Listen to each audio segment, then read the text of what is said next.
care about, you're not a human to them. You literally just a job or a criminal or a suspect. So I think that's the only time like black people ever feel anything about white people. Like you guys, I don't think you guys have to feel like we're coming at you in any way. You don't have any power and you don't really seem like a threat.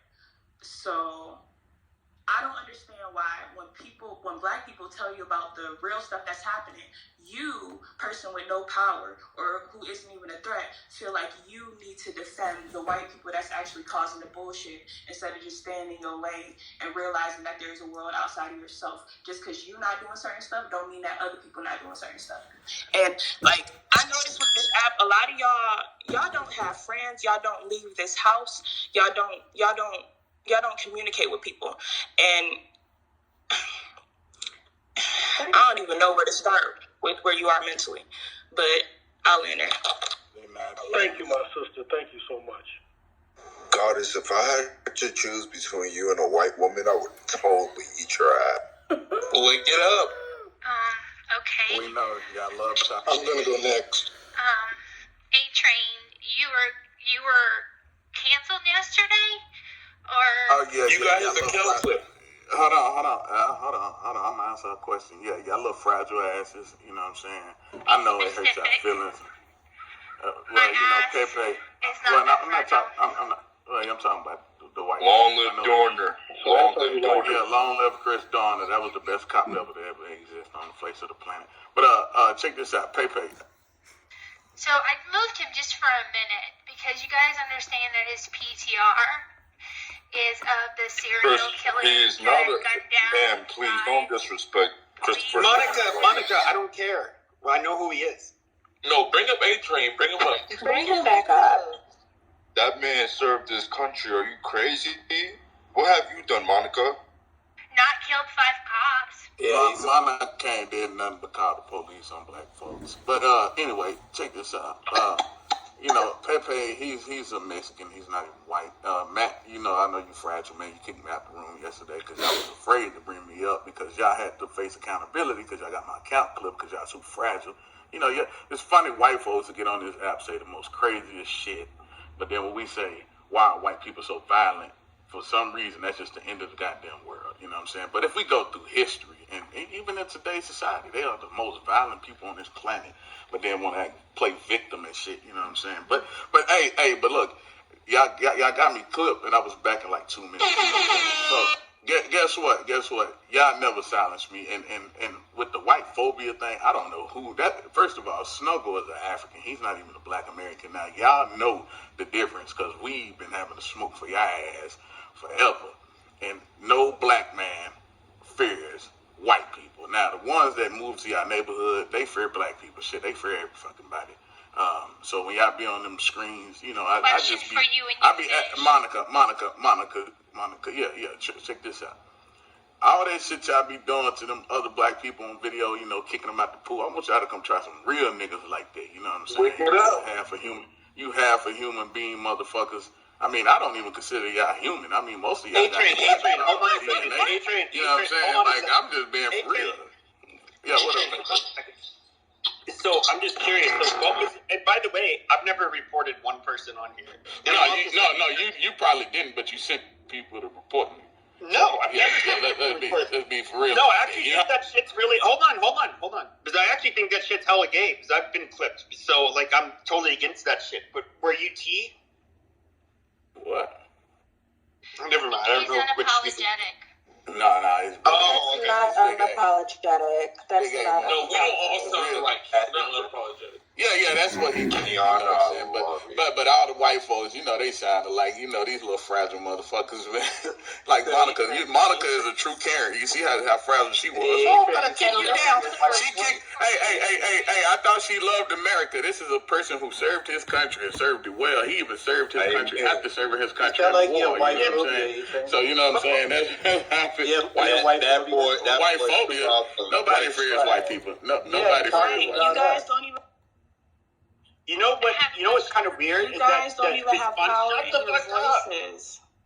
Got it. Shut up. So, you know what's funny is that so there was like a response room about this white phobia bullshit, and like half an hour ago I went in there, and then they kicked me after like a few seconds. But I've seen these same people pop in this room and then they pop back out. Talk about fucking fragile, you pussy ass bitches. Can't even you can come on my stage and you can dish it out, and talk all your shit, and I let you guys. But then you guys all of a sudden, when you're hosting a space, you won't do it. Yeah, so fuck those people. You can suck my white stuff and all of that. You're Hispanic. You're not even white, bro. You're Hispanic. Cut it out. I'm not Hispanic. Pepe is a fucking Hispanic, bro. Cut it out, man. You just want to be white. You're Hispanic. A-Train, you've given us lots of information. Yeah, what's up, Karen? You said white people are the most violent people in the history of the world. Disease of the earth. That's a fact, Monica. That's a fact. You also said that white people aren't human, and That's you another said fact. that people shouldn't fear white people. So which one is it? Nobody. That people should be fearing? No, you shouldn't be feared. You know what? You know why you shouldn't be feared. Hey, I can tell you how you can rid the earth of this white disease. All you have to do is go in the store and buy up all the sunscreen and don't give it to white people, and we can rid ourselves of this earth of this cancer that we have. White genocide summer 2023. Buy up all the sunscreen. I'm already starting nonprofits for the white people. I got a plan. I live in Arizona and I don't even wear sunscreen. Imagine thinking that Let them burn. skin cancer. That's As a white man, my biggest fear is stepping into the sun. I live in Arizona.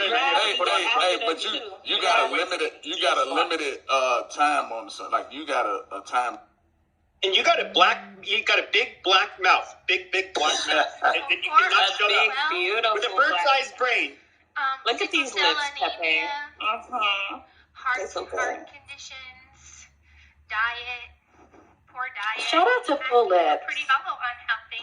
Have you seen the people in Kentucky? Have you seen? See, you probably live in one of these big cities or something. You need to go to the what y'all white folks like to call real America and see all y'all poor ass white people. A-Train, have you seen your fucking children? Hey, see, Pepe is out of line. You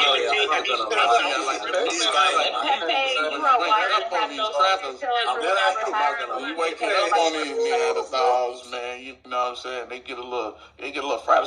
See, white folks. Look. Like I said, that room that y'all referring to about the white phobia, that's African. You know what I'm saying? Come talk to the Black Americans. You know how we feel about y'all, motherfucking. You go, Ken. You know what's funny? Hey, that's why y'all love the police so much. You know what I'm saying? 'Cause that's the only way y'all can fight.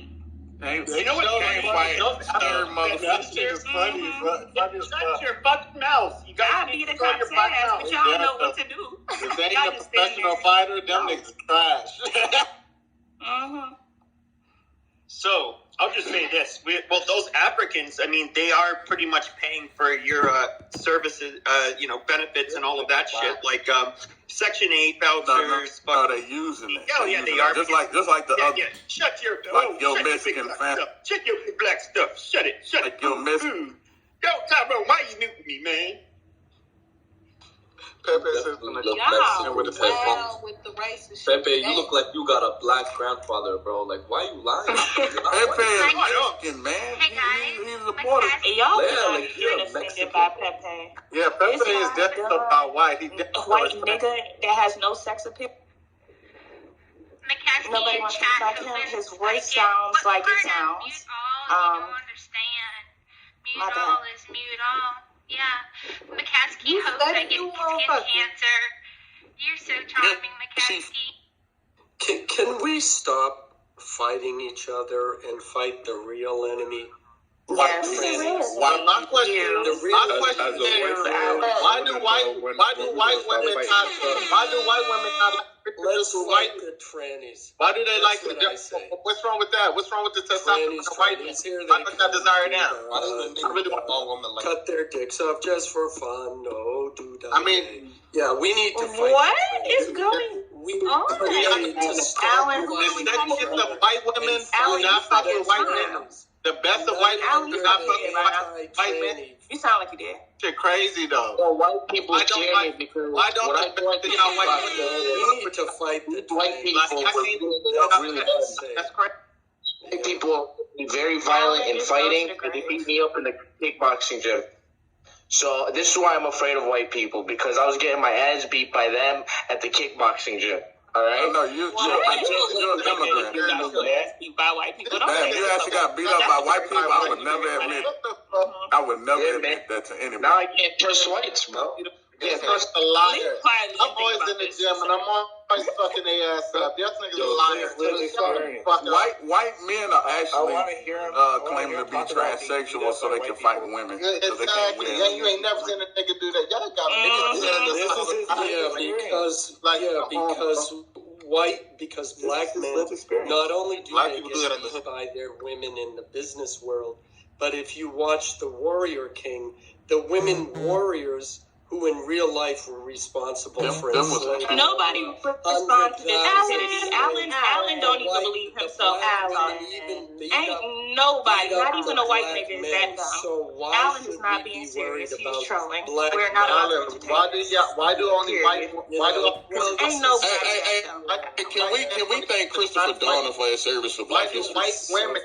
Why do white men get the trash white women? Why can't y'all get the best of y'all? Why do y'all only get the trash? Very quickly, this is So there you go. So this is to the type of white people, during Black History Month, it was the first week, a school served a waffle. I don't know if you've seen this, waffles, fried chicken, and watermelons. They were considered racist for giving the children food.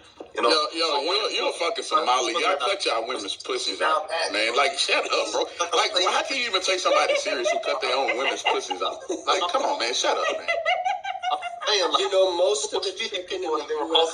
comes from China. Like nobody is more insecure than these guys. These damn Islam people, like, y'all cut y'all women's pussies, bro. Like, what? Gotta be realistic. Ain't nobody more insecure than anybody that have ancestors that come from Britain, Europe, nigga. They the most insecure. Literally, if you cut off the Commonwealth, them niggas will starve. Bring A-Train back up. And they be the palest ones. They gotta be in survival. Cut them off from that the is why Commonwealth, white which is people all are so the violent. melanated They have land to live in die. survival mode. Like, The sun and gravity is after them. I just want to know why. I just want to know why Pepe. I just want to know why Pepe cosplays as white and he's this fucking dark. Like this is a one drop. Right dark. What are you talking about? Yo, like. Wait, I just wanted to say something really quick, if you'd allow me. What I find completely mind-boggling is instead of making a room during Black History Month to maybe make a room about Black history, you guys would much rather be in a room talking about how you're scared of white people. Oh my God. We've been Thanks, Olivia. Thanks for letting us know, girl. Keep me from the white man. Because you clearly don't know what you're talking about, Olivia. We've been made them wrong. Y'all want black people attention. Oh my God, guys, stop it. Unless you're black, you can't see the room. Do you have any replays for me to listen to? We talk about replays are racist. Every single day. My question is not that reserved for that. why is it that the best of white women do not be with white men? Like Olivia, obviously you're not. Yo, talk that shit. Like, come on. Hey, no. Let me wake it up. Let me wake it up for real. Let me wake it up for real, bro. Hey, let me wake it up for real. White men are really like insecure because see, a lot of them they grew up with their daddies paying black men to fuck their mamas. You know what I'm saying? And see, they don't like to talk about that. That hurts their feelings, and so they grow up feeling a certain way about black men.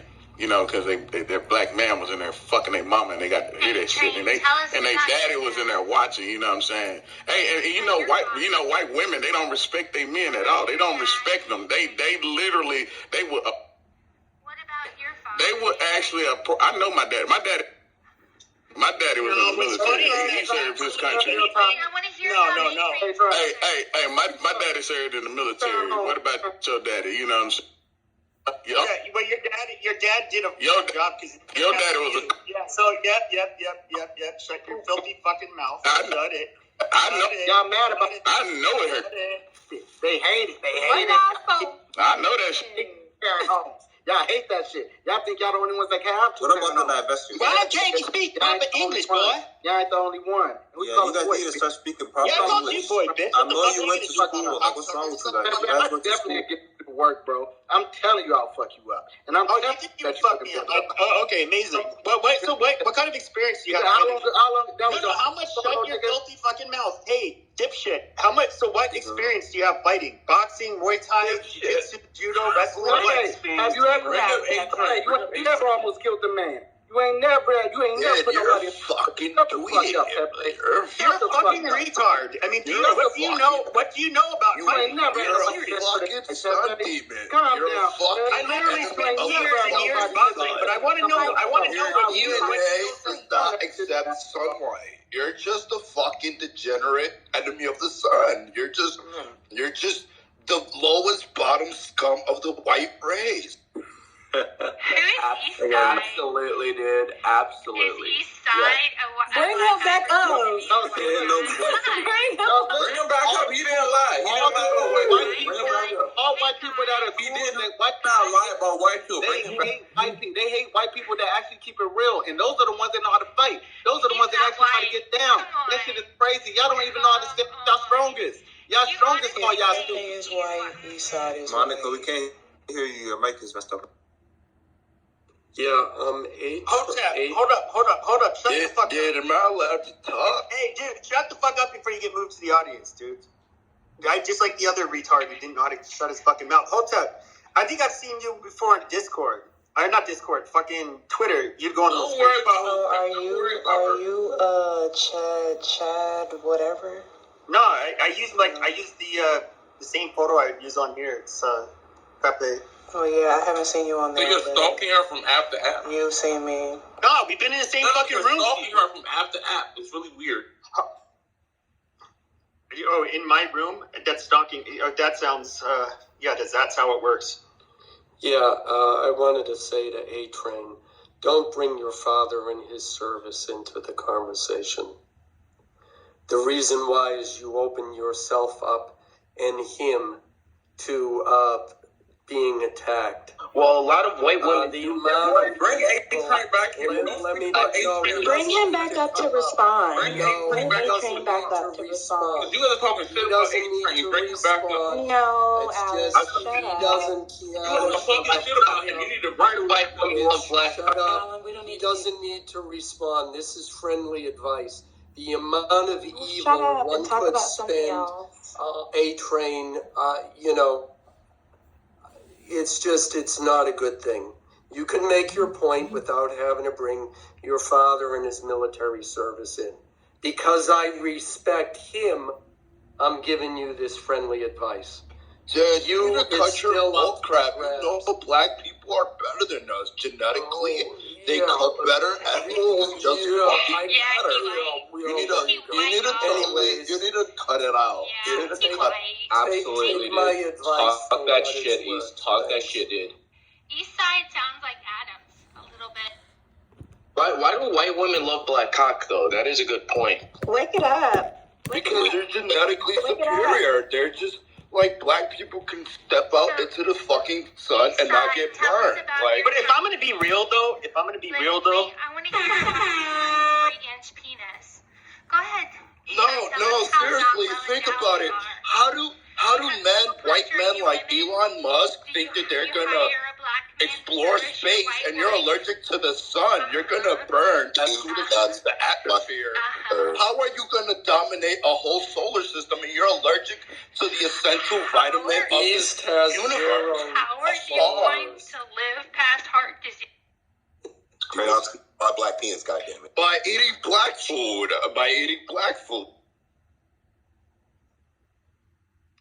I don't get it. So, okay. So we're now, okay. So now we're blowing smoke. So you know what? Let's see.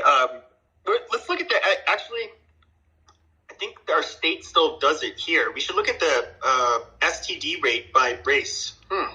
I wonder who's like at least double everybody else, including those Mexicans. Y'all made that shit. You're a fucking Mexican. Y'all made that in the lab. I'm literally not a Mexican. I'm French Canadian. You look so Mexican. You look more Mexican than the Mexicans. He's talking about King Cold-Hearted, man. White man. We not finna talk about no STD rates or shit because white people made that and they have engaged. Oh yeah, the white people invented STD. Now when I stick my black dick in your coochie, it just might burn me bad when I go pee. Oh shit, come on shit. You not even white. Pepe was rejected by a black woman once upon a time. I'm convinced that's what happened. Hey, at least Pepe is not scared to speak his mind. Shout out to that. Yeah, it's all because of that one. What are we talking about? This is Clubhouse. Oh, come on, don't put it in there. That hurts. Oh, shit. And do you have... Olivia, I have a question for Olivia. Olivia, I can't leave my house without white phobia. Do you have any white phobia? Oh no, I love white people. She loves she loves black people too. You know what I'm saying? I actually have fear for white people, not of white people. And what I'm learning on Clubhouse is that many of us have fear of people instead of for people. It's an interesting Monica, you know what you sound like, Monica? Let me tell Monica what she sounds like. Monica, you sound like one of those. Hold on. Yeah, she sounds like one of those Mayo monsters, you know? He's attacking me. Oh my god, he's coming at me. It's funny. Because when I go outside, I recommend it for everybody, is that I have black people repellent, the CCW. So, you know, ain't getting shit off me for free. Shit ain't happening. Okay, I hear you, Pepe. And You racist bastard. You racist bastard. Fuck you. Nah, listen. Y'all shouldn't feel any way about that. Like, Pepe, I know you think you sound big and hard, but you literally highlighting the fact that you are a weak white man and you cannot challenge a black man without a weapon. Like, I don't think y'all be hearing. Well, no, I'm not allowed to shoot somebody that doesn't have a weapon. But if you're gonna fuck that. No, but without the weapon, no, Pepe, you sound like a bitch. You no, a bitch. I literally boxed for years. Like I don't know. Like you think that I'm gonna fucking like? I'm not even worried about that. Like you need a gun against a black man because you're scared of black. Oh no! Why do people carry guns? Like really? You can't just shoot someone who's because unarmed. of coward fear. That is literally why. That's how. Stupid, That's how white people. No, that's not stupid. Literally, if somebody's trying to hurt you with a weapon, you have to use a weapon. Bro, you're a fucking crack. There's too many people talking over. You're a literal. Fucking cornstarch crusader. Go ahead, Pepe. I understand a lot of you guys have crackers. No, you can't compete with a black that guy. You can't shut your filthy fucking mouth. But like low impulse control. That's why you guys commit crimes and you can't compete with black men, Pepe. Monica, you agree with his sentiment? Yeah, to hear what he's saying? Can I say something, Pepe? Like, Monica is a white woman. It's a good thing for y'all to have y'all gun license. I recommend that everyone get I'm not worried about their that. license to carry. Pepe, I wanted to ask you this, okay? Monica, do you agree with Pepe's racist idea? For saying this, Pepe, okay? So Pepe, right? Wait, so Pepe, right? You work as Speak for yourself enough, Monica. Okay, so Pepe, you work as a healthcare worker, right? Or you've done healthcare work, right? A decade ago. You dealt with a Somali woman in a mental health care facility, right? Not in a facility, but yeah, I did. I'm surprised you remember a story I tell. But go ahead. Yes, and you weren't treating her very well, right? No, there was one. So she had she went at that particular clinic was there was an Iranian woman Don't switch that up was now. her case. Wait, let him finish the only thing I remember with her is that she said she had to pray, and then she started yelling at me, and then I was like, because you were standing behind her, and you weren't. No, I was sitting at the table that we were that it was me. You were staring at her ass, right? No. She was like an old woman. What the fuck are you talking about? Okay, but you were like kind of violating her. What the fuck are you? No, we were sitting at a goddamn table, and then I was like, "Why is she asking me to leave?" And I guess like in Islam, they can't pray in the same room as a man. So that's when that's what the Iranian lady told me. So that's it's the only thing I remember really. So She obviously heard only what she wanted to hear out of your story, Pepe. Yeah, I know. She's a fucking idiot. I moved her down so I could answer Snuggles' question really quickly. I don't think of it as black people repellent. I think of it as my ability to defend myself. And if you look at the origin of gun control in our country, particularly Reagan's initiative after the Black Panthers brought rifles to the California Capitol, you'll understand that everybody should have the right to defend themselves. Now, there are some people calling for a race war on Clubhouse. I'm not a fan of that either. That people, especially I believe gun rights are women's rights too, because women... They won't get a race war. They can't even get off their knees to stop fellatiating us in order to get... Please don't interrupt my... Let us finish speaking. Yeah, well, goddamn. Right. Impulse control. My final point is, when you hear people advocating for you to harm other people, pay attention, because they're not your friends. They don't want what's best for you. They understand that when you harm people, you'll be going to jail. Your life will be ruined. Your dependents will have no ability to care for your dependents. It's psychotic and it's toxic, and we can do better. Okay, so to that point, right?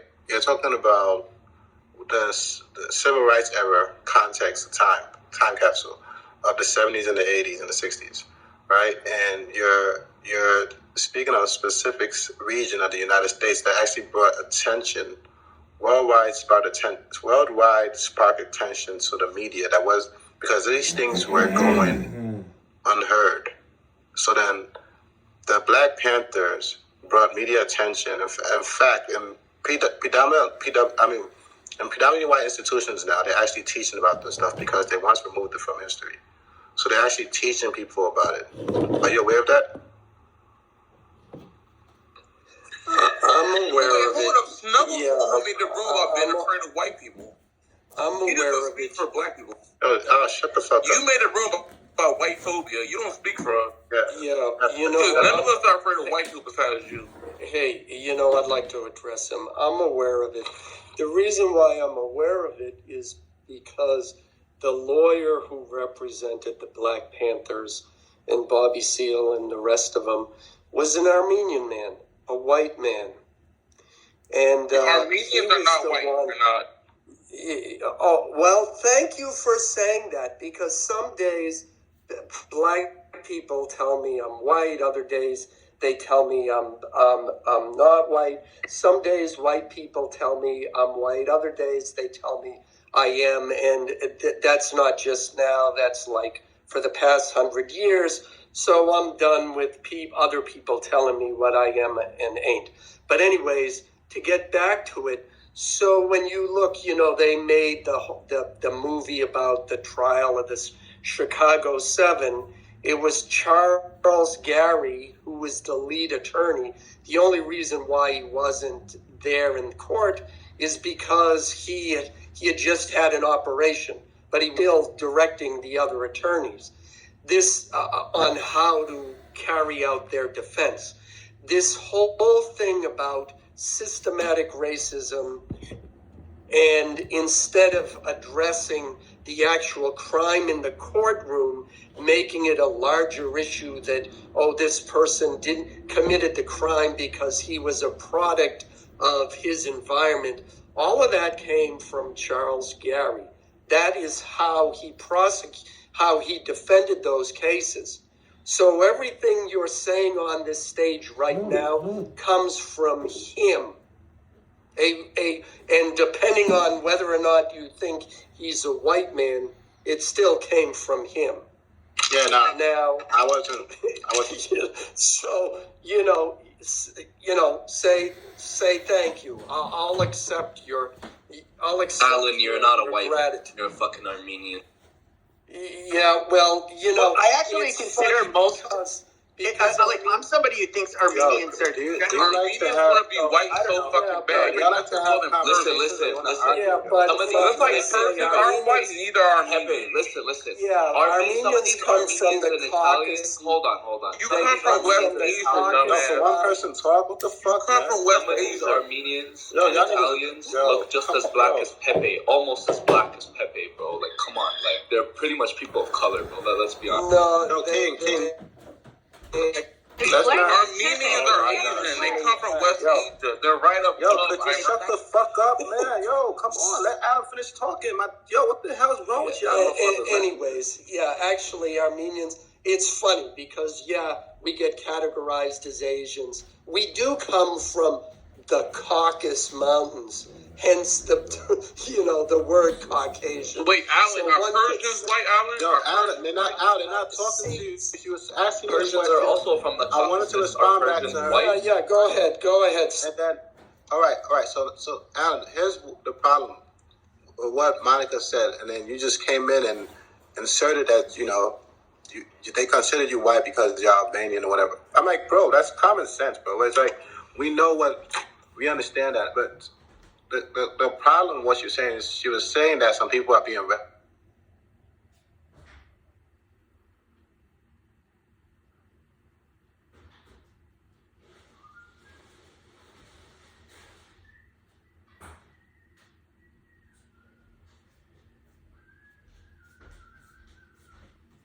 context. Like, they don't want to focus on topic. They just want to blur the lines and just talk. Like, why do we just talk to talk and not to comprehend other people? Like, it's kind of, I don't know, man. This shit is crazy. I did get Why you got a teddy bear as your PTR, though? That shit funny. Well, what was your point? Repeat it again, then. Let Monica repeat her question, and me speak to it, and then we could be, rather than just saying, they call me white. No, that's they. Look, I'm black, I'm African. They don't consider me black here. I'm not going to put that in this conversation. That's just stupid. That's derailing. Why can't we talk about that, though? Come on. Because it's going to derail the conversation, and it's stupid. How's it going to derail it? They the ones that created the system of white and black, and they calling your ass white. And you telling me that you black. Come on. We didn't create shit, man. Okay, even in the Quran, Muhammad is referred to as slaves. Obviously, it's good. Let's just talk to Monica. He's trolling. Let's just talk to Monica. Go ahead, Monica. I'm not trolling. I'm serious. Whoa. Okay, you're derailing that. Okay, so hold on a fucking second. First of all, Snuggle, you can shut your goddamn mouth, okay, in my fucking room. You're not gonna tell me who the fuck you're gonna be talking to, who's saying what. Like, you literally suck a fucking dick, dude. This ain't your goddamn room. So, fuck off. Yes, Snuggle, fuck off, dude. Shut up, King. Y'all niggas are sissy here, but...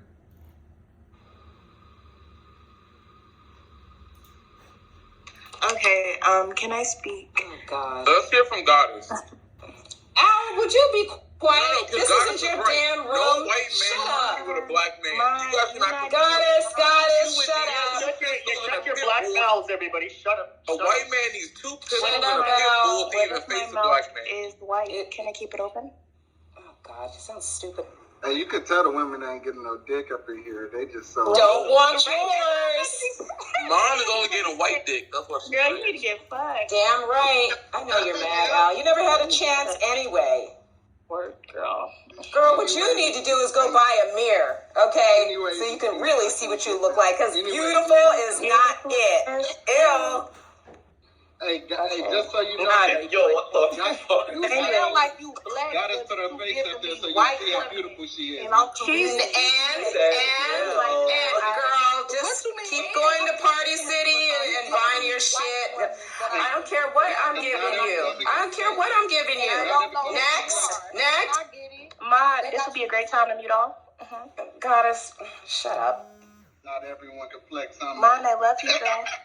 Okay, Michelle, mine's not. Okay, he's biracial, and I don't like. Yes, I am. You don't like me. No, I'm not confused about anything. I'm not confused about anything. Who you belong to? No, I know. You're mad because I do. You're mad. I'm not mad about nothing. You don't know. When you buy that mirror, Goddess, you're gonna be really didn't ask you to, and I don't give a fuck. You want Period. That's what you want to do. No, I'm accepted by everyone, and that's why you're mad. You sound like you're confused. Worthy person. Hey, God is though. Hey, God is good looking. You really shitting on him. No, she's trying to with that fucking Party City wig, bitch. Girl, this is my hair. You hell old as fuck, Mom. Oh, and you sound ugly as fuck. Oh, I'm looking at your PTR. Yeah, I do. Yeah, you are ugly. You are ugly. Oh, everybody on Clubhouse knows what I look like. Except for the whack-ass newbies, bitch. Sorry. No. If you haven't seen my picture, that's on you. I look good as a motherfucker. That's why you're mad. You won't be getting preferential treatment in here, Goddess. Sorry, bitch. I know you ugly. Oh, okay. You're right. I'll take that. I am. I'm really ugly. That's why I have this PTR. All right, anyways. So I wanted to speak on the pin link. All right, Pepe, Matt, other white people, y'all can't be this dumb, okay? So y'all always be talking about black on black crime, right? But y'all have to, y'all ain't hear about like the ghettos and the hood project. Y'all don't see that this is literally a result of specifically input ingredients. And what I mean by that is, so maybe y'all don't learn about the Holocaust other than outside of school. And that's the reason they teach us about the Holocaust. There's been a bunch of other crazy stuff in the world. Hold on. Stop. You stop. It's not your room, bitch. Shut the fuck up. Mom, shut up. Okay, do it. All right, lady. What you gonna do? Nothing. It is girl, shut the fuck up. Remember, I'm the white bitch and the biracial bitch, so yeah, I can't be lumped in, I guess. They are so. A lot of lonely. Yes, and you're lonely and ugly. They are really looking. And today's Valentine's Day. You don't have shit going on. You don't have shit going on. This because you sitting on here. You ain't got no dick on her. Fuck out of here, you old ass. Bitch, you don't know what I got going on. Sorry. Bitch, you old. Anyways. Whatever it is I look better than you. Still look better than you. I'll take that old bitch, but I look better than you. You're mad. Goddess, you never say anything of any interest to anybody. You're always tripping up on your words, stuttering. Girl, shut the fuck up. Girl, Ma, you just gotta chill. Girl, chill. Shut the fuck up. Shut up. You shut up. Okay, anyways, so back to the topic. So with the Holocaust, we're taught that for a reason. And I think because so the everyday person doesn't do their research. But it's real stupid how you be talking about black on black crimes, how the hoods are, when this was literally a plan and a lot of people know it. Like literally Hitler and those Nazi people did a case study of what America has strategically planned for decades.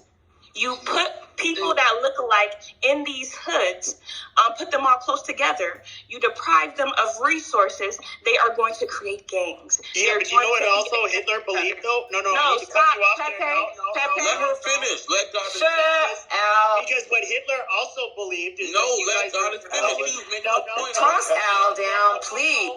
Calm down. So what Hitler also believed was that black people were fucking stupid and subhuman. So I don't know if you really want to use Hitler as... I don't think you really want to use Hitler as... He literally thought that we were the complete finished humans. So this is cap. Because this nigga had eyes, okay? God is to give you examples of clear... shut up. Mine. Bro, that was so long ago. Buddhist. But she's giving Can somebody fuck her? White people. Mom, where you live? We gonna arrange for this right now. Girl, shut the fuck up. Where you live? You ain't gonna do shit. Where you live? Man, I think you suffer from the Pepe, y'all know where she live. Y'all be on here with her. I give you the. Because I know some people around the state. I think you suffer from the same condition. Honestly, I think it's the same condition. A biracial woman. That's horrible. Yeah, man. I think she suffers from the same condition Pepe suffers from, honestly. So we don't know how the fuck they sound. We invite all y'all racist friends. Bring their ass on to fucking club. And invite all your prejudiced friends. You're African American and you sound so fucking educated. My niggas is here. We ain't scared of shit. Bring their ass. Pepe, I promise you. Pepe, you don't sound any niggas better. is here. That sounds intelligent. Pepe, the joke Alright, is so they white consider you people- white, white Pepe, people- you're a white Latino. Pepe, how do black people affect Pepe, your everyday I know life you want outside to of deny your it, but you're a black king, Pepe. Like, seriously, bro. Like, bro, you're a Nubian. I'm a black king. Does that mean I have an N-word pass? Bro, you, like, look at you, bro. Like, you just want to deny it. I would love to hear you say nigga with your little squeaky voice. Say it. Say it. My name's Tyrone, nigga. Say it, Pepe. Say nigga. He already did. That nigga Nigga. Okay, Yeah, now you're that's- pushing Pepe.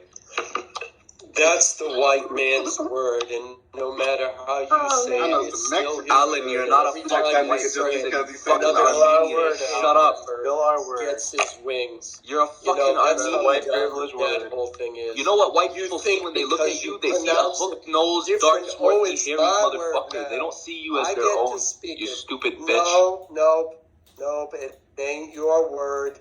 And the rest of the world looks at blacks in America and thinks, why the hell are they using that word?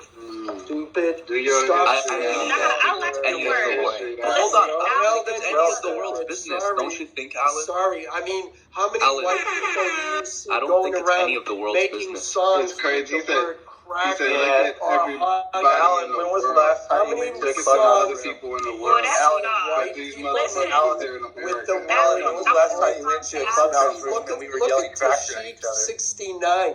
He's got a song where he's Mexican and there's all these black people in it and he's talking about killing N-words. Alan, And I that's know a your nose popular is more song. hooked than And mine. there's Just nothing. shut up. I'm sorry. For fuck's sake. Your own behavior, you can talk and talk and talk and talk, Right. but your own behavior is Hold on, what just let him people pay attention to, not what you say. And guess what? Black women, they don't care what you say. They want results. That's why they're marrying white men. Fight and deliver. To be They honest, don't the statistics care. show otherwise, but There you okay, go. my Armenian Okay, cock there is you like. go. All right. All right, Alan, try and defend the fact you failed your women. Okay. They're out Plan. working. Plan They're out. out working and you're not. They're the ones White girls getting is college have to be degrees, denying even more white than girls. white Come on, women. bro. Stop. So please, All okay, right, we're Alan, men here. I understand. We care Alan, hold about on. results, not words. Alan, Thank you. okay, I Holy shit, that bitch wouldn't shut up. Got it. Oh, Come now back. you right. Shut your fucking Now you mouth. tripping. Yo, why you Mouth. being rude Now Shut like your you that? fucking mouth. Yeah. Okay, audience time. Where are the black men who can't behave? Because you're gonna have to go into the audience. Okay, no more. Okay, guys, I have something scientific to share with you. Okay, now hold on, let me get it. Now we visit. Okay, it's very interesting. This is science. This is from National Geographic. I want you guys to pay close attention. So here we're gonna go. All right. It's 1 minute and 32 seconds. Please, guys, behave. We visit a very different kind of jungle, a concrete jungle. Here we have Afro-Negrus americanus, more commonly known as the North American pavement ape. This particular Negro is looking for a mate. He has just came from a nearby 7-Eleven where he preyed upon the convenience store clerk. With a fresh 40-ounce bottle in his hand and $120 in his pocket, he is ready to set out. The Negro heads to a local discotheque where he intends to find his mate and score an 8-ball of free base. As the Negro enters the club, we see many females engaged in the courtship dance. They raise their posterior to the male and then violently shake up and down. The Negro male responds by uncontrollably jumping on the nearest female. Other males also jump on the females. There is some competition, but our Negro pulls a Glock 19 from his waistband and shoots the other male. Just as soon as it started, the mating ritual is over. Now our Negro and his shaboon are heading back to the crack nest. The Negro courtship doesn't last long. When the female begins showing signs of pregnancy, the male will depart, and the cycle will repeat. This particular Negro is estimated to have fathered over 300 niglets in his 23 years of life. It is somewhat bittersweet, Hey, as the Pepe, North send me that shit, bro. life expectancy is only 26, meaning this particular Negro could go on to father a further 400 niglets. Okay, thank you, Science Hour. So there we go.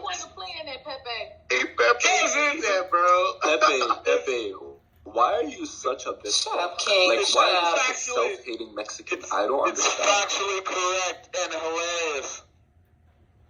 Yeah, I don't know what, dude. Okay, I'm not the one who. I didn't come up with the terms like the North American pavement ape, but I mean, fuck. You are the official pavement. I'll give you a quarter to call somebody who gives a shit.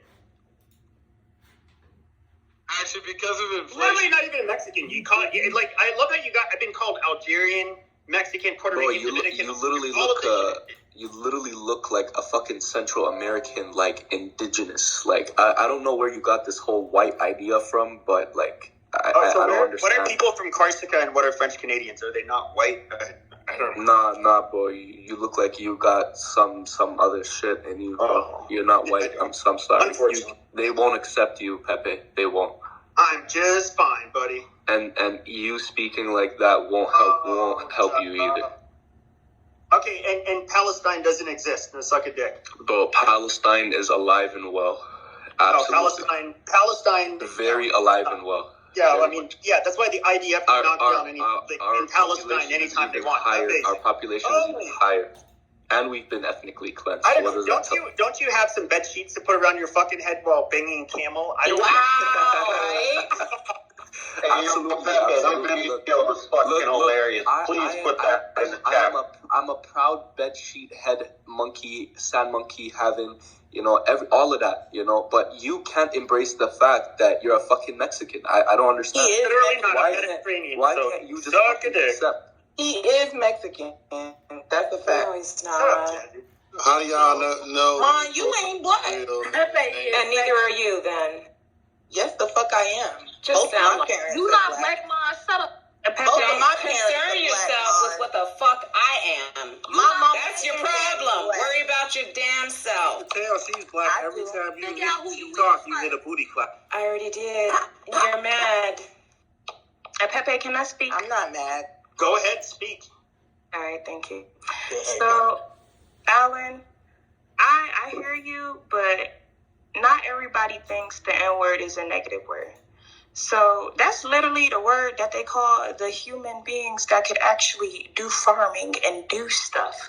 Like they kidnapped black people and called the better humans that were actually able to do shit niggas. I see it as a term of endearment. I am a useful human. And also, this is the word to identify the best looking people. So I'm definitely not a nigga. you. I'm an extra nigga. Mine. Girl, you do all your best work on your back. Shut up. Mom, you gotta really chill out. I don't have to do a damn thing. Hey, Jazzy, that's rich coming from these white people that would kill your ass. No, not gonna kill me. Pepe would choose a white woman over you any day. Are you mad because he's not choosing you? Yeah, I don't want to be told by no Mexican want to be white. No, Jazzy's attractive. I mean, not Jazzy. Mon. I don't give a fuck. Mom, you look Don't get me stupid. confused. Yeah, I'm not.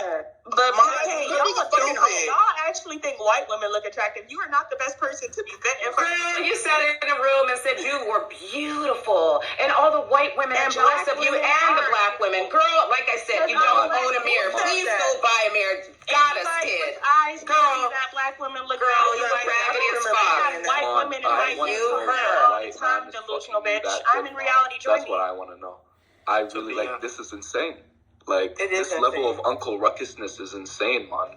Shut up, you big nose bitch. Your nose is big too. Not really. Your black everything side is proportionate. Sorry, you're mad too, girl. Your black side came through. Girl, you're mad. Girl, you're mad because you're storing walnuts in your fucking cheeks. Get out of here. I love my cheeks, bitch. Anyway, well, I hope you do.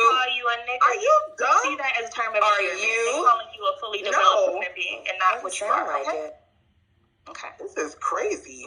Hey, Pepe, I'm late to the throwing walnuts in my teeth. I'm throwing you guys know, when you black bitches, shut the fuck up so this black man can speak. God. I'm storing Mom's daddy's balls. Yeah, you go ahead and do that. Pepe, we not fucking white.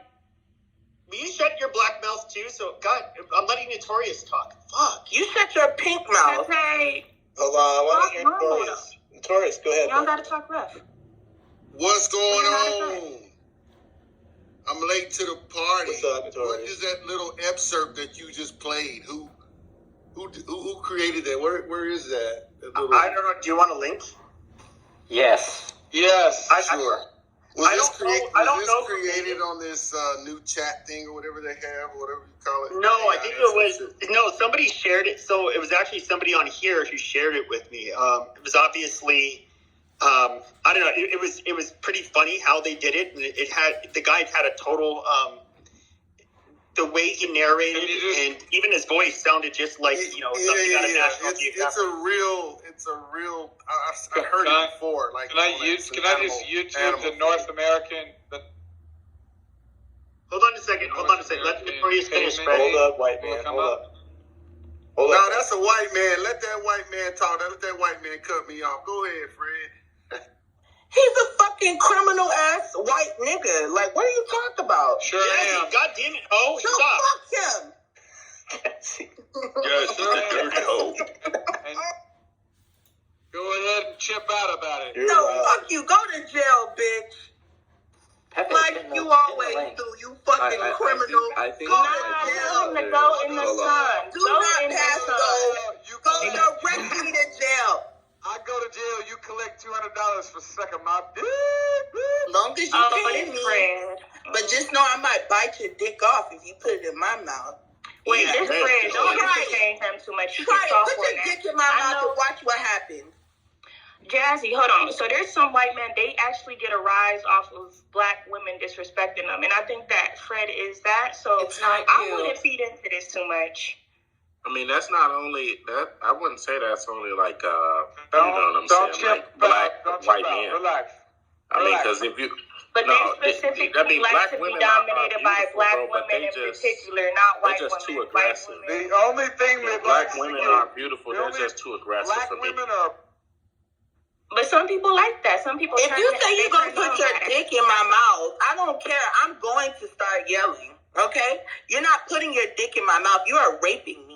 Okay? I don't give a fuck how aggressive you want to call me after that. Yeah, it is what it is. Sit your ass down and fuck you, bitch. You probably got fucked in prison. You fucking gay ass white man. Fuck you. You gotta pick a struggle. You can't be raised around black, gay, and a fucking criminal. You gotta pick one, Fred. Oh my God, why are you so racist? Fuck him. Yeah, Jazzy's a dirty ass hood rat. Right? You just told her to suck it. Hold on. Jazzy be real nice, but you be saying crazy stuff. Like, I be real surprised by how nice she is. Jazzy who? Wow, fucking blue collar. What up? Are you a trans woman? This is aggressive. I would rather grab a mountain lion by the balls with my teeth than fuck with Jazzy. She is nothing. Let's go to the mountains, Fred. Bitch. Let's go to the mountains. I want to see grab some balls and Fred. Oh, that bitch is built like a with your white clothes. Yeah, and guess what, bitch? I'm stronger than you. I will whip your fucking pussy ass. Damn. You know that? I will whip your ass. You're the fucking weak ass white man. Fuck is wrong with you, bitch? You are a weak truck driving ass white cracker ass nigga. Shut the fuck up. Shut up, you mayonnaise eating ass bitch. Damn. Shut up. Period. You're a fucking criminal. You're the white people we move away from. You fucking trash ass cracker. I noticed the trend with the snow roaches. I noticed the trend. Absolutely. It's a sunny day, Fred. Go outside. I'm just curious, King, because you're Egyptian and Palestinian, and if you look anything like your photo, I mean, you're more closely related to white people than black people. So where do you come in? With still the you sound like You know what? Fuck you mean he look like he related to white people? That's the. You're not even related to white people. Ain't you Italian? Pepe. You're closer to niggas than we are. You fucking Mulian. Hello? Hold on, King. Go ahead. So, is there a purpose to this room, or is it just time? It's just a bunch of niggas chipping out, bro. Fucking wannabe black ass niggas. Y'all are lame as fuck. You have no swag. Your dick is little, and your wives is fucking black niggas while you go to work. Period. Your mama fucked a black nigga while you was at school. That's the way this shit go. So you hate black people. Fuck you. Some theory. You do this shit every day. You do this shit every day. You fucking wannabe niggas. You're whack as fuck. And you'll never be relevant. Because you're not black. You're not black and you're not cool. You're a fucking white trash ass, lame ass, can somebody find a big black cock to stick in her big black mouth? Black hair dying motherfucker. All right? Pepe, she needs a little bit more. Go slit your fucking wrist. Go slit your fucking wrist. My name is Jasmine and I'm complete. Pepe, Thank you. You know what I think happened? Pepe, let me tell you what I think happened. Hold on. I think that you thought you had a white dad, but your mom actually fucked a black man, and that's why you're so swarthy like this. And I get it. I think that's what happened, Pepe. It's okay. You know? You're blue-collar Mexican. You just gotta embrace it. That's all. Oh, Pepe is gay? No. Okay. I mean, it's not a problem if you are.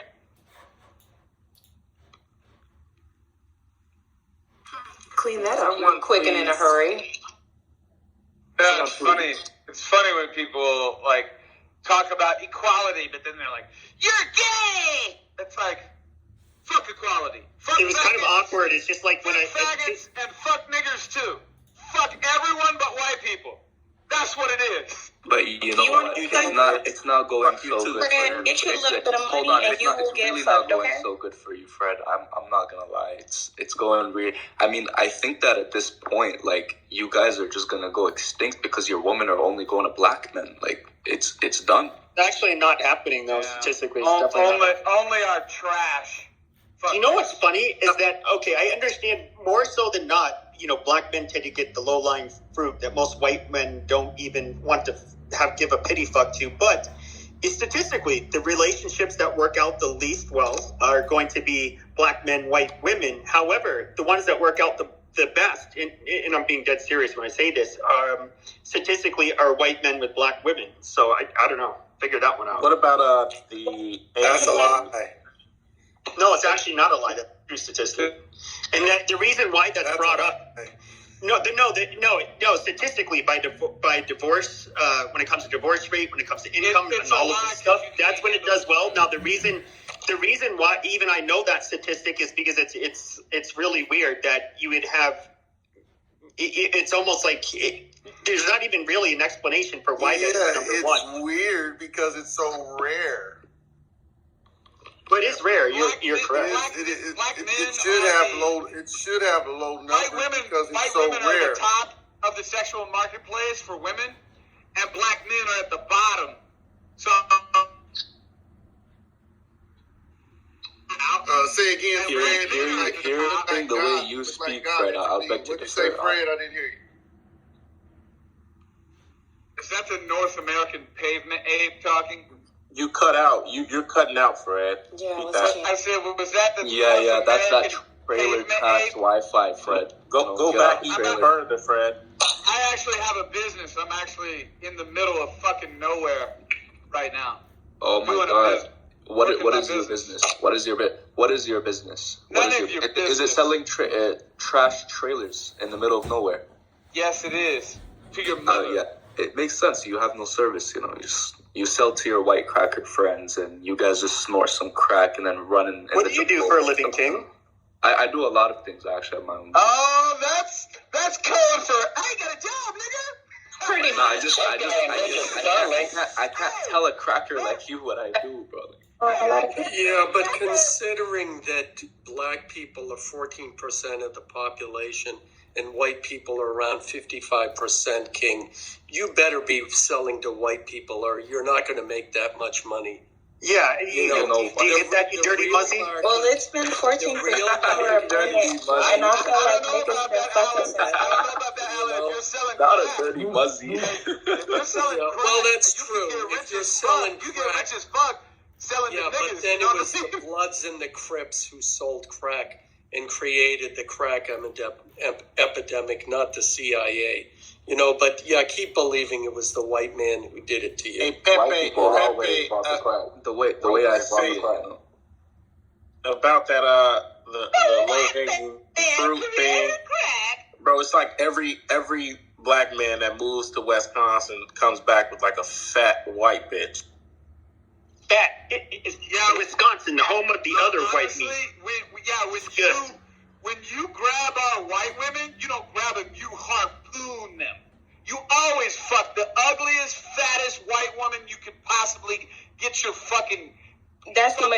the demographic, Fred. No, it's not. And when white guys fuck nigglets or nigresses or niggettes, whatever the fuck they call them, they get That's mixing black and Latino, Fred. You're different, Fred. You have to stay on mute considering what you look like. Mom, you're blue. Yeah, girl. Look like Raven. You're Hold on, ugly. moderating. Hold on. Goddess, goddamn bitch, you never go on mute. So Jay came in, and I don't know what he has to say. So, like, I know we're being feisty, so let's let Jay go. Hey, Jay. Jay. All right. So can I speak now? No, you can't. Yeah, Goddess, go ahead and speak. We don't want to hear her speak. Pepe said no. Nah, go ahead. Let her speak. I think deep down, Fred desires a melanated, black woman. I really think deep down he's hurt. Honestly. Maybe he does, but it's not her. Yeah, I can't get enough nigger pussy. Oh yeah, okay, that's the reality. I don't think you get any pussy, to be honest. Okay. Anyways, back to what I was Honestly, Fred, you wanted me to talk, baby? I'm gonna talk. Okay. I do gotta cop to that. I don't get a lot of pussy because I'm too busy fucking. Because you're white and you don't have sex appeal. That's why. You do not have to explain this, Fred. Let me talk. I'm too busy making money for pussy. Quite frankly, I'm just keeping it real, right? Like. I'm too busy making money for pussy. That's code name for you're making meth in a fucking trailer in the middle of nowhere. Man, I wish I was. I wish I was, because I'd be selling that shit to niggers. That's what I'd be doing. Fred, that's more of a mighty comfortable back in the old goddamn phone, Fred. Yeah, back in the old days, Fred, you used to have a picture of a woman in your PTR pic. Was that your current wife? Or that's my love interest. We're still together. I mean, my love interest. Yeah, it's a trans. Yeah, I mean, no, y'all did not just say I could talk and then y'all just start talking. Is it a tranny, Fred? Yeah. That's okay, funny. Fred Might be an indication, Goddess. Yeah. Go ahead, Goddess. I can't wait to lay yourself mine. Go ahead, my nigga. Go ahead, my nigga. Go ahead. Okay, so black people, we need to take accountability because I'm just on the stage and I see we are to blame for these white people acting like how they act because we know they weaker than us, right? So naturally they get into survival mode. That's why Fred and Pepe are so jumpy. Like we scaring them. So y'all need to talk to them a little bit. Your face is scaring them. Honestly, you're right. To the white folks. Seriously, Goddess. Okay? Honestly, Wait, Fred, let me go real quick, Fred. I got you, Fred. Honestly, no.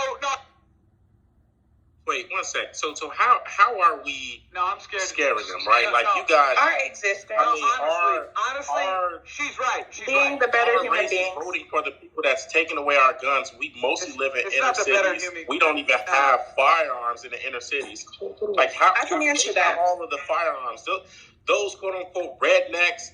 I mean, they have all of the arms. How are we going to scare someone we can't even out-arm? Okay, so guns are outside of the body, okay? White people are scared of you. Fred, he's on the phone thinking this. He even admits this, okay? I understand, like, there's a lot of black people like you that don't think that we have power. And I could get a gun and still be as... Okay. Wait, who the fuck is taking your guns, dude? I see guns everywhere. What the fuck are you talking about? Who's taking your guns? Bro, I'm saying we live in most of the inner cities, right? And the inner cities are ran mainly by who? Like we all know they're mainly ran by those white liberals, and right. So that's like a fact. We live in mostly inner cities. That's our race as a whole. And if you take a look at where they live, what the majority. I mean, some of them majority. Who's they? What are you talking about? They? What do you mean the white liberals? When I say they, the white people, the whites. Oh, the whites. Right? Okay, I'm with you. The whites, right? So we live in most of the inner cities, right? And we're supporting the party that's taking away our arms mainly, right? That's on the majority scale. So, I mean, clearly we don't believe in firearm ownership. Even if you take a look at firearm ownership, like the levels of firearm ownership, Like people don't want to educate themselves, though, man. That's not the white people's fault. That's No, I'm their just fault. saying. They don't want to educate themselves and get themselves No, licensed. Go get a I'm license. not saying whose fault Packy, it is. you a little bit too jumpy. We was having a talk. Oh, I'm sorry, love. I've been quiet for an hour while you've been running your trap, so my bad. I just wanted to I pop wasn't in for a speaking second. about. I really wasn't speaking about that. Will you shut up and let honest? Yeah, Justice is fine. He's a grown ass man, guys. He's not hurt. He's not bleeding. He's fine. We're talking, and you don't gotta jump off your mic either, love. It's okay. You talk to people how you want, so relax. If you want a productive conversation, you're gonna have to consider how you talk. Girl, you are not the idea of a productive conversation. We're on Clubhouse, okay? Please don't with me. Please don't. But you gotta get out of your character just because you're on the app. Girl, what are you talking about? Like, is this really how black women are? The most retarded shit I've ever heard. Like, Pepe, how about go meet some black women? Go check your. Whoa! I'm not one of your brothers, okay? I don't have to tolerate you bitches, okay, being all aggressive and black and shit. So please, white man talk. Whoa, bitch! Whoa! Justice was fine though. Like he wasn't crying. Whoa! God damn! No wonder they want to fucking divest bitches. Jesus Christ! I'm not trying to be aggressive. I mean, I'm online in a room with you guys, and it's just like, God damn, these fucking women are animals. Pepe, I'm sorry. Don't apologize. But the simple idea, Pepe, is that or Goddess, no one, you can't outarm. I mean, no one be scared of you if they outarm you. I mean, it's you can't just like it's just not really. It's not really realistic. Like if you're talking about like a constrained view and realism, you just can't. Like they outarm you. Like it's not even really how can they be really scared of you? I don't know if you were making a joke or anything like that, but that they literally outarm and out-resource. So I don't really see like that being a true thing. And they can train. Like we live in these urban communities where we can't even go, to a nice outdoor range and train. So I don't even see that being a true possibility right now. All that aggressive shit we be talking about. Well, here's the thing. We can get arms as well, but this is a kind of a perspective from, I guess, white people. And Fred, he's still on the phone, but he will even agree to this. A lot of them are waiting for black people to fight back. They're getting prepared. They see that there's an actual threat against them. And I think more black people are starting to wake up to that, and there's going to be a civil war. And it's yes, both parties will have arms, but what really determines the victory is each group's strategies and their strength. And black people, we are literally stronger, faster, but you guys won't get off your knees and stop to want to suck our dicks for reparations and bitch and cry about shit. Nobody wants to crack your dick. I don't want to suck your dick. I do like sucking my man's dick, though. We could talk about that if you want. But I don't think you want to. Okay. But yeah, it's we are stronger, faster, smarter, more strategic. Oh, you guys are smarter. That's but you know what? Yeah, Pepe, I know that's an insult to you, but it's the reality.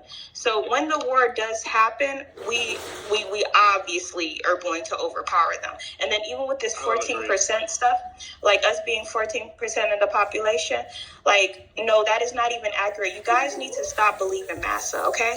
Niggas been fucking. This has been 14% for a long time. Niggas been fucking. That's why they did the abortion overturn. There was a whole Trump rally. They did that because white people are not reproducing at the same rate that they are dying. We are the majority, okay? And you can literally walk out, if you travel anywhere around the US, you guys aren't the majority. Plus, Mexicans are repopulating your black asses. Actually, they're a bigger chunk of the population already. You literally don't have any perspective outside of stats, Pepe. I be hearing you. You be using stats to paint reality. Nigga, I go out and talk to people. I'm living in reality. Goddess, you're not. But what about the border, right? Them. I mean, they are literally running across the border. I mean, this is common sense. Who is running across the border? If you got a ton of Mexicans or a ton of Latin people crossing the border. When did Mexicans come in this? I'm talking about white and black people. Please don't do that. No, I'm just, he was talking about what Pepe had said is the obviously, right? So if Pepe, don't incorporate what Pepe said because he reacts. He didn't think about that. We gonna stick to our conversation. Okay. Huh? No, but guys, black people are literally a minority in the country. Pepe, I know you're scared and you saying stuff. Okay. I'm not scared, you dumb bitch. Yes, you are. That's why you're. But what I'm saying is, if the Latin share grows, ours go down if we're not meeting or exceeding their growth. If that makes sense. So white people could just stop. That's a simple math, right? If their share grows and ours stay the same, let's say they just start mass reproduction and our reproduction stays the same, our percentage is going to go down. And there's Latin people running across the southern border. Yeah, Justice, I looked at the projections. What is it going to be? 2050 white people will be the minority. If you read those projections a little further, you see that black people remain at 14% of the population. So it's not that black people suddenly become 51% of the population. That isn't it. So people on the stage or elsewhere on Clubhouse who say, well, you're not even going to be the majority anymore. Yeah, well, guess what? Guess what, amigo? We're all going to be speaking a different language, and it's going to be Spanish.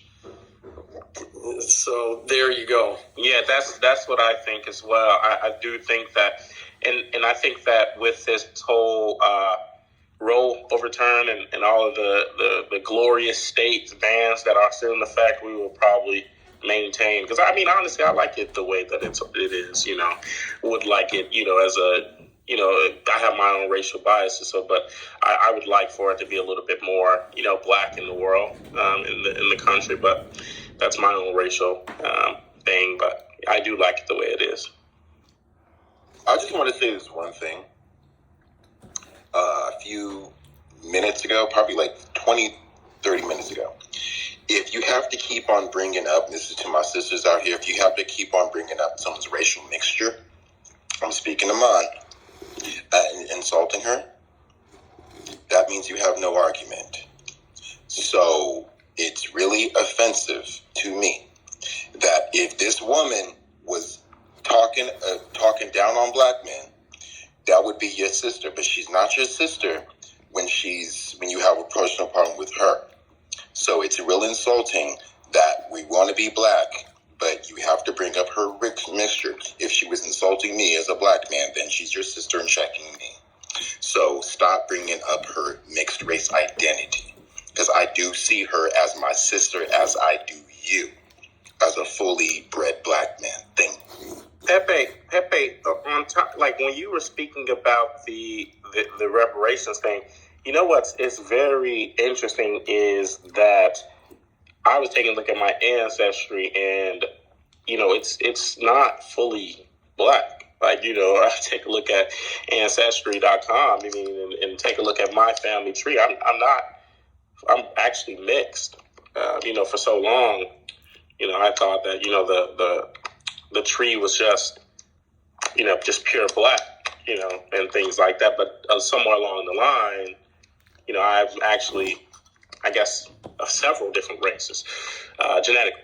Wait. So wait, hold on. I've taken a 23andMe. Okay. What we mean fully black? Because ain't nobody black on the stage is fully African or black. I'm 83% according to 23andMe. The black part is mixed with different parts from Africa, cut for different genetics, genomes, and haplogroups, but fully phenotypically black with, maybe the second largest, 40% European. But when you mean fully black, what are you talking about? Give me percentages. So you make me think you're biracial. What are you talking about? Explain it. I need clarity. I don't have the percentages, right? So I was taking a look at the family tree. And there is white people in my family far up my ancestry line. So I don't have the actual percentages, but I was just bringing up that point to kind of think about, and to just kind of see some of the logic behind the reparations idea, right? Because where do you draw the line? Do you draw the line at the individual's race percentage, right? So if you're a descendant of slavery, or however that goes, where do you draw the line? So I don't necessarily think that reparations would be fruitful, right? Because what'd you say? I'm gonna tell you, brother. Either you not thinking 10 steps ahead, or you personally being retarded to not think about reparations. Because I'm not fully a black person myself. You can look at me and say I'm a fully black man. I'm 40% white with 2%, actually 1% Asian. Okay, so I'm not fully black myself. I understand. I have somewhere down the line, I have a sharecropper from Ireland who's my ancestor. I have another ancestor who was a slave owner. He's a black man. And then I have probably some Filipino in me somewhere. I don't know. So when you talk about fully black, what are you talking about? Everybody black in this stage isn't fully black. So stop talking about it as if it's something unique to you. That's kind of stupid. No. I don't think you understand what I'm saying. My point is that everyone isn't fully black. So how do you determine who actually gets reparations if the people who you may be giving reparations to have ancestors that are, slave masters and who actually caused, the slavery, right? So it's people even that. What about the descendants of like white slaves? Like, what about those descendants? So I'm just saying that the reparations argument is very flawed. I'm not making an argument of being full black. I think you misunderstood where I was going with that. Okay. Well, I wouldn't say it was flawed, but I would say it was complex because there are more aspects going into reparations than slavery. There's like Jim Crow, redlining, and it just gets really complex, but it's not just slavery. Yeah, so would you say just like it just, a black hardship then? Because like I don't think. Okay, go ahead, West Coast. Justin, no, I'm gonna tell you. It's very simple. Well, first of all, you have to identify. Your birth certificate does have to say. My birth certificate says B as race, black. My daddy's birth certificate says Negro, but he was born in 1948, so that's a whole different conversation. But it says he's black. You have to trace your ancestry to the 1800s or the census that says that you were the census that says to the from 1800s or the 1700s census. If you were born here in America, that's one. You have to be born black, identify as black. You can't be this 1/16th, 1/32nd African ancestry. No. You have to. But who are you to say that though? I mean, like that 1/16th is valid, right? It's not me to say that. It's already been determined by California standards, and in California already, where there's a reparations task force. You have to prove that you're descendants of African chattel slave ancestry. You have to show documentation, and you can prove that by going on 23andMe, Ancestry.com, something like that, and look at the census records. My mother has been doing that for years. But that's California. About other states that may not agree. They do that too. They follow that standard. Like who? I'm not. Let me just say the standard, sort of the growing body of evidence is that either on your mother's side or your father's side, you have to be able to show through the 1865 census that at least one of your either match on the maternal side or the paternal side that you are a descendant of chattel slavery. So, for example, if you are biracial, like Obama's kids, actually, they're probably not the best example, but on their mother's side, Michelle will be able to chase her ancestry back to the 1865 census to demonstrate that she's a descendant of a chattel slavery on their mother's side, meaning Malia and Sasha. On their father's side, they wouldn't be able to do that. So if you're biracial or if you're of, mixed ethnicity, at least either on your mother's side or your father's side, you have to be able to trace lineage back to American chattel slavery through the 1865 census. The other component in terms of eligibility is that 10 years before the start of any formal reparations program, you have to have identified as black on some official, document, whether it's like the census or,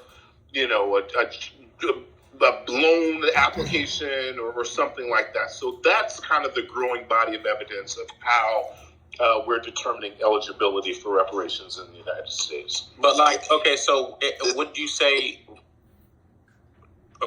reparations was already given in other forms of government, like, I guess the benefits like black-owned businesses and things like that? Would you say, some of the, obviously, affirmative action helps white women and things like that and more, but would you say that there's already been forms of reparations given, by the American government? God damn. Trouble, you want to take this one, Trouble? Oh, my God. Go ahead. So, with the biracial argument, I just see biracial people as niggas. Like, they don't smell like wet dog. They have full lips. They be having rhythm. So, yeah, I think it's real simple. Stop mentioning biracial people. Okay, they're black too. I really hate that shit. Okay, they're black too. I mean, you can't just... Biracials are biracials, and it's okay to be biracial. West Coast, hold on, West Coast, I just spoke. Did you not hear what I said? Because, are you listening? Yeah, I'm listening. You said biracial people are black. I'm only saying that specifically you were attacking my friend Mon, so... I literally, how am I attacking her then? I literally said biracial people are black. It was like probably 30 minutes ago. I never attacked her for being biracial, okay? You did. I literally know in every room, I tell her that she's black. And I tell her that I love her and she don't like that. Because I don't like being against black women. So, don't. Okay, my bad. I'll stand But you know what's, y'all know what's interesting to me? Like, just being biracial doesn't make you eligible for reparations. Because, like, Barack Obama, for example, he would be ineligible based on the criteria because his father is a Kenyan. Whose criteria, Trouble? And then his mother is white. So, and then another person that wouldn't qualify would be like Kamala Harris, who is, of Jamaican ancestry on her father's side, and then Indian ancestry on her mother's side, neither of which, can trace their lineage back to American chattel slavery. So it's not a function of just being like biracial. Again, the key thing is that you have to be able to trace your lineage either on your mother's side or father's side back to chattel slaves in America. But trouble. Whose criteria is this? Like, who is the, like? Did the people come together and just? It's actually develop this. So Sandy Darity, who's one of the leading, experts in wealth stratification as well as reparations. He's out of Duke University. His criteria in terms of eligibility is growing as sort of the standard for eligibility criteria. Okay. Go ahead, West Coast. Okay, yeah, thank you. Now, okay, let me just say this. White people already don't want to give reparations anyway, but if they are give reparations, they want to give it to, they already feel some type of way, but how they feel and who they want to give it to already. Can we just say that? They'd rather give it to some black people in America. They don't want to give it to every black person. I know you don't want to give it to anybody. You don't want to give it to anybody. I get that. But if you are, you'd rather give it to or control which black people get it, which ones you like, who's your fucking favorite. You'd rather give it to all fucking Beyonce and say, here's my reparations check, fine. So that's why black people in America had to be very strategic. If you trace it back, if you be consistently black, your family's still black on paper and in person, as you can see me, they would probably rather maybe give it to me then give it to anybody who's black or like Kamala or Obama who's not. They're still African descent like me, but they're not descendants of African slaves. So that's why we're very strategic in how this happens. So West Coast, just along those lines, right? So, the thought of like reparations comes from like, I guess the idea that like, a group of people, our people was wrong. I'm a descendant of slavery. Our people was wrong and things like that, for what happened, in history. So, are you also... So does that mean that any individual, because, obviously there is a group that has been wronged by another group. So if you have some sort of connection to, I guess slave owners or slave masters, does that automatically disqualify you because you are a descendant of the wrongdoers? Because you can't be the person who is, I don't know, at fault and still getting paid as well in your bloodline. You can't get paid for somebody in your bloodline that did fault and then another person that is at fault, right? So you can't be on both sides of the aisle and get paid for it, can you?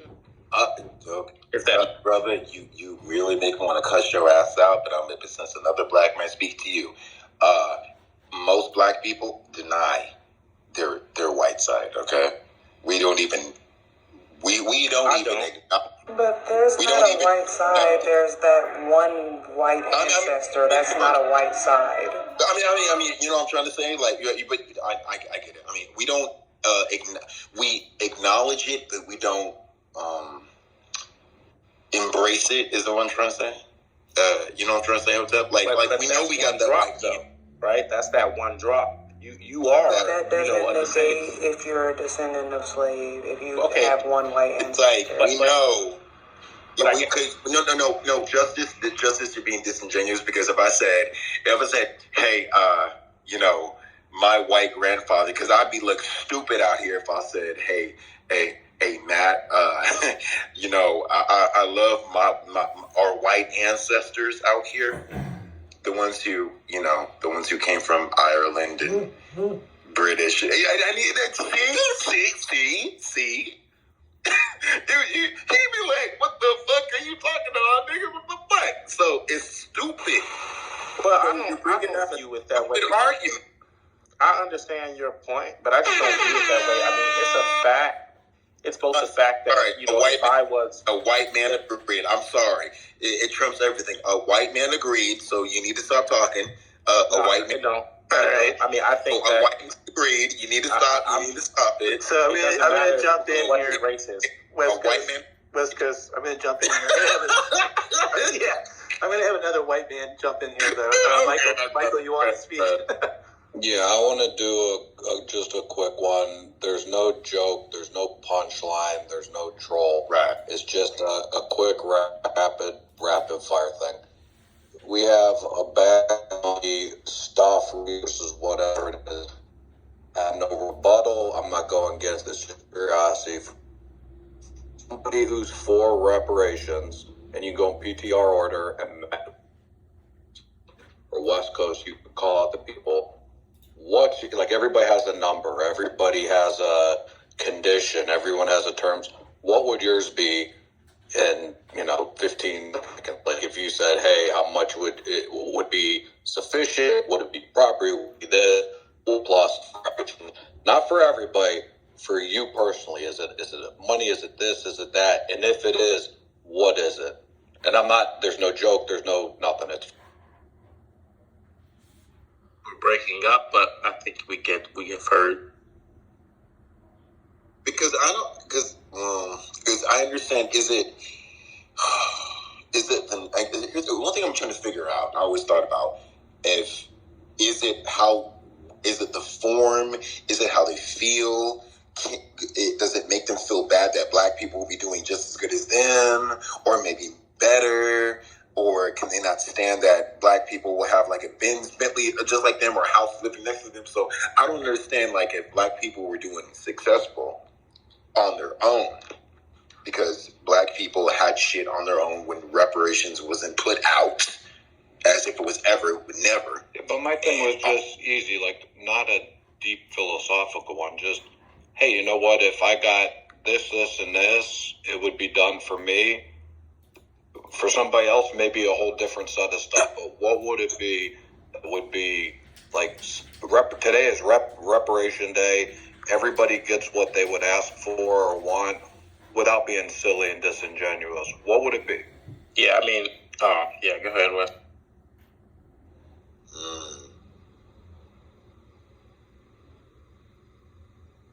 What would it be?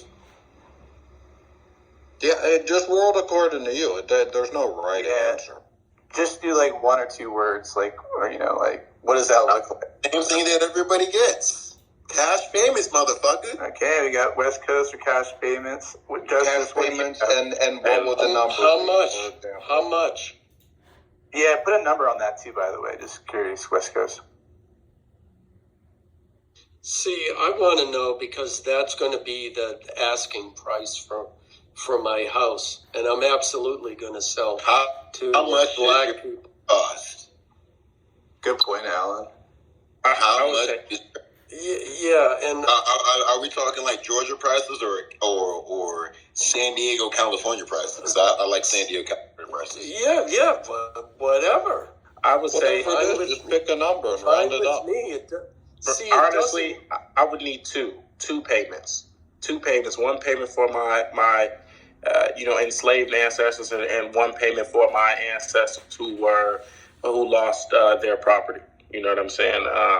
I would need payment for enslaved, and then also payment for those who just lost all their property that was legal at the time. So I would need double payment. You know what? I couldn't give a number because y'all would be paying out the ass for is that's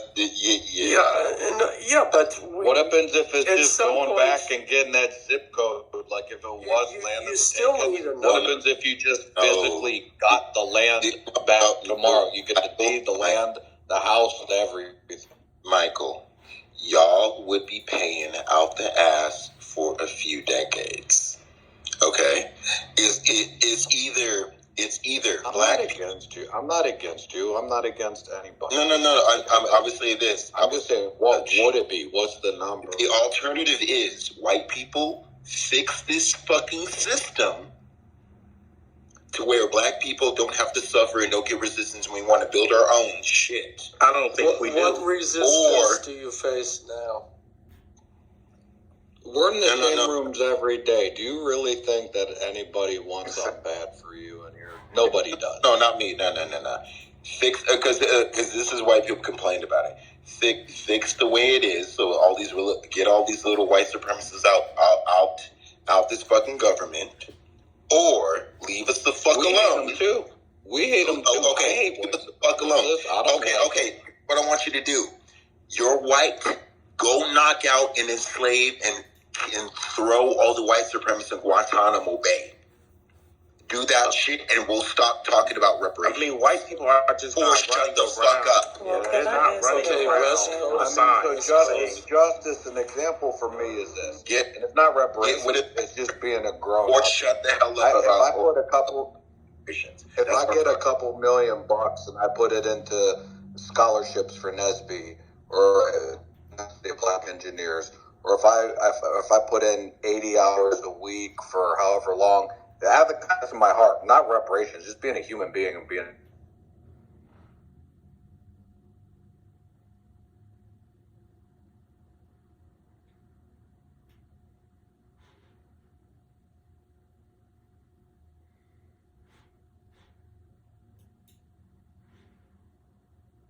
To be shitty or is trying to put their foot on anybody right now. I think there's a bunch of assholes that are. There's a bunch of assholes. I mean, if you're gonna say, okay, we'll hire more black engineers, okay, but what are those black engineers gonna do? They have to go engineer some black shit. Okay. No. That's where I would say the falsehood is that because I am in that thing, and I do teach and provide scholarship for all types of people, and also outside the United States as well. What does this do to inflation? No. But I'm saying when you provide education scholarship in STEM fields, so you're going to be a doctor or an engineer, these kids get placement and they create more jobs. They do all this other stuff. I would not limit it to say go make black things for black people. I make all things for all people and get all the money. I think that perspective is silly. If you go out and you make something good, why would you limit it to a specific population? No. I'm gonna tell you, Michael. It is more beneficial for you as are you a white man. I'm talking a black, white. It doesn't fucking matter. It would be encourage you if you teach a black person something that can produce engineers, something that can build up a civilization. It would benefit you to say, hey, go help out your people. Because black people won't be saying, give me reparations. Black people can help themselves. That's not their job. No, but I'm saying if you want max money to spend however you want, so you go invent, you're Elon Musk. You're black, but you're Elon Musk. You can go do anything you want with that money. You could start foundations, you do whatever. I wouldn't limit whatever good comes out of it to whatever. I take everybody's money and I go put it where I can help, where I want to help the most. And if it's a black person that learns that, gets the advantage, it's their prerogative. They could spend their money how they want and help exactly who they want. They can do foundations, they can do endowments, they can say, hey, it's for more black scholarships. They could do whatever. But I take in all the money. I take in everybody's money. I spend it to my agenda, but I take everybody's money on that one. But what happens to inflation, though? I mean, as an American, putting this race aside, what happens to inflation? I mean, it goes through the roof. I don't want reparations. People just I would rather acknowledging that they need to contribute to the black community. Instead of printing money, you can say, hey, let's take into reparations, and I go, my penance is, you got to contribute meaningful to this. Your share of it is whatever astronomical number divided by white people head count. You got to do at minimum this, and you're not going to catch shit anymore. So if it's, hey, you got to have 10 scholarships, you got to do this many things, you got to buy, no inflation, just contribution, right? When would I get off the hook and not hear about it anymore by doing the right thing? Oh, yeah. You want to understand how you got off the hook? I would say personally for you is I'm not on the hook. Let's say my grandparents came over. No. Okay, I'm just saying 50 years ago, so it doesn't count for me. I did my grandparents as immigrants. I'm just saying, Michael, no, don't be hostile. I'm just saying, right? So I'm saying, a good plan is that if a black person comes to a white person to learn something like money management, engineering, tech, or let's say how to produce food or whatever, that white person goes, hey, I know my ancestors did you dirty. I'm going to teach you some shit that's going to help you build a community. Go back to your people, learn this, and teach them. But they won't be asking for reparations because, and also you have to stop the white people from burning down the buildings and being unsuccessful. I'm giving a real example because I put in a couple million to NSB in my lifetime. Okay. Through my businesses. Okay. And these kids go get great jobs, and I help them. If you worked at company X and Pepe worked at company Y and Justice worked at company Z. I'll be like, hey man, this is somebody that got good grades, or mechanical engineer, industrial engineer, get an internship, which then turns into a job. So I contribute to the education process. I do it financially. I also do it through teaching. But not to be combative it's not my choice to make that person win and then say, you must go do this. They do it out of their own heart to go fix that problem. I can't do it to them. They have to choose that. Oh, okay, right. You're right. You were very right. they have to choose. If you teach a black person some valuable shit, I can't force them. I could say, hey, go use this and take care of your squad, whoever your squad is, your family, your friends, your neighborhood, whatever. But I can't make them do that. They have to choose it for. But Michael on West Coast, this is outrage. Like this doesn't even make too much sense to me when I like what you're proposing makes it seem like black people just don't have the avenue to go and learn this stuff on their own. Computer science and software engineering could be picked up by taking online courses and reading free professor books online. That's right now. But what I'm saying, I'm looking at coding in Python and HTML right now. I'm trying to learn this shit. I'm a software engineer. I'm self-taught. I understand. That's why I brought it up. This is ridiculous when we sit here and make it seem like black people just don't have these avenues. And like, I don't know, like, this is not their problem. Like, their problem, why won't we talk about the true issue, which is why, what's going on in our community and stuff like that. The leading cause for a black man my age is to be shot in the inner city by another black man that's a part of a rival gang. So I don't think this is like, I just don't even think that this is like honest at all. Like, why should we go to white people and just be like, hey, help us out, we're dumb? No, we shouldn't do that. We should improve what's going on in our community. This doesn't even make sense. Okay, I'm gonna take. I agree with you at 100%. My ancestors didn't do anybody dirty. No, hold on. Okay. I've been nice. I've been waiting. I'll just jump in quick. My ancestors didn't do anybody dirty, but even the person whose ancestors did, that's not their responsibility. And you're going to them saying, give me your money, give me your resources, because 60 years ago, 100 years ago, 200 years ago, one of your ancestors was mean to one of my But I don't think we have to care. I don't think we have to care. I don't think we have to care that your ancestors did or didn't do anything. It's really just too bad. And I'm not even the most pro reparations person in the world, but I'm not in the business of but I'm not in the business of caring whether or not you deserve to get your money taken or not. Yeah, it's my money. But wait, when people are receiving reparations, Alan, it's not coming from your pocket. It's not coming from you. Yes, it is. So why are you going to pay those taxes? How is it coming from your pocket? You was going to pay those taxes regardless. It comes from inflation. It comes from the government. QE, money printing. Are you a part of the government? Taxes magical money what being are we printed. saying? I think this is just fake outrage right now that you're doing, and it's sad. Nothing is coming out of your poor pockets as a white man. Black women, when I'm speaking, don't speak. You know what? No, Alan. I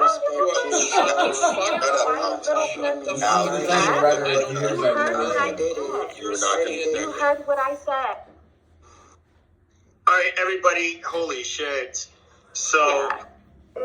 Yeah, I'm sorry, Pepe, but it's every time. No, don't be sorry. Don't apologize to Pepe. Yeah, I'm apologizing to Pepe. Stop having this fake outrage and thinking that someone is taking your little coin. Nobody's taking your money. Yeah, it's my money. The people that have the most money will pay the most tax. Don't stick your hand in somebody else's country and bring people from somewhere else. It doesn't matter if you deserve it or not. It doesn't matter. I'm not that delusional. Unwarranted injustices happening to you is okay. See, but in any event, Jesus Christ. All right, we'll wrap it up. In any event, that's the whole crux of the issue. You asked West Coast why there's such a pushback. That's it right there. And if I try and have a conversation with you and have a back and forth, about, okay, let's discuss this. Okay, the black bitches come off their mics and they start interrupting. Yeah, I'm sorry. Right. That's my problem right White there. men control That's their my women. problem. You need to control your women. Sorry, they deserve it. Thank you. I mean, don't you dare. You know, let me say something. They don't scare me. They don't scare me. With this sort of complex. Go to hell. Let me say something. It's not a complex. You're pathetic. Nobody's. Your fucking excuse is gonna end up dead and raped and robbed, bitch. You're ragging out of You know, sorry, ladies. So I would like to be respectful to you. Okay, all right, guys, let's not. Oh shit. Hey, So, is it reparations time yet? Not yet? Okay, thank you. All right, let me know when we come to the decision. Okay, let me excuse me. Hold on, everybody. If the collar fits. Hold on, Alan. If the white chick is Go ahead, Debbie. Everybody, hold on. Alan's broken. No, Manville, stop. Manville. Jesus Christ. I know we got some new people. Okay, Hotep, you said you wanted to speak. I know you and Kiana. Kiana, did you get out what you wanted to say? Yeah, I just hate the fake outrage, on this app when we talk about reparations as if we're literally taking money out your trailer trash pockets. Nobody's taking your fucking money. Just wrap it up and throw it in the garbage. I'm sick of you, Alan, coming on this app calling us black bitches and niggers, and it just goes unchecked. And Pepe, I hate that for this room, because if we were to do that to him and call him a cracker, we would be kicked out the fucking room. So, yeah. Well, Kiana, to be fair, a lot of people do call us crackers. They say how we die in the sun. How does it feel that you guys, the sun kills you guys, blah, blah, blah, blah. And, we had people like Hotep even. Personally, I prefer honky. What I say? But all I'm saying is that my outlook is hold on. Let me finish, dude. Quote me. Hotep. Yeah, I know I did, but hold on. I'll let you go after me. You have, my whole thing is that, like, okay, if people are going to be, obviously there are going to be heated arguments in my rooms, and you're going to get it from, both sides. And so I allow people to do it as long as it's not, like, getting, like, really personal. But, I mean, you can call people cracker, too. I don't really give a fuck personally.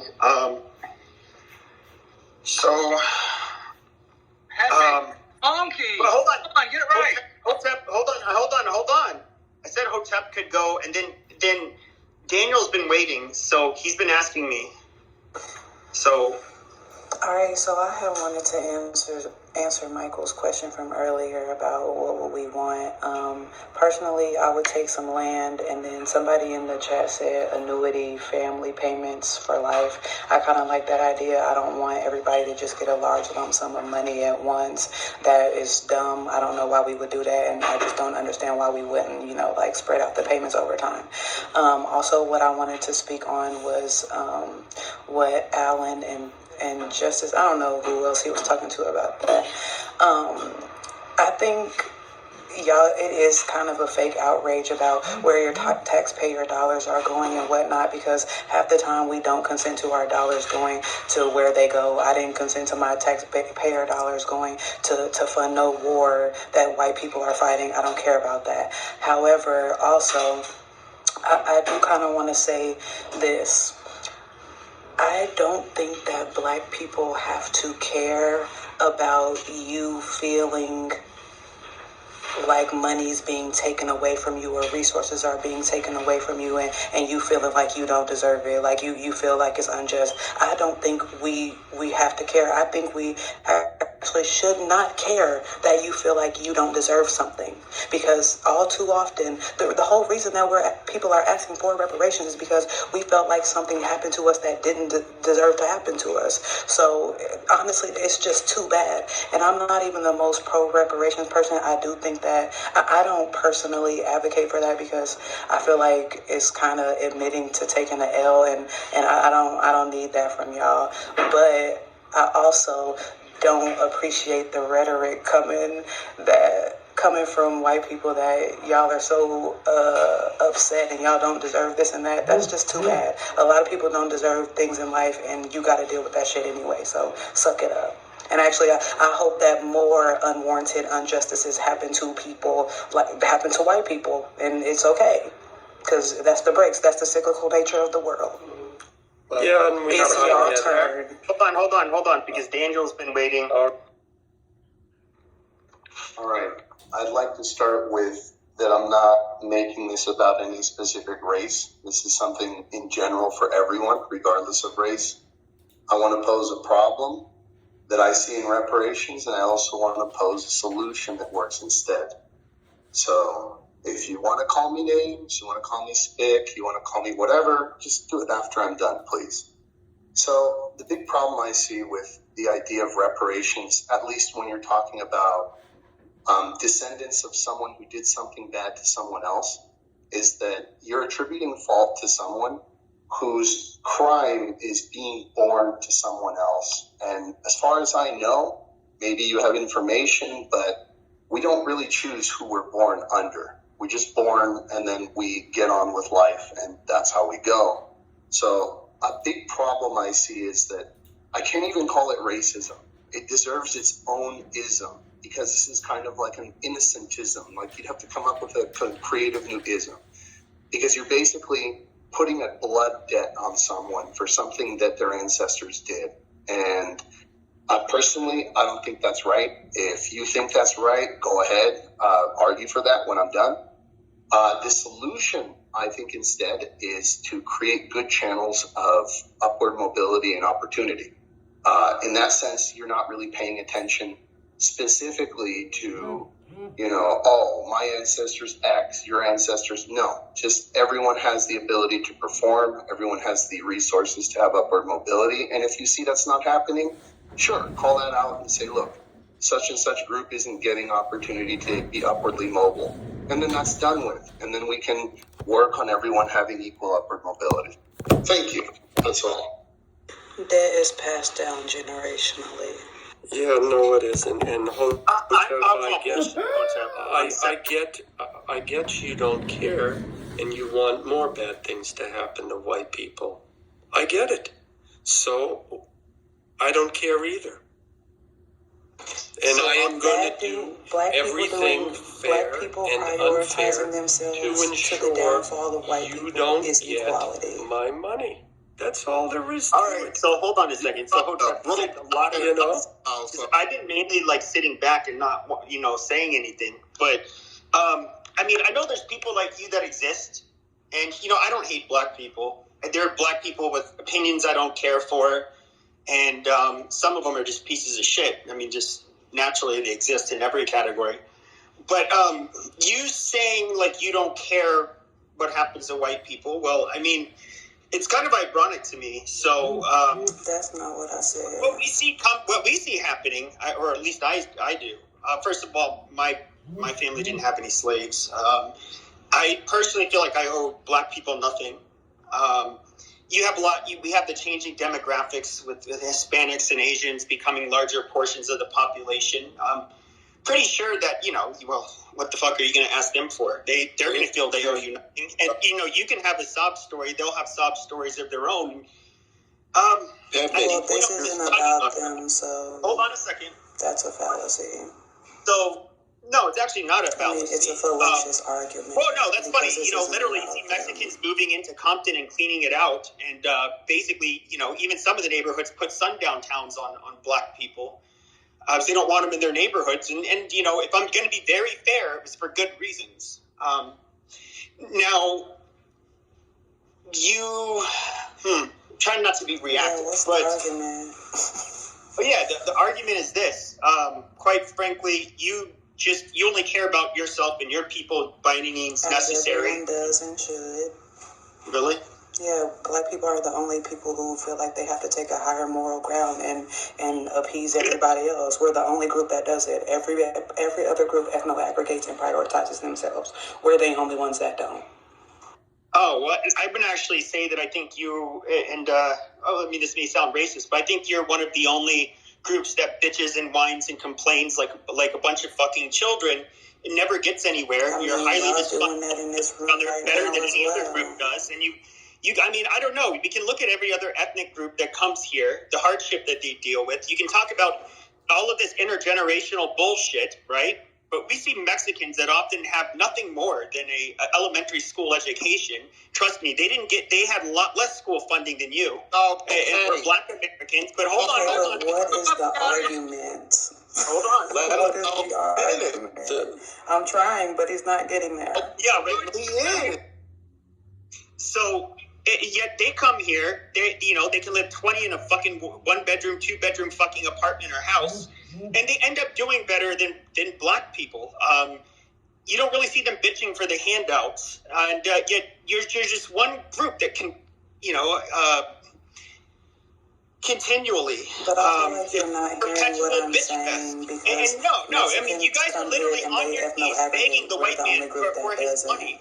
Because you guys can't do shit for yourselves. I mean, I think you should think about that. A proud people accomplishes things. They don't beg for it like little fucking reparations doesn't even. Let's address something with the Mexicans. Hold on. Yes, Hotep. I'm not a professional victim. You haven't even heard that. Hotep. It's not gonna happen. Why are you screaming? It won't happen. I just want to say, y'all obviously didn't hear it. Y'all heard what you wanted to hear. You're whining. No whining. I haven't even asked for reparations on here. You're not listening, guys. Nobody cares. You said you were obviously, you guys are coming off the... Everybody keep off your goddamn... Hey, bitch, I'm talking to you. Like, seriously, I'm moderating. That's a good one. We ain't being quiet, Cracker. Oh, she is right about one thing, that things are cyclical.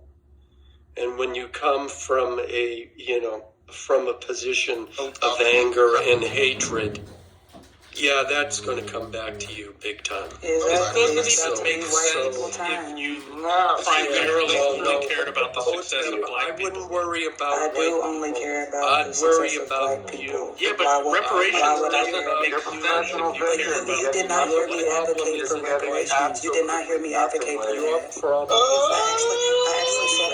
I actually said I was not the most pro-reparations person in the room, so you guys aren't listening. I'm not talking about... I just hear whining and crying. I'm not talking about you. Ian, you're not adding. Ladies and gentlemen, say to Ian, you haven't added anything. Make a point or be quiet. Make a point or be quiet. Won't you think you should be on an even playing field? Pepe, I'm going to find the link. Hang all the niggas by the necks. You were whining and crying. It was disgusting. You're just saying find the link to the two white women. What did I say, Ian? Pepe, I guess you gotta just drop people you're crying. their fucking mouth. Please drop them. Ian, what did I say?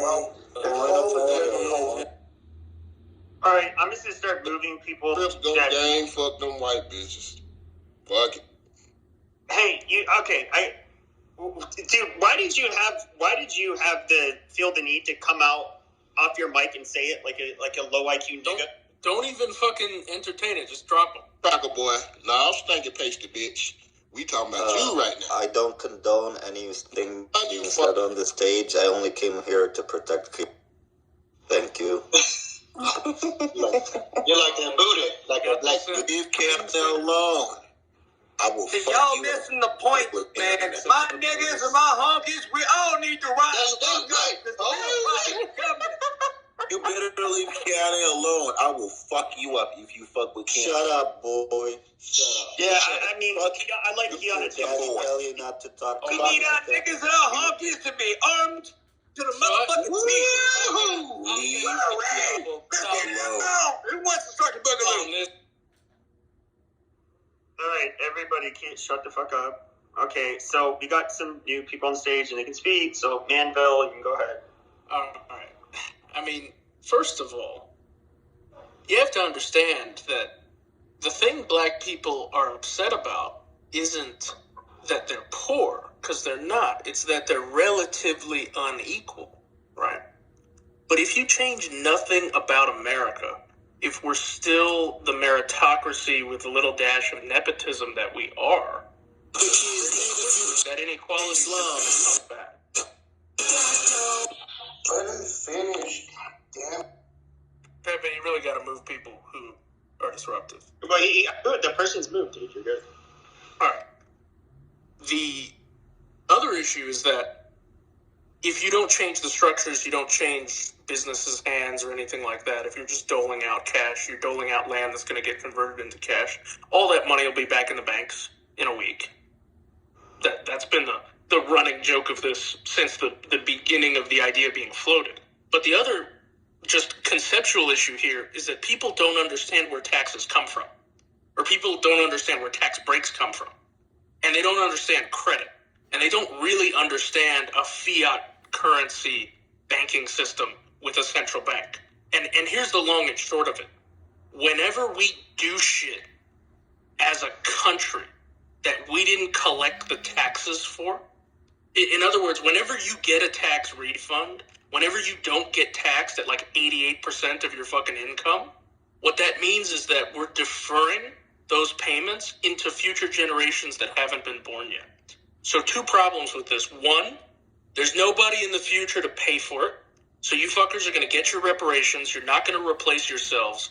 And you're going to have nobody to take care of your ass. And you're going to have a completely upside down triangle demographic situation in this country. 2, the only way for black people in the future to escape having to pay for your fucking reparations would be if they left America and went to a country that was not plugged in or connected to America's success. Good fucking luck trying to find that.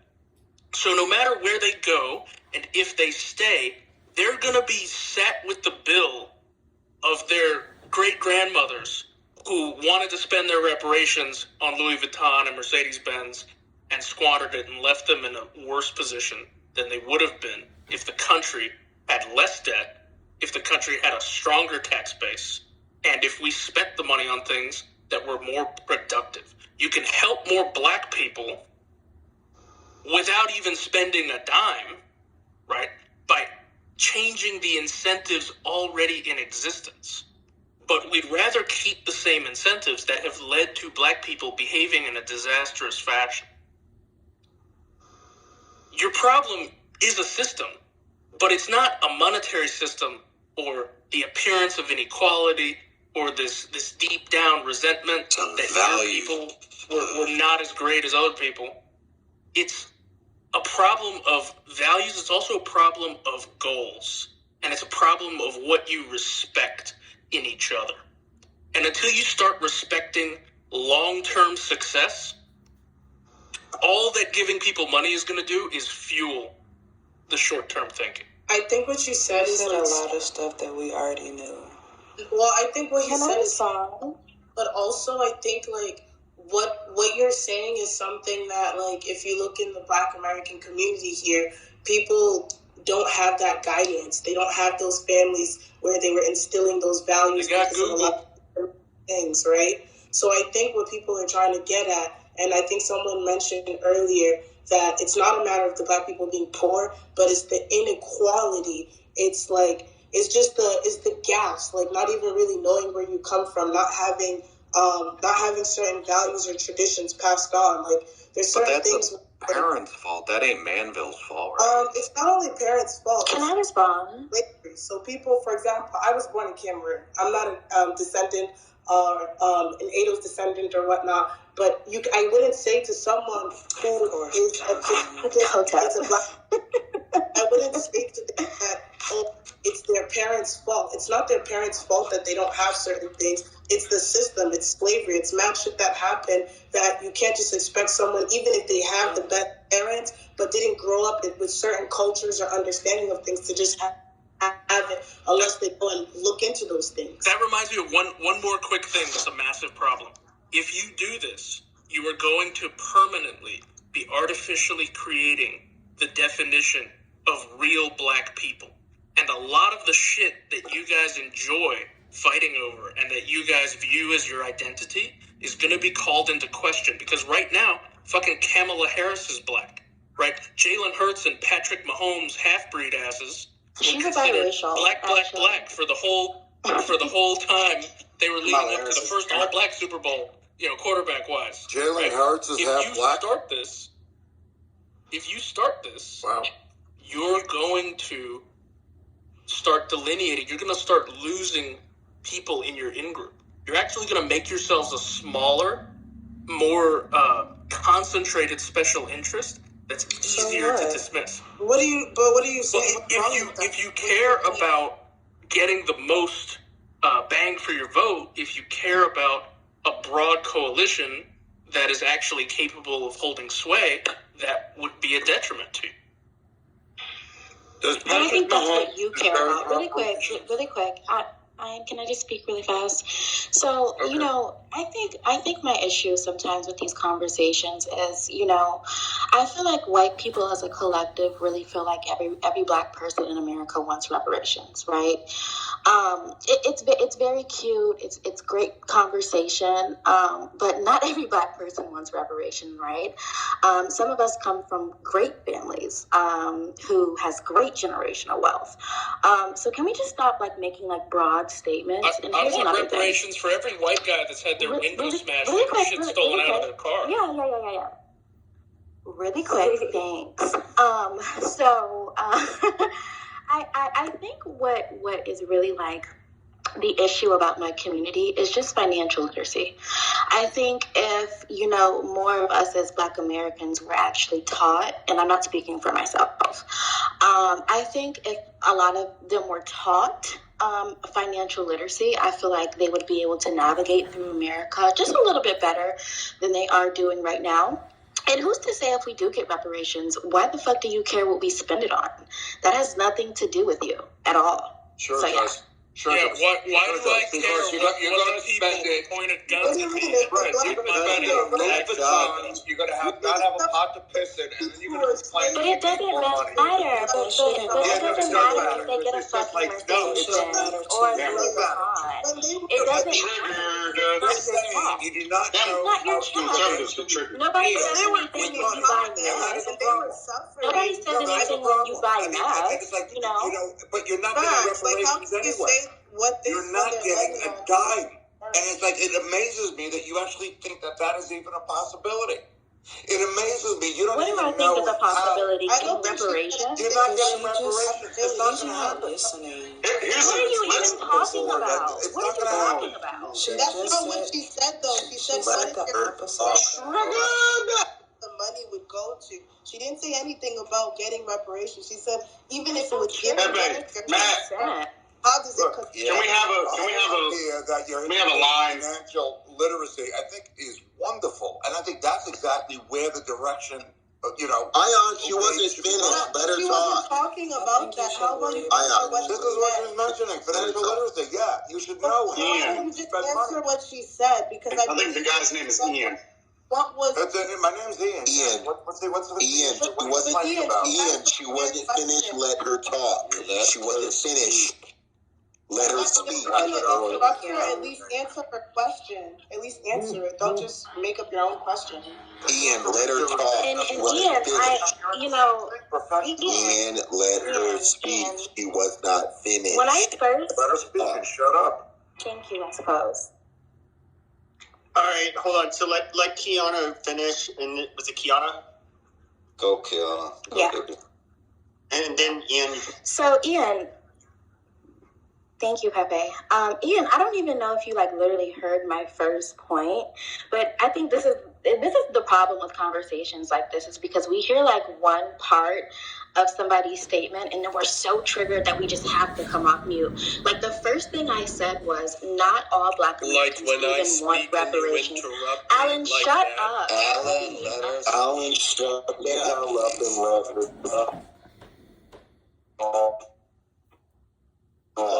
Go. That was my whole point, Ian, whatever. Not all Black Americans want reparations. So for you to just come off your mic and just say, well, you're not going to get it. I didn't even say I wanted reparations. So can we just stop this? Stop with the impulse. Stop with the calling out. It's getting old and it's very tacky. Yeah, so we'll see how long I can speak. Wait a minute. Kiana. Hold on. You're done with this. Okay. I would love to know who's going to turn down that kind of cash. I'd love to know that there is no criteria to who would be entitled to so-called reparations you're not going to get. I would like to know somebody like Patrick Mahomes, who is half black and half white. Does his half black side get the money from his half white side? It's just you don't have any criteria, but apparently... Obviously, you're a little bit slow, so I don't even hypothetically it's really something because you're the ones that are actually... Wow, and homonyms. This kind of cash, it's not going to happen. Absolutely You don't have anything planned out. You've got nothing. You just think that you're just going to be getting... So do you guys see what I mean? Do you guys see my point? It's absolutely hilarious. Just say You know, okay a to bunch you of guys who want trading Pepe, can we get a cue? Pepe! Yeah, we got it. Okay, hold on. I don't know who was going, but let Ian have 30 seconds, and then we can move on to someone else. Go ahead, Ian. Finish. The whole idea that you have no criteria to who's supposed to get these reparations you're not going to get, because that not all black people would want them. Okay, well, what's the criteria? Who's going to turn it down? Just say okay, y'all. Okay. Say, So can I respond really quick? Okay, hold on. Hotep, you're up. We have that part that's worked It's out. Hotep, thank you. Okay, Hotep, you're up. Ian, we got it.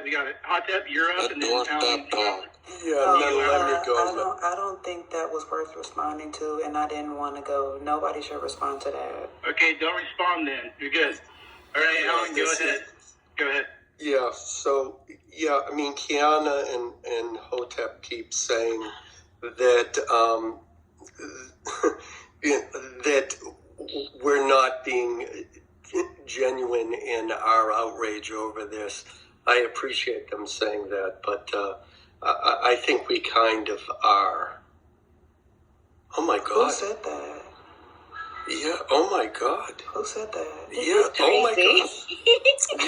Kiana, did you say that? You're interrupting? No, he's so You took a very long pause. Stop interrupting, please. He took an extraordinarily long pause. Yeah, well, I guess sometimes I do that for dramatic effect. Well, just quote me correctly, please. Yeah, I am quoting you correctly. What are you talking about?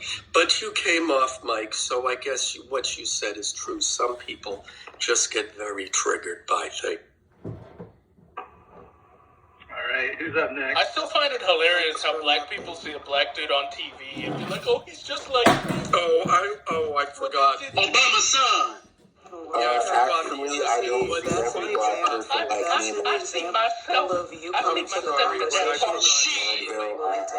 every black person like me. That's an example of you coming to the conversation not ready to act. What is this triggered bullshit? Yeah, Chris Rock made fun of... Because I fucking like to yell. Yeah, Chris Rock made fun Never. 20 years ago. And the whole attitude we're hearing up on stage and what's being put forth on stage, Chris Rock made fun of this shit. And even in Living Color made fun of this. What was Oswald Bates?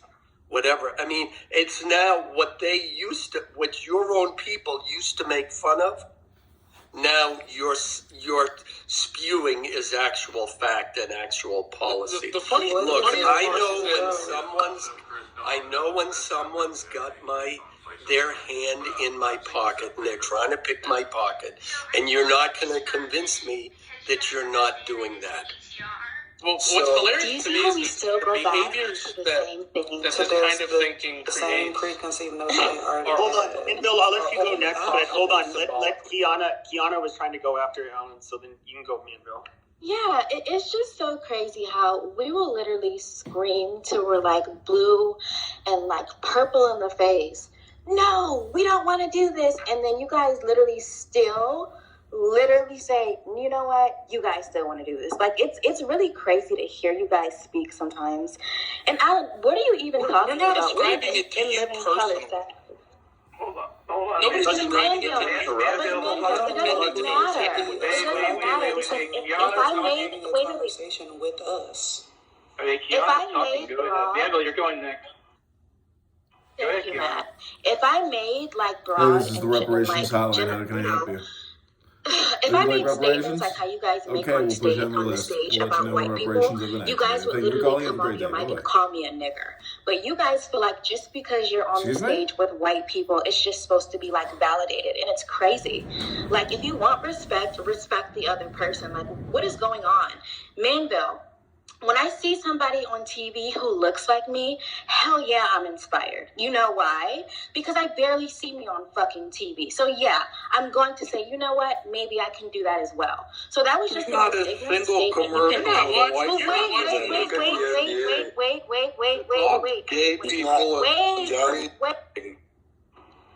Holy shit, guys! You guys like got triggered and interrupted her, dude. Let her fucking. Yeah, let her talk. Yeah, it's just like, it's just really crazy how you guys literally talk on this app. Like, of course a little black girl is going to be inspired when she sees another black girl on the TV because she doesn't see her often. So what the fuck are we really talking about? And this is why I really feel like this is like low-key like an underlying racist type of conversation, because this would never be talked about in like a workplace or when you're around your token black friend. Wait a minute though, because men like you though, Menville, you have token black friends. I'm pretty sure you have like one black friend, and you would never say this to your black friend. It's only when you're in a group full of white people and you're like, yeah, let's talk about these black niggers. It's disgusting. Like, are we in 1950? You said it. What the fuck is going on? With my daughter's black boyfriend, is that an exception to the...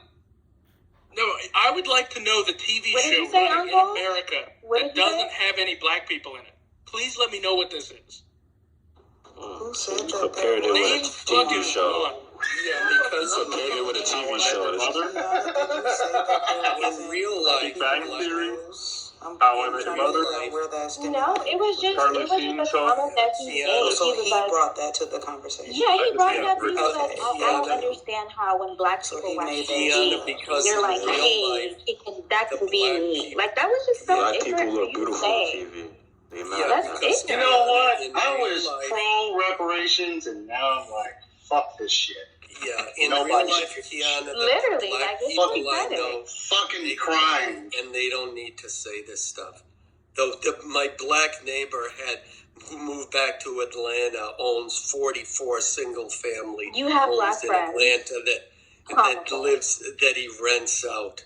Yeah, they don't say stupid shit like this because they don't have to, because they're not losers who are trying to suck money out of other people. Okay? Alan, I literally told you 10 times I don't want reparations. Hello? Can you hear me? Oh my God. Yeah, well, the world does not revolve around But he's having a conversation with us. He's literally having a conversation with him and his 10 white people in his head.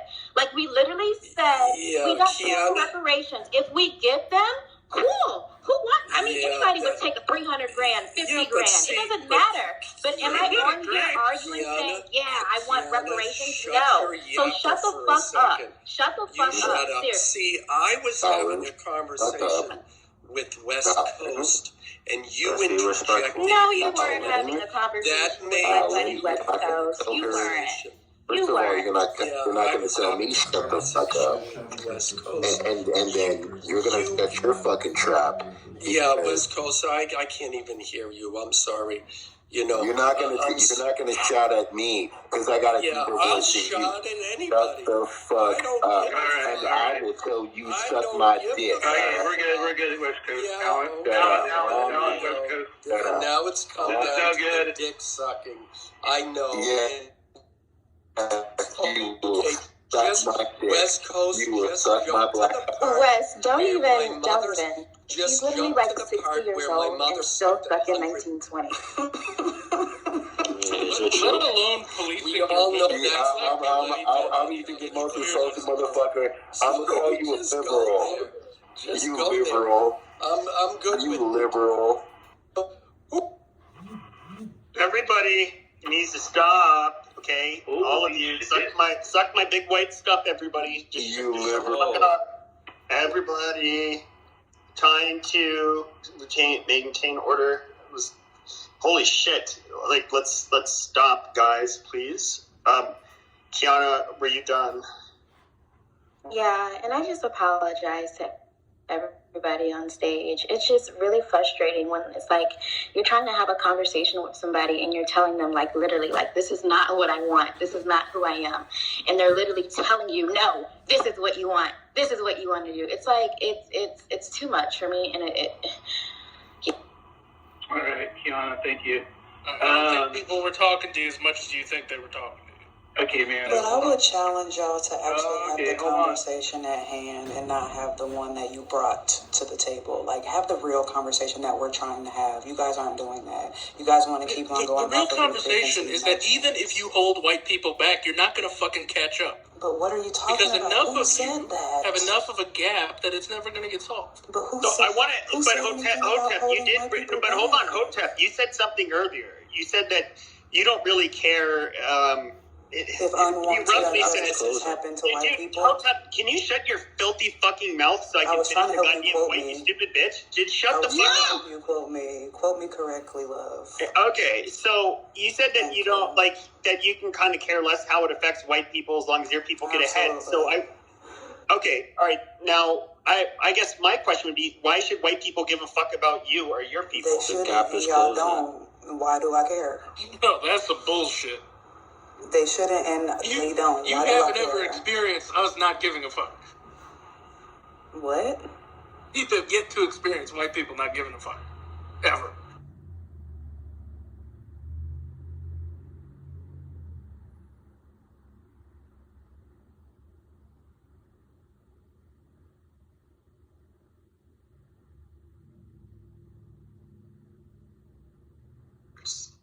Yeah, I'm not sure. A good point, Deputy, in a way. Oh, what you're saying you would just kill us all off? Don't tell my fucking wife, Hotep, to shut up and I'm gonna beat your ass. Guys, you can suck a goddamn dick, you fucking homo. Yo, you ass motherfucking ass, bitch. Them small ass muscles in that bitch, your little bitch ass boy. Like I said, you couldn't display your hate. You can't display your hate outside, you know what I'm saying? Well, hold on, let me say this. Come on, man. You 6'5" over here, bro. What I'm saying is not that I want to hold white people back or whatever. That's not it at all. All I'm saying is that the true equality is black people being able to be racist and to ethno-aggregate and to prioritize themselves to a point where we don't care how it affects other groups of people. That's it. Okay. Name me a group of people that has ever successfully been racist to a majority group that has most of the power in their area. I don't think anyone has tried, but when I'm saying, you know why? Hold on, when I'm saying be racist, I'm not talking about enslave people and put you guys in Jim Crow. Right. Racism doesn't have to mean all that. I'm going off the real. Hold on, I'm going off the real definition of racism, not our American experience of racism. Yeah, Wakanda, we get it. No, not even that. Just prioritizing ourselves to where we don't care about what happens to you. Yeah, Lord knows you've been learning that in the classroom, not in real life. So it's hilarious. What happens there? Shut up, you're slow. What happens there is that anytime you really should learn what reality is. A lot of ignorance. That's obviously something you're not really good at. I mean, you're good at using nice There's a lot of ignorance. The nature of the universe is cyclical. White people can't be on top forever, and they haven't been, and it's really okay. Your time is coming to an end, and yet you really don't care so about deal the fact with that it. people are going to remain failures with your way of thinking. They're not. The nature of the universe is cyclical. Nobody can remain a failure. Back to the 60s. And failure is something you don't care about. So continue to fail. I can hear you. The nature of the universe is cyclical. I didn't make the rules. Making progress. The gap is closing. The nature of the universe is cyclical. The nature of the universe, et cetera, et cetera. While you continue to fail, you guys can't be you get nowhere in life. On the And again, don't talk about all the theories. By the time your son's is 20, you still get nowhere going, which is fine. We're good. Ian. Okay. By the time your son's is 20, Hotep and Ian, hold on, chill out. So, Let's move the mic around a little bit. It's all the same people. On timing, did you want to say something? Keep talking over there. Get off your mic. I don't know what you want to say something. I'm just listening. All right. Anybody else? Mandel, do you want to wrap up a little bit what you're saying? What's going on? Dude, this is fucking asinine. Okay. What you're talking about is a situation where whenever your goals align with who's actually in power, you're good. And as soon as they clash on anything, you automatically lose. From a force perspective, from a coercion perspective, from a voting perspective, anytime there's a clash, you're going to be on the losing end of the stick on this. And so, like, black people isolating themselves and locking themselves down is going to lead to a very simple thing. You're not going to get smarter. You're not going to get more technologically advanced. You're not going to get more sociologically advanced into whatever the adaptations to modern technology are. You're going to lag behind economically. And ultimately, you're going to diverge to a point where you can no longer function in the larger global system. Because even with globalization dying off from a trade perspective, it's still a global information market. It's still a global sociological phenomenon. And if you isolate yourself from that, you're going to get left behind. It's just a matter of when. There's never been the success of white people is not that white people locked themselves away and came up with the idea to hate everybody else. It's that white people were maximally exposed to everything. We were the dumbass curious cat. Hey, what the fuck's on that island? What the fuck's on this island? Oh shit, these guys have gold. Oh shit, these guys have cinnamon.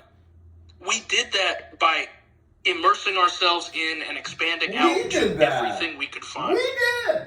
That's how you build a very strong, very advanced society. You have maximal contact with the most amount of people, with the largest possible society you can, and you keep expanding it. And what does that have to do with anything that was Hotep, said? really quick. Hotep, can I say this just really fast?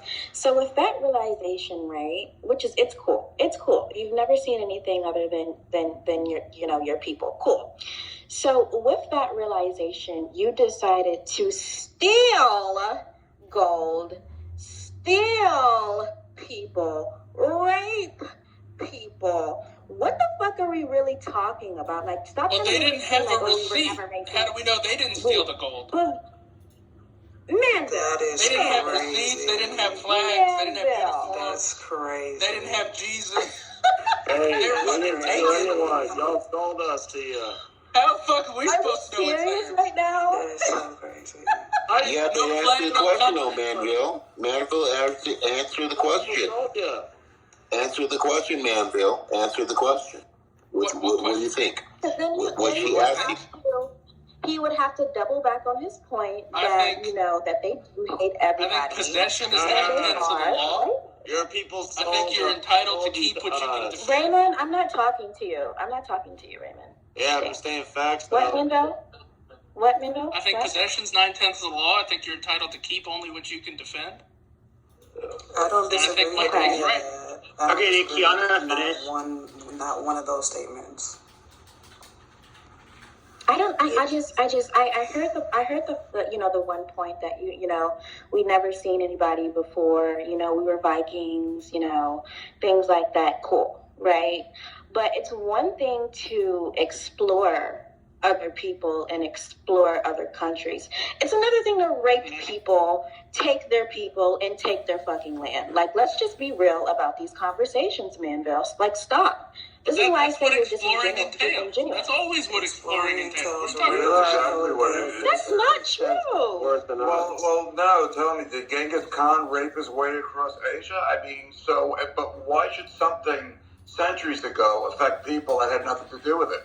Nobody even said that. The only reason we're not still raping and pillaging our way across No, we're not. the earth And that's my point. So why is it even being brought up? I mean, she's talking like it's been done last week. Nobody's holding you accountable for shit that your fucking I know ancestors that, did. because you can't hold it accountable. Okay, so nobody's doing it. So What shut is up. your rants? Stop being a professional. We're gonna talk about What is history. your rants? She's just talking. Stop talking.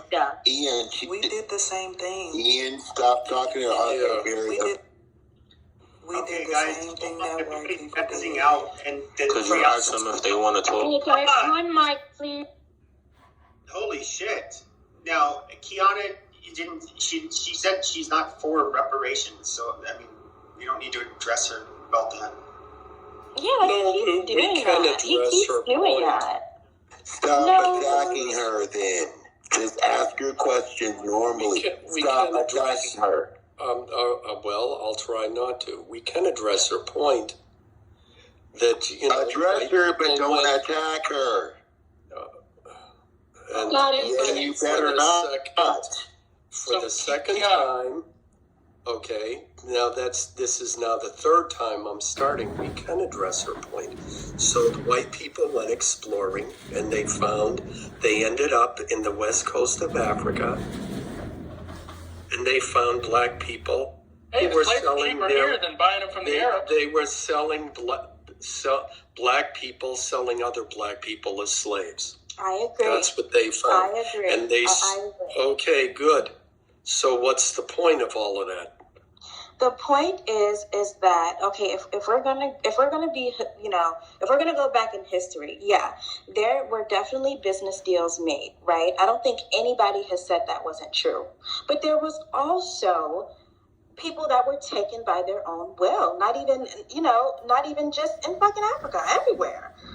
So that's just my whole point. I mean, if we're going to talk about going to another country to discover people, I mean, okay, that's fine. But like I said, to go over and actually take people and take people's resources, I feel like that's a whole nother conversation. Yes, there was a business deal made. That's why we don't fuck with Africans. Pepe, I know you see this on this talk all the time. Wait, really quick. Pepe, I know you said this, I believe in like another room. You were like, the Black Americans, they don't really fuck with like the Africans. Abso-fucking-lutely. Because majority of them sold us, right? So yeah, that's a real thing. I don't think everybody's black. What the fuck just happened? I guess her phone died. Her app must have got But she probably pressed another room. Yeah, either that or... I feel like two people just dropped. It's a miracle. Oh, she dropped? What? I mean, basically, what are these... I just left. What is this modern standard of behavior that we're supposed to be judging these 16th and 17th century motherfuckers over? Guess the people had...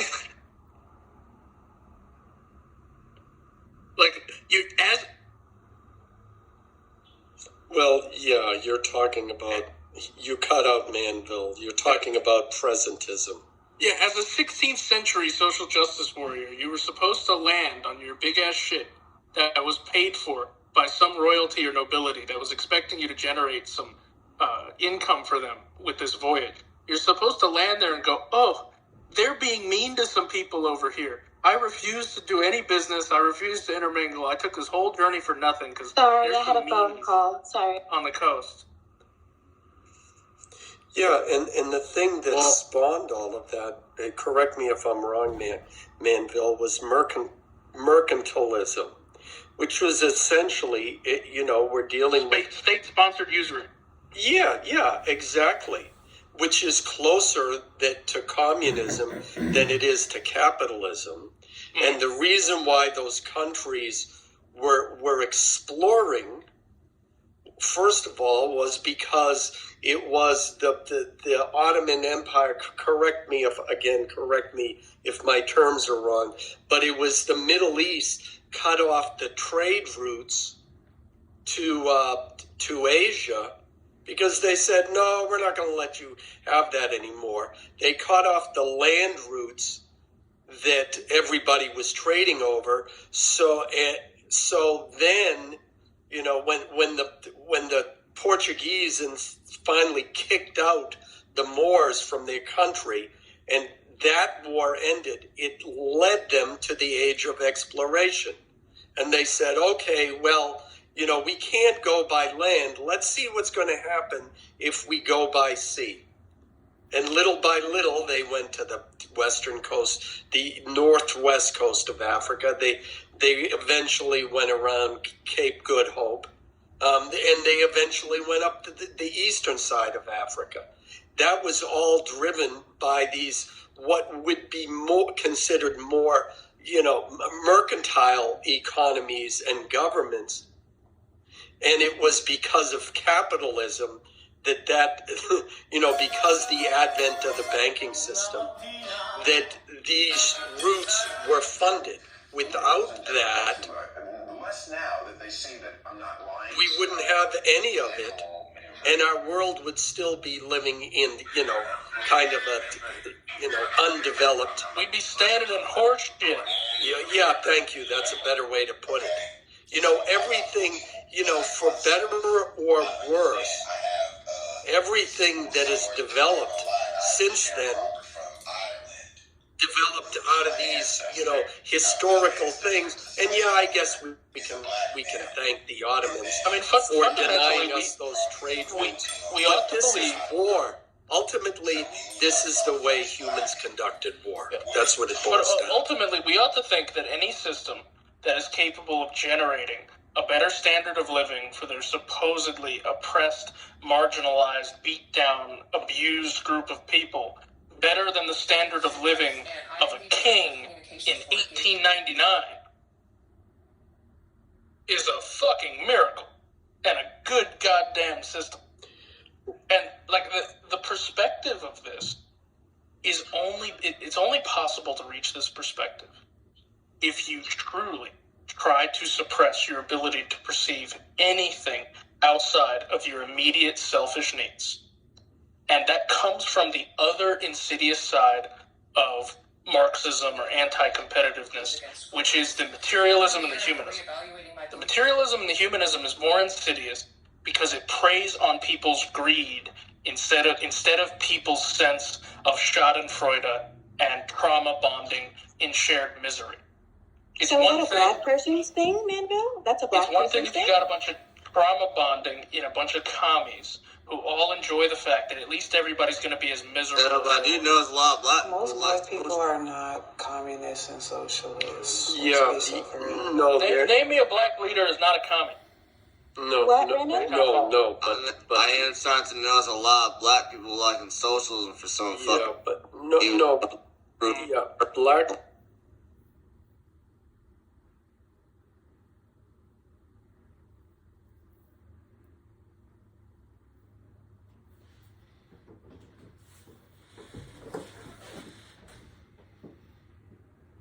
To it even on a cursory level, you find that the communist and Marxist ideology, they're open about it.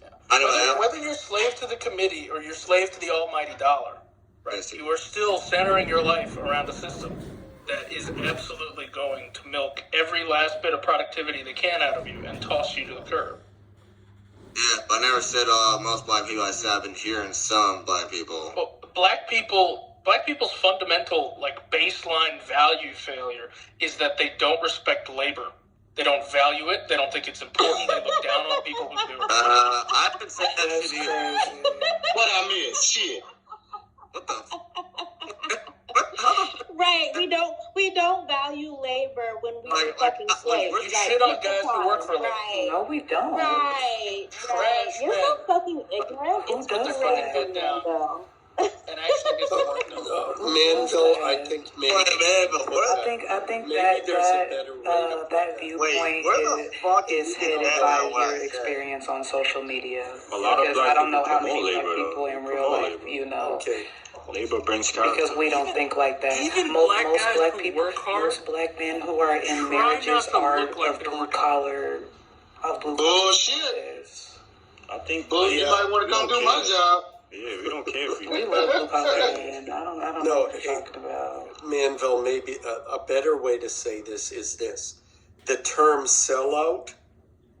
I'm not imagining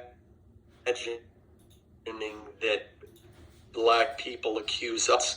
Part of what I don't want to speak for Manville, absolutely, but I think that's, to me, that is more telling than anything. But that I'll leave you with in general, this country doesn't value labor in general, right? It's just that in addition to this country not valuing labor, black people add on top of it and go ahead and pile on with their own cultural milieu. Yeah, but Manville, it's not majority of blacks, it's also white people. White people do the same fucking thing, dude. Thank you. Like, I hate that we're just making like this a black person. That's what I said. You have trailer trash in your community. Hold on, Manville, you gotta realize, I look at actual facts. I don't go off based off fucking race, dude. I look at the actual facts. Black people and white people fucking suck at labor. Both fucking communities. No offense to your guys. There is truth to that. Well, black women are good at don't just categorize just one. I fucking get annoyed by that shit. But black women are good at like certain types of labor, like being escorts and shit, because they can back that thing up. They're not too bad. They're really good. Wait, I have a guy. They got the long fingernails typing down. I swear to God, where did you come with the shit? Well, after I say it. Is there an apprentice hair salon do that shit? What about the black people that own pharmaceutical companies?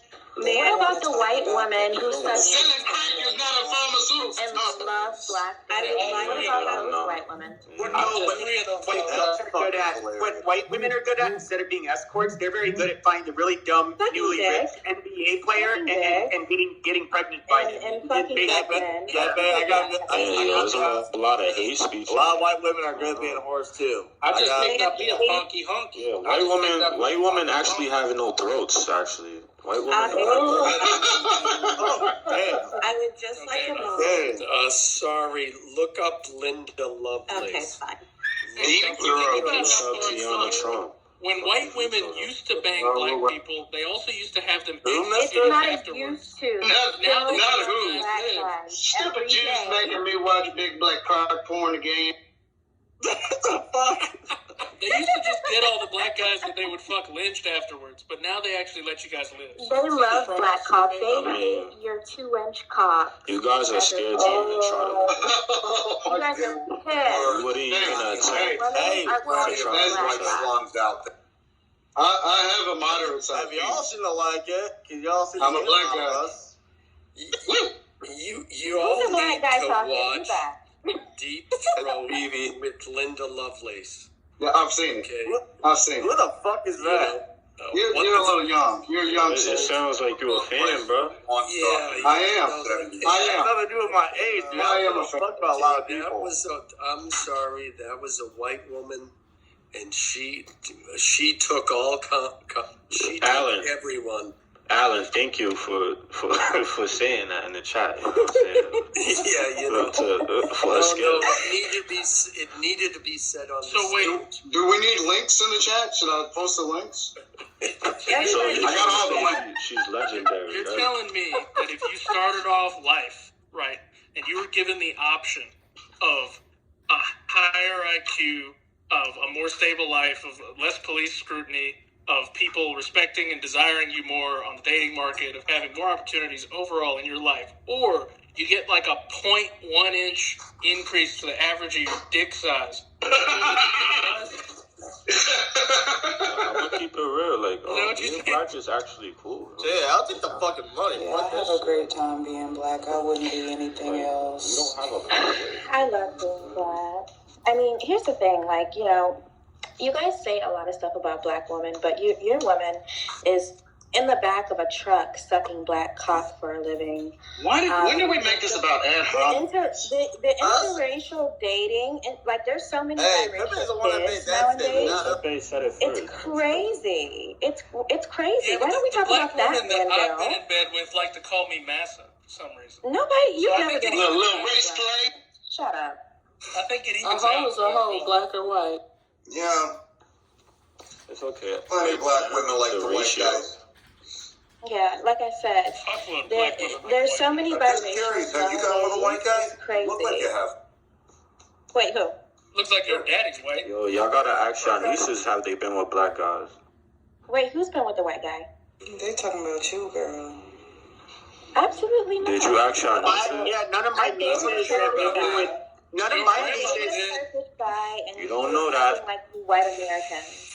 Well, none of my nieces have been with a black guy because they're still alive. So I don't know. They would never tell you that, Pepe. They would never tell you that.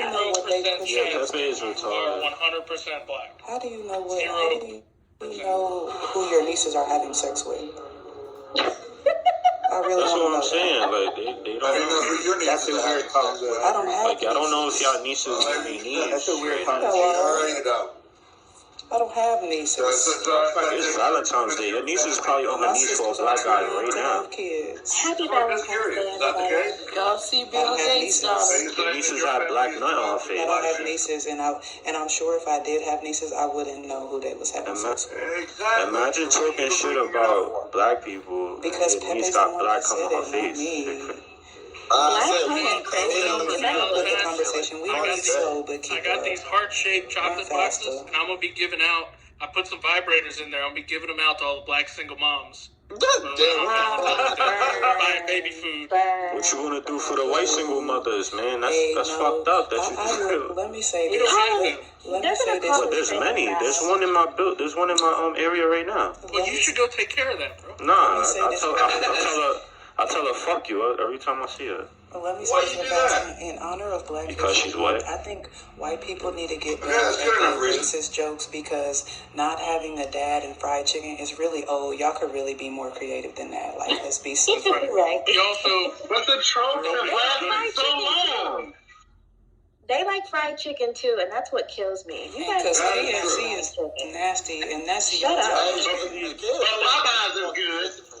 But they don't understand. Like they started the reason you girls don't have 401k is because you put all that. I actually have a into 401k. having white girl hair. Isn't that crazy? Isn't that crazy? I got big head ass policies. I got big head ass.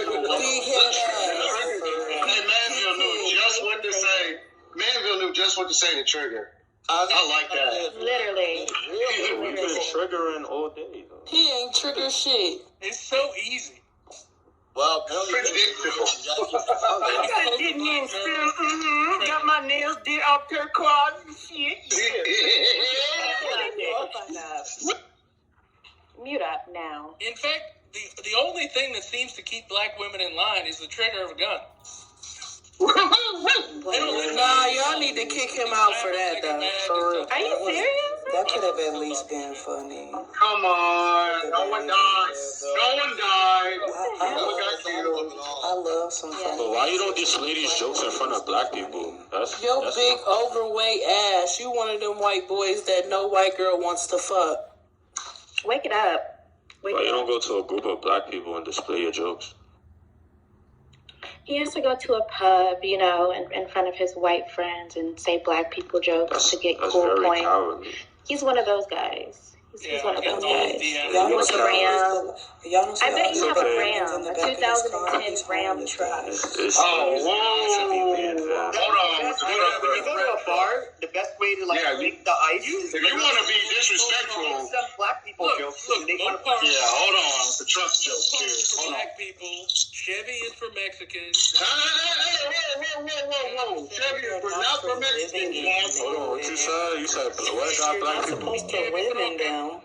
So black people got what? Fords? Black people got Mopar. What the fuck is a Mopar? Who got Ford, Manville? Yeah, that. My father got. Come on, bro. Wait, white people have Fords? We got Mustangs. We Mustang galore. Ford was made in Detroit, Michigan. Ford is trash. Black guys like Mopar? What the fuck is a Mopar?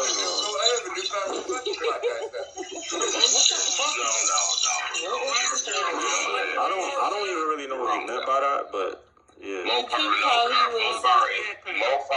is Chrysler. Yes. Dodge. The fuck is a Mopar? Is a Hemi. Outstanding vehicle. Oh, Jesus. You don't know what a Mopar is? Yo. Mopar cars used to come in purple. Fantastic. Chevy Silverado, 1500, dual cab. What about the Stingray, man? No. Chevy's Mopar. Yeah, these, you guys are city boys. You like that city bullshit. So y'all don't like Stingrays? I'll destroy a Stingray in my fucking truck. Stock motor. The fucking talking about. Whoever said somebody's a city boy, that's why they don't know what a Mopar is, because we country boys know what Mopars are. 5'6". Wait a minute, I'm a city boy. I know what a Mopar is. Oh, this is not big enough. Who the fuck is driving a fucking Chrysler? Nobody. When was that? Not in Oklahoma. You wouldn't put money on your truck. Give me a '69 Dodge Charger all day. You wouldn't put money on your truck. You beat this thing, right? Cause of Dukes of Hazzard. Now, don't be talking shit about the General Lee now. That's an American truck. That's an American vehicle. Because of that damn truck. Whistling Dixie and all. Goddamn Skippy. Now, it's just well known that if you go to a Dodge dealer, you're going to see a lot of black customers. Because of those fucking Chargers. Driving around their Dodge. To go to Mopar, they'll give you a loan. You got negative $500. I thought we like BMWs more. I didn't know. No. I thought we like BMW and Mercedes. Some black people like imports, right? All right. Obviously, we know Asians love their Toyotas. If it's a Honda, black guy. That's actually Mexican. Mazda. Mexican. Y'all got it all. Y'all must not have been outside for the last 20 years. Koreans, Chinese like Mazda. They don't even like that. It's switched up. They like BMWs now. The Chinese people like BMWs. No, they got their like BMW. Yo, y'all guys are retarded. These Asians here, we got them here in Oklahoma, and they still drive those fucking in New York. They got like the top of the line. That's what the fuck is that guy. Yeah. That's you? That's me, bro. Is that Cole? Why? That's me. Why are you doing that? What's with the ear ring? What's with the ear rape? Ear rape? No, ear.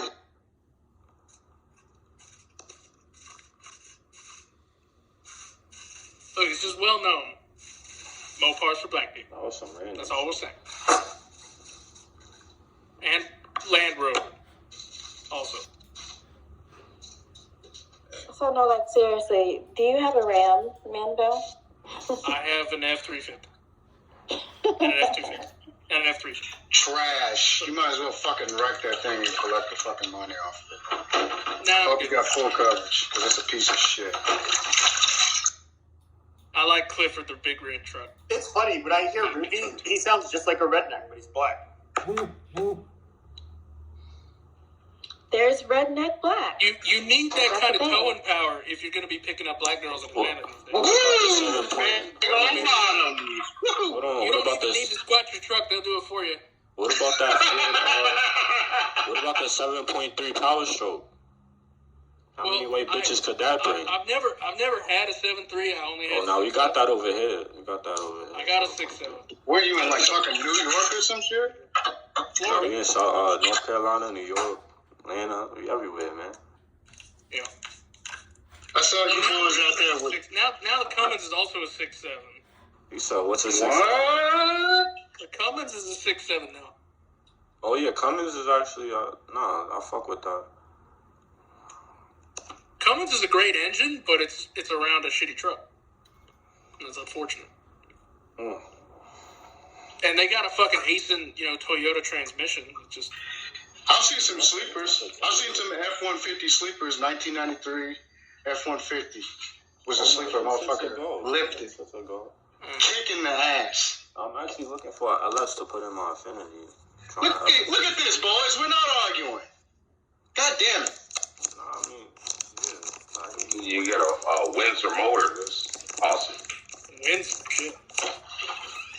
Now, we all know that guy with shitty credit ended up with a Pentastar. All right, I've been around people today, so I've been around too many black people so far today, so I'm going to end the room.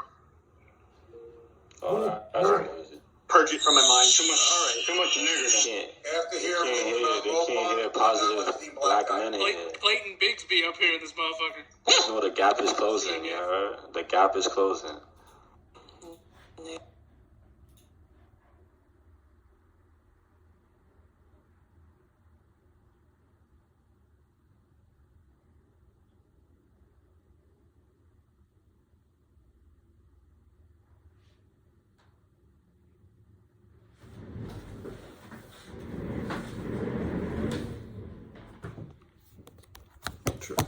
to a new clubhouse room for you.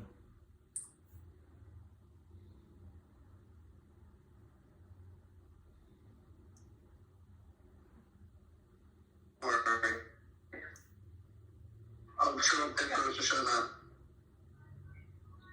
Well, actually, you know what? Even better. I have recordings of you cursing and I have writings of you writing curse words. You know, even better. I'll send to your congregation and see about that. Does that sound like a good? What? You're gonna lose your job? Is that why? Because you're a piece of shit, really? Is that really why? Yeah, I don't know, dude. But, you know what? What's that little thing? I wish. I really, really wish to do that.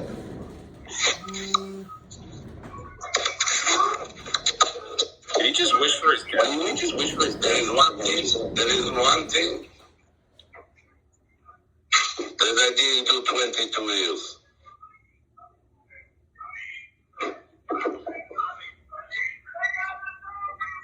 And the rest is for you to find out. Okay, well, that didn't make any sense, but all right. I guess I will find out, I suppose. Where's this rabbi you were going to bring in? Here, come move this shit on. Yes. Or on Yom Kippur? Yeah, that's synagogue for sure, you're right. Forgot, like, always learning. I never... Yeah, but... So what, Ocean, you're not going to... Okay, I waited... Alright, Shavitza. You're so called for rabbi.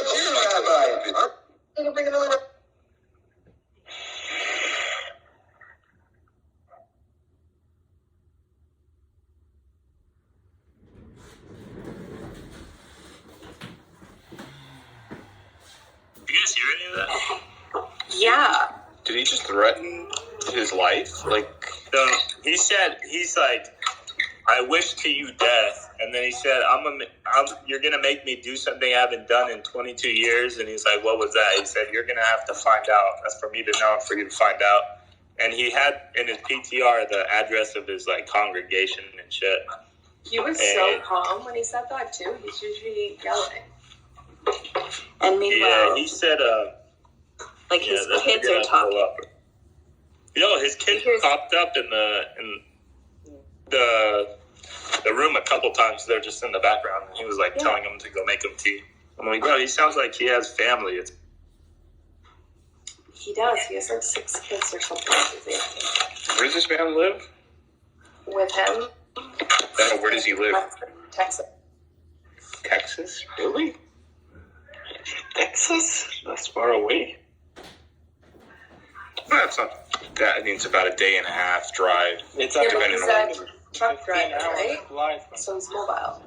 I mean, it's like an 18-hour drive, depending if like you're from Houston or something, probably to California or something. So, but if he like 18 hours flight from here, it kind of fits with his political agenda. I think that he lives in Texas. True. I was thinking maybe he would have lived in Florida or something, but Texas is kind of weird for him. But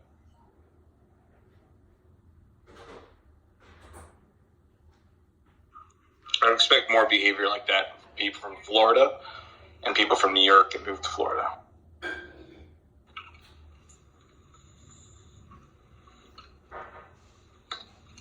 Remember when Harry Balzac said he hopes my mom dies of her cancer, and when she does, he was going to put his balls in her mouth? No. This is like 2 years ago. Or like a year and a half ago, my mom was going for surgery to remove the cancer. He came into the room and he started screaming at me that he hoped my mom dies on the surgery table. And then he said that when she was dead, he was gonna put his balls in her mouth. It's like, okay, this guy's psycho. I mean, incel doesn't even begin to describe it. I hope your mom's okay now. She's okay, but just like psycho shit. He's not. He reminds me of like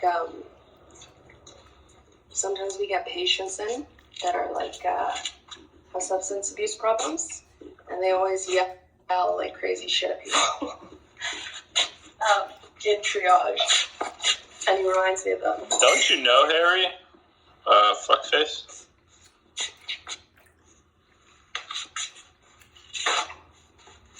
Fuckface?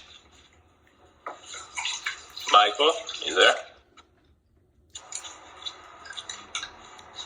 I love how we're just calling Michael Fuckface now, too. It's his name. What a... I know, Fuckface. It's so sweet. What happened? I just spoke to his ex-girlfriend, so... Two-Face. Oh, you did? Yeah.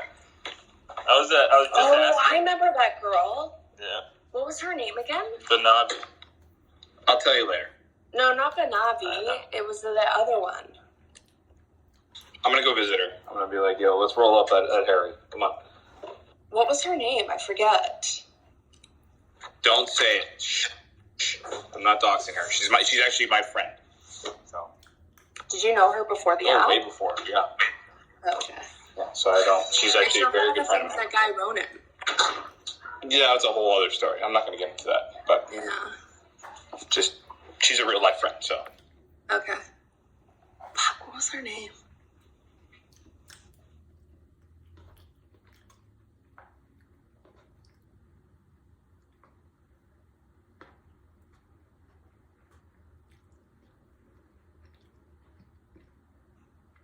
Yes. Wait, No, I won't say her name. Are Jews not allowed to play guitar? Or is that just during like holidays or something? There's a 3 weeks of mourning, which is like before the high holidays at the end of August, where you're supposed to be really sad and can't listen to music. Okay. But otherwise, like Breslov, like the Hasidic movement, Rabbi Nachman, they're always playing his music. And they're always singing. They have these techno bands in Tel Aviv, and they like go around playing obnoxious techno music. Gotcha. Yeah, because I was wondering, because for Muslims, like, we're not supposed to play stringed instruments and stuff, too. No, they can play stringed instruments. It's just probably during the 3 weeks of mourning that there's restrictions on it, on music. Gotcha. And laundry. And leather shoes. No leather shoes. Because they're too comfortable. You're supposed to be like uncomfortable and mourn the temple.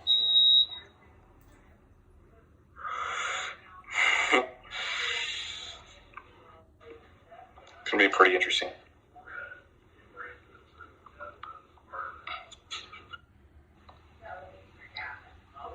King, come up. King Bubba. Bubba. Come on up.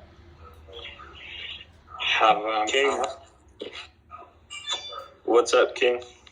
What's up? You're Harry's friend, right? Yeah, I am. Oh, okay. I think we've met. I'm not. Why are you friends with him? Grew up with him, actually. We were neighbors. Was he always crazy, or was it only after he got hit in the head with a baseball? Whoa. Nothing happened to him. He's a normal guy. He's not a normal guy. He probably, look, granted, he's probably normal in real life, but on this app, I don't know what persona, like, he's playing. He's just acts like a psychopath. He is not normal. He has, like, issues, like, serious issues. No, I just meant, like, if you were to hang out with him in person, like, if Fuckface or King or He's probably, like, highly insecure and has very low self-esteem and is much more shy. And I can tell you, you're way off. Okay, so then he's the psycho in his real life, too. He's not a psycho. He's just... sometimes you gotta fight for your rights and shit, right? Okay, Wait, which rights is he fighting for in fucking Florida? COVID? What do you mean? What rights is he fighting? There's a lot of rights you can fight in Florida. What do you mean? Yeah. Like what? Are you from Wait, Florida? wait. I'm trying to figure this out. Which rights is he? It depends. That question can open the door for a million things. So give me one. All right, we'll just use COVID. We didn't do anything with COVID. What's wrong with that? You believe in COVID? Well, he didn't have to fight for anything. He lived in Florida, right? He lived in Florida. It was one of the most lenient COVID places. So what does he fight? But when it first happened, people were outraged. You have to let your voice be heard, bro. How did he fight? What did he do? Did he take to the streets with his? He took to club. I don't know, nigga. Like, I really don't know. Like, Are you black? No, I'm from Florida though. Okay, it makes sense why you're friends with Harry. Yeah, that makes sense. Wait, are you guys from Broward County? No. He's not from the true South, so I represent that 954. Are you Jewish too? No, he's not. I'm not Jewish. Thank God. Why? I still stand with Israel. King, you represent that 813 or what? No, yeah, dude, Tampa Bay, bro. Yo, 813, motherfucker. Are you Christian? Yeah, I am. Oh God! Please tell me you're not evangelical. See, I can tell you just by how you're responding. Like, that's pretty fucking rude. Like, No, you can stand with Israel, brother. No, King, I'm telling you, you are doing a disservice. Why don't you let me talk? Why don't you just let me explain you myself? are black. I think you are black. I'm black? Cool. Let him talk, bro. I like it. This is the support of Israel. Keep speaking. I mean, I know you're a troll, Haram, so it's cool. But okay, King Bubba. You can get along with people who are not in your religion. You know that, right? I never said anything about Christians. I don't have a problem with Christians. The father of my daughter is a Christian. But okay, the first time I met Harry, Why do you have an issue? Let me tell you something. The first time I met Harry is I was talking about my mom who she was going for surgery for cancer. I already know this story. Know this story. You think that's a normal person? You must have said something rude. That's fucked. No, I didn't. Aren't you the same person? Because aren't you the same person that wishes death upon other people? No, I didn't wish I've heard death that too. upon him. They said that I did because I brought up the fact that Harry's dad died of cancer or something, and that may have been what triggered him. Let me ask you a question. If you get mad and stuff isn't going your way, do you just end rooms? No, I don't actually. Is that what there's? That's funny. No. That's pretty obvious. That's something Harry that Harry gets triggered every time he sees me, kicks me out of my. Like when I fight with people, I fight my own fights. I'm very blunt, and I say exactly what I think, and I make sure. Like when I cuss people out in Arabic or Farsi, I say it in English too, so they know that it's me that's saying it and what I'm saying. So this idea that I would like secretly end rooms, no, I would just say if I ended a room. Cool. Maybe for some conservatives, they like Harry's group tends to be the most triggered, like bitch and moan people ever on this fucking app. Like, it's an embarrassment to real. Is it true he's a redhead? Actually, it's liberals that are like that, bro. I know, that's what I'm saying, bro. But usually liberals act like that. When I come to Harry's room, that's exactly how he acts. It's funny as fuck. I mean, of course you're gonna act.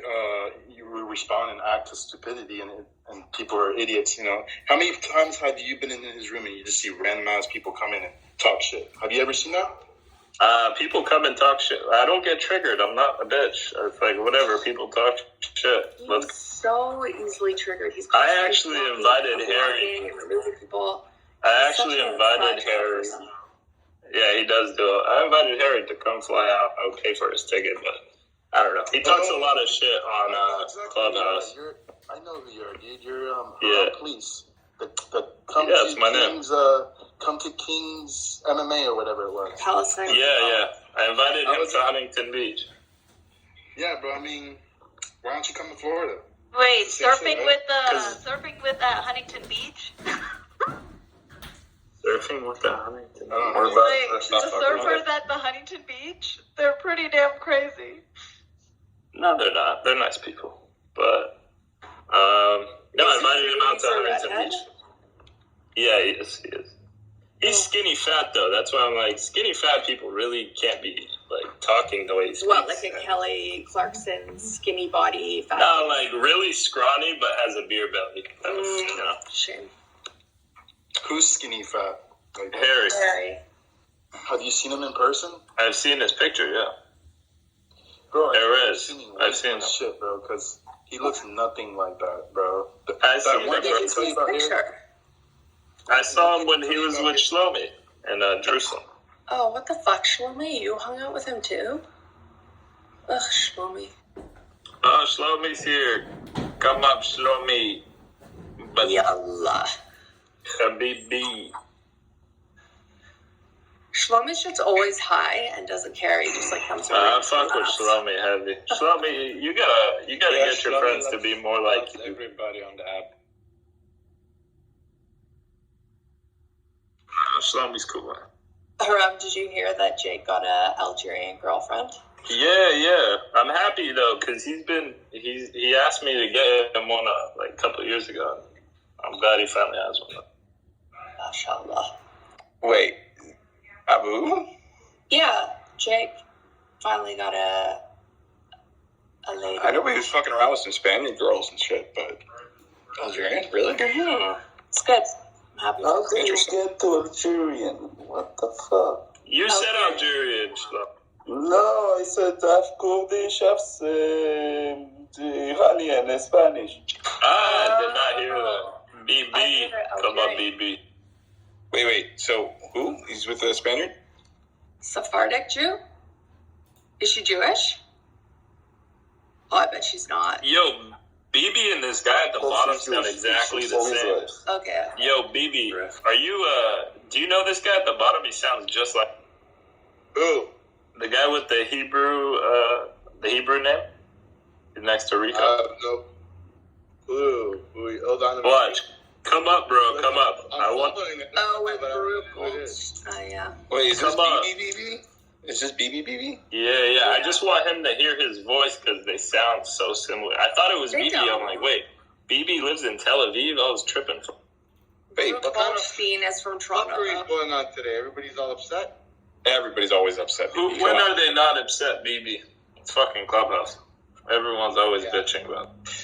Just meet up with everybody, and everybody just changes their demeanor completely. I guarantee if everybody met up, nobody be acting the way they act. No, they wouldn't. No, 100%. We would just be hanging out, fucking smoking hookah, and just... I don't know. I'm the same way in real life. Like, what you see is what you get. Oh, a pain in the ass? Oh, yeah, Fuck sure. you. Nah, for real, though.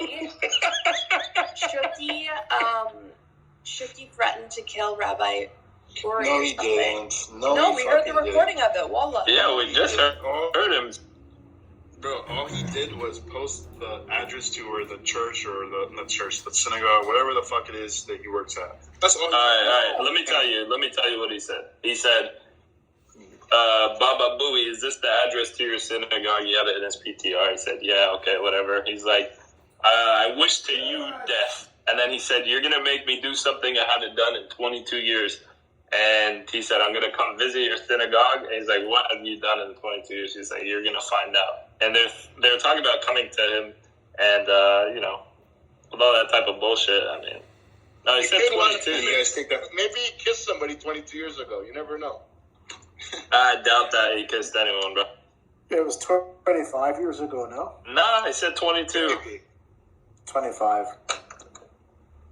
Maybe he forgot. I don't know. Yeah, I know what they were saying. Nobody, apart from Shuki saying what he said, if anyone wants to find any information on that particular person, they can do it online, because everything is online. It's not a question of doxing him or whatever. I just wanted to... This guy, Uri, called me. He has multiple times told me that he wants to come and knock my teeth out. He's also said that he's also said to me that I'm a cancer to the Jewish community. He has also called me other crazy shit. I'm sorry, but this guy, Uri Allen, is nothing more to me. I've been wasting my time on him for more than 2 minutes, but he is a piece of shit. I'm surprised he threatened to knock your teeth out. He never comes with that energy. I'd love him to try. I was in a room this morning, and I thought it was serious, so I thought I should.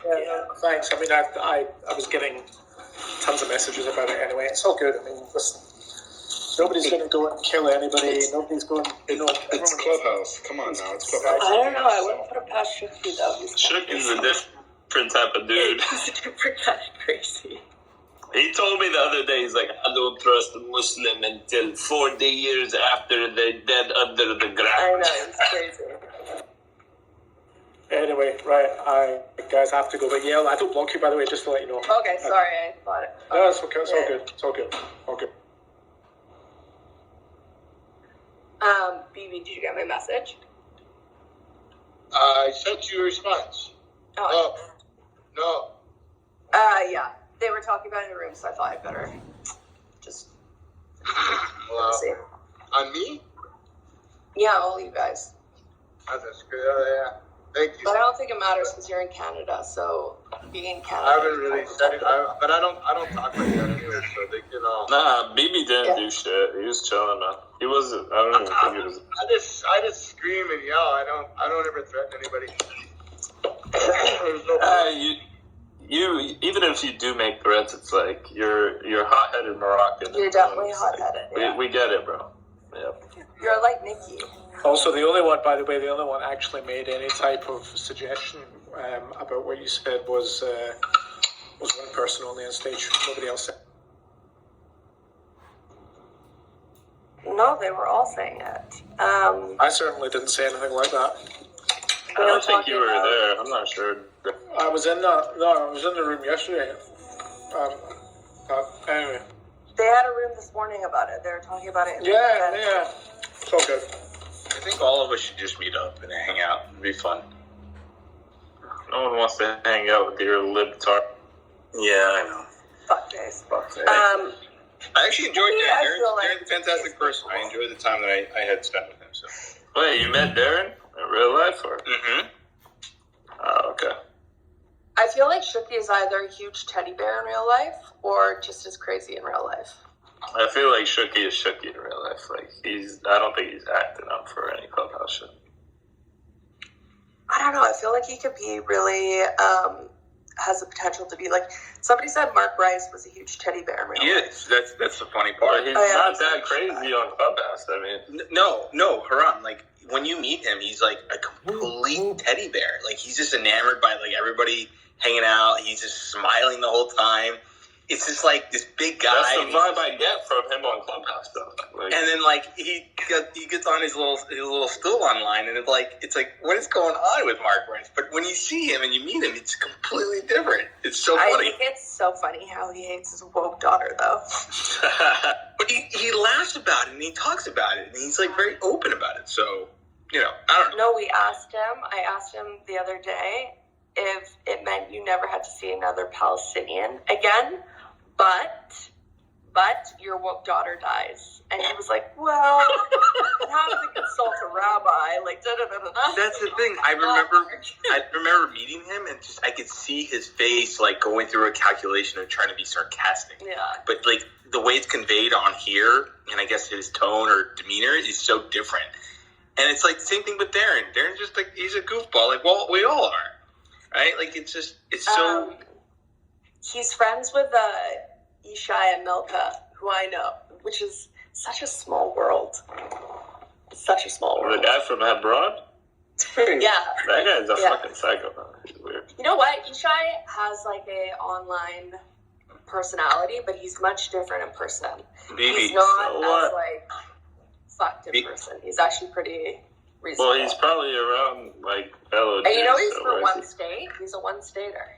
I know, but it's like, I don't know, he spends a lot of racist, weird. He does. He's very homophobic. He absolutely does, like, on his internet persona, but in real life, he's not really like I heard him defending Baruch Goldstein online, and to me, it's like, okay, bro, you're a terrorist.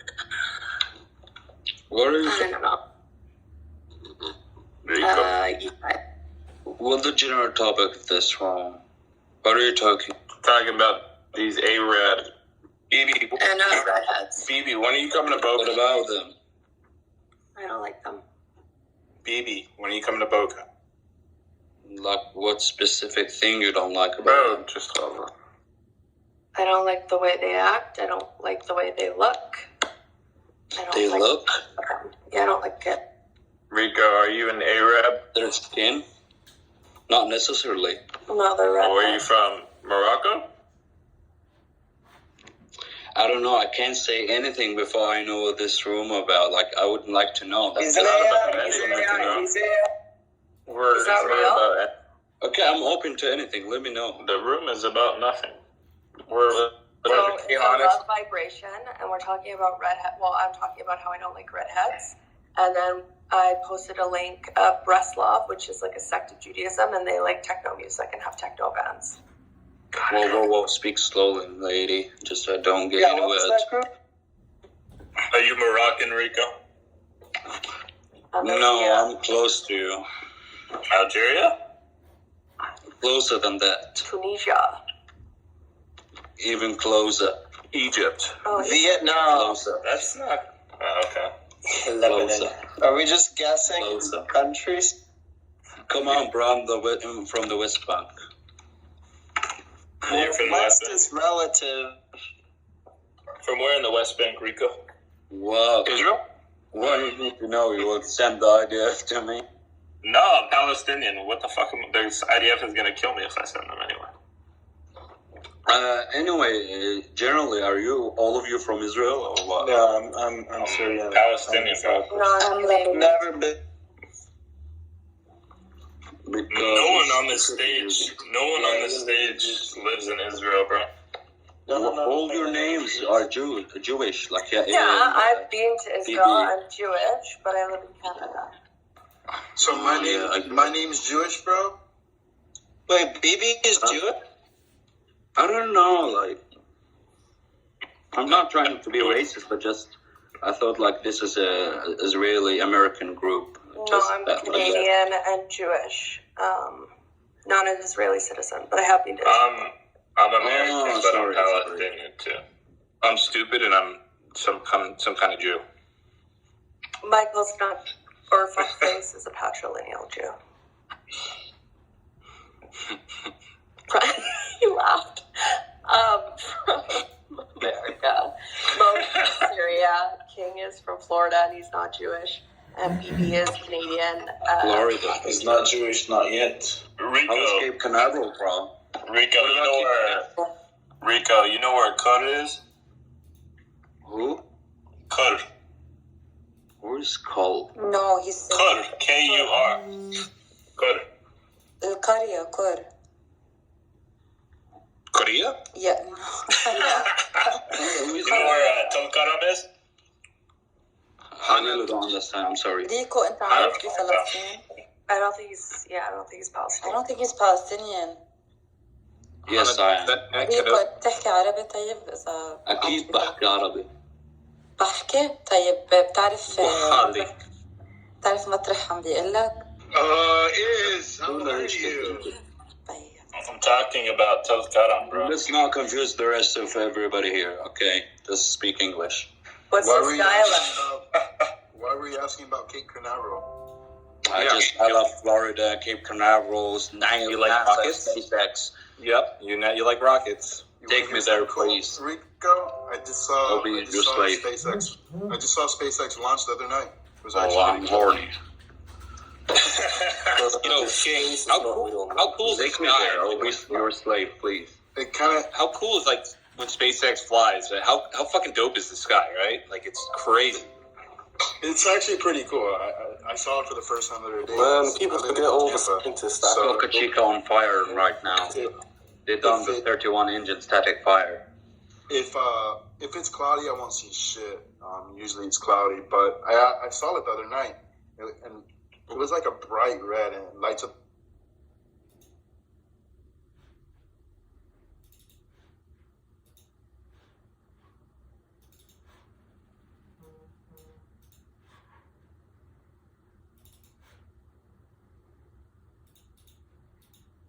See you from South Florida? Yeah, Absolutely. When you're up at that altitude, that height, I mean, come on. That shit's wild to me. Yeah. You're lucky. So where in North Africa are you from, Rico? North Africa? I'm from West Bank, Palestine. I asked you 2 places. You didn't know where they are. And I spoke to you Arabic. You didn't reply. North You don't have Africa. a Palestinian dialect, yeah. Exactly. I don't understand. Please repeat the question. I'm They sorry. have to know your location, basically, and where you're from. Bro, So you- H9. You want to know the city? Rico, you don't have a Palestinian dialect. They want to know where you're from so they can know how to Bro, I don't want to speak Arabic because I don't want to confuse everybody in this room. Who's confused? You don't know Arabic then. No, I have the most special Palestinian accent. The most special Palestinian know accent. his dialect. Gaza? Where he's from. Ghazawi? Khalili. Hey. Oh, Hebron. makes so much sense. Tunisian? No.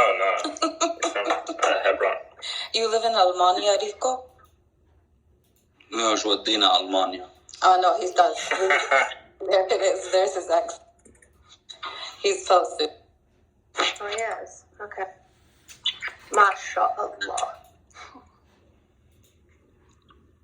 Anyways. Welcome. Thanks. Are you in Palestine now or no? Unfortunately. What's that unfortunately? Sorry, bro. Fucking hell. No, it's really fucked up sucks. right now. That's true. Yeah, you're right. It's really bad. Yeah, what do you think the best city you ever saw in Israel? I'm a Tel Aviv kind of person. No, it sucks. For me, it's Haifa. By the way, I hate when you people say Haifa. For me, I'm sorry. Like, for me, You people. listen. Just listen. Haifa. Say Haifa. See how much beautiful now? Yeah, but it's the het. It's like just comes out automatically. Haifa. Hamas. Oh, come on. I'm sorry. I'm not trying to be disrespectful, but just like I find it like disrespectful to this wonderful city. I like Haifa. Haifa.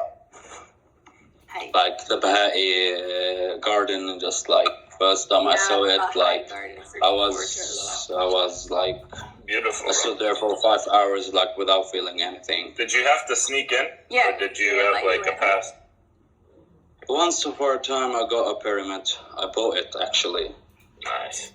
Legal, by the way. Are you originally from Khalil or are you from? Yes, original Khalili. Nice, bro.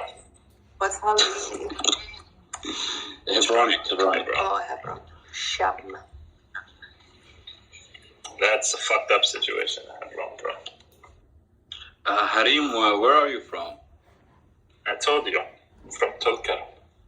Tulkarm. Yes, sir. And Kitover too, but you don't know. Hey, I bet you don't know Ishai Fleischer. And Malka and Ishai Fleischer. Fuck them. The these settlers. villages? The settlers in Hebron. Ishai is Settlements? the spokesperson of the Jewish community there. Why the volume is so mute? Low. Can you hear? You know the guy who's like the spokesperson, the guy who For looks like Hebron. Yeah, Ishai Fleischer and his wife Malka. Is that a Jewish person? Israeli person? Yeah. I don't know. I know Ibn Gavir live in Kriyat Arba. Yeah. He's our neighbor. Oh, yeah. What's up, Notorious? You and that PTR, you're killing me. Is this PTR triggering you? Not at all.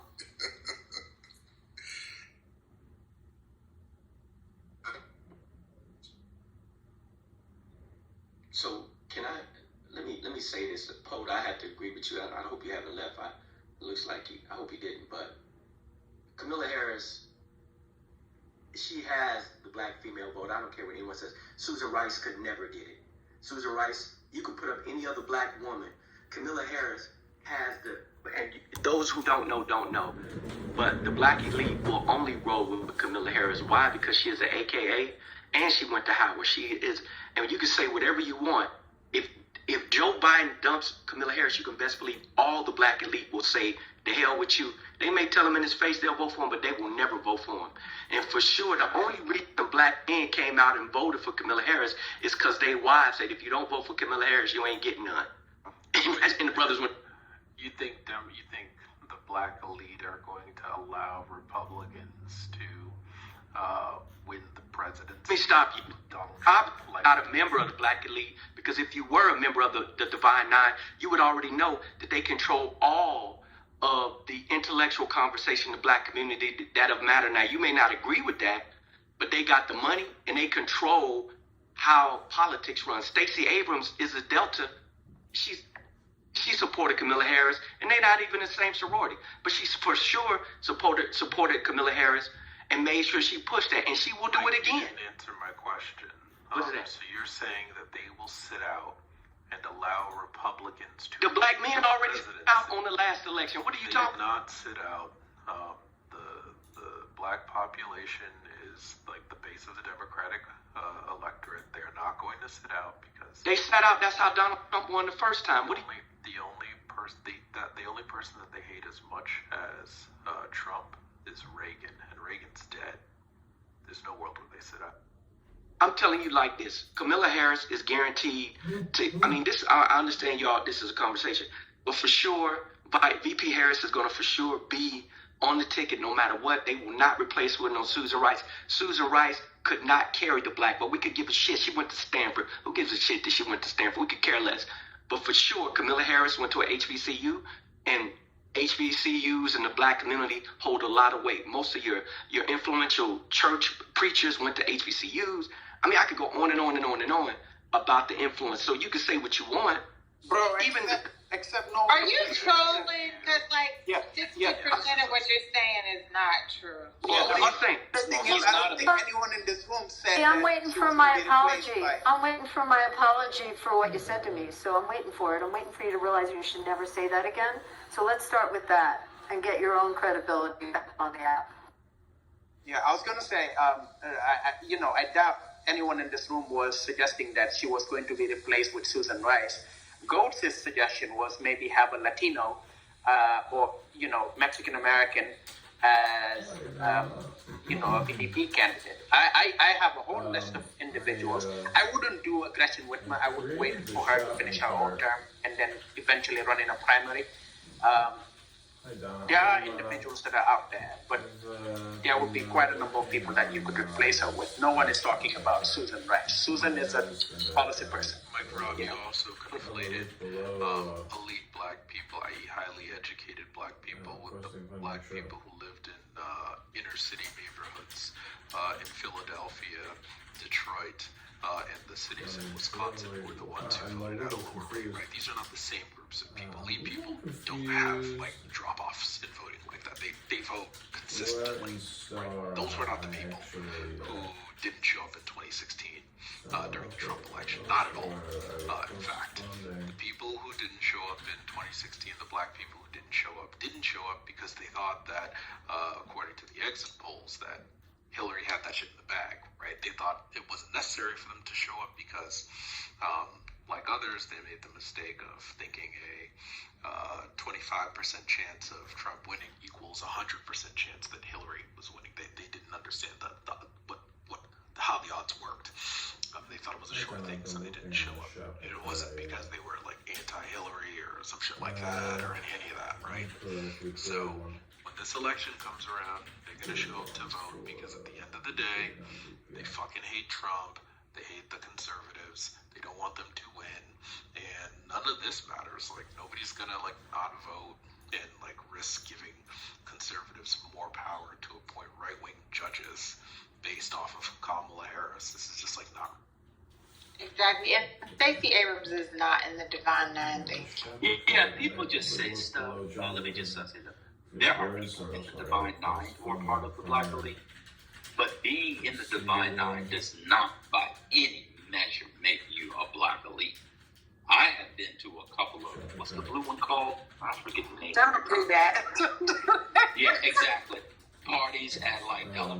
okay? And there is nothing elite there. Except, let me just finish the point. I was just saying, before people come in, no one said, first of all, Richard, no one called her stupid. So please don't do that. I was saying what I would do to get some juice for the ticket is to find someone else, which has been done before. I think FDR did it at least twice. That's what I was saying. I don't think they're going to do it. I think it'll be Biden-Harris. But it is true that Joe Biden said that she's, quote, I looked it up because he said she's a work in progress. You should not be a work in progress as vice president after a year and a half.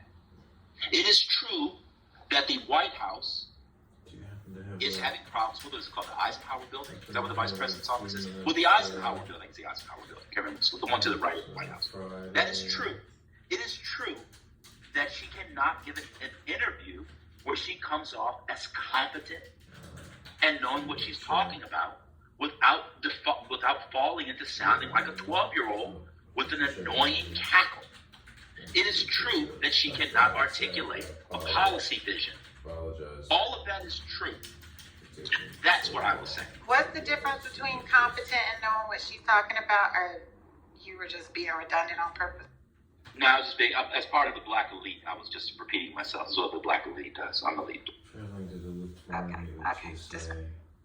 So let me just say this. When I talk about HBCUs, I don't know. Delaware State, yes, I won't take that from them, but I'm talking about like the Howards, the Morehouses, the Spelmans, the Clark Atlantas, the Tuskegees, the FAMUs, where you have the HBCU folks that come from. And being that she is an AKA, there are a ton of them, and they're going to partner with the Deltas. Now, I ain't saying you won't get some that don't vote, that won't carry the part, what they say. But for the majority of the part, when the AKA say they're going to do something, they move in force. So do the Deltas. So when that sisterhood gets together, they will move in force. Now, I'm not saying that there won't be outliers that won't be involved. I'm not arguing that point. Of course, there are people do what they want, but for the majority, 90% of them, they're going to do exactly what leadership says, and same with the males in the male organization. 90%, upwards to 95% are going to do exactly what national tells them to do, and they're not going to deviate in any way. And that's just what I'm saying. And they're going to get out, they're going to press the flesh, they're going to try the people. You realize they're nonprofit organizations, they're not allowed They just say stuff. But my point is, I don't mean them. I don't mean that the Nationals get up and do it. But members of that organization will move how they need to move. I already know they're nonprofit. I'm well aware of that. But their membership, the Nationals will, they're not going to say anything. But the members, it's understood. So I mean, we could get back and forth with that. And I'm not going to argue that. I'm just going to say that even if you bring in a Hispanic American or some other folks to try to replace her, you're going to lose that group. And if you lose that group, I mean, the Democratic Party. No, then you get more Hispanics. First of all, they're Democrat. Second of all, you would get more Hispanics. So if you had a Hispanic for the first time ever, especially a Mexican American on the ticket, and I do not mean this, I'm trying to say this as politely and politically correct as I can, but the numbers are such, and I'll leave it at that any drop-off for the AKA who was offended, I mean, who's going to vote for the Republican? Come on, Mike. You will get that times 5 for the historic candidacy of a Latino, Hispanic, and Mexican in particular on a national ticket. It is true that black voters are key to Democratic politics, but black voters are concentrated in certain states. Some of those states are, in fact, swing states. That is correct. And I'm trying to say this as politely as I can. It is also the case that Mexicans are also in those areas, and there's more of them. I'm done, because I actually know what the census looks like and the data looks like.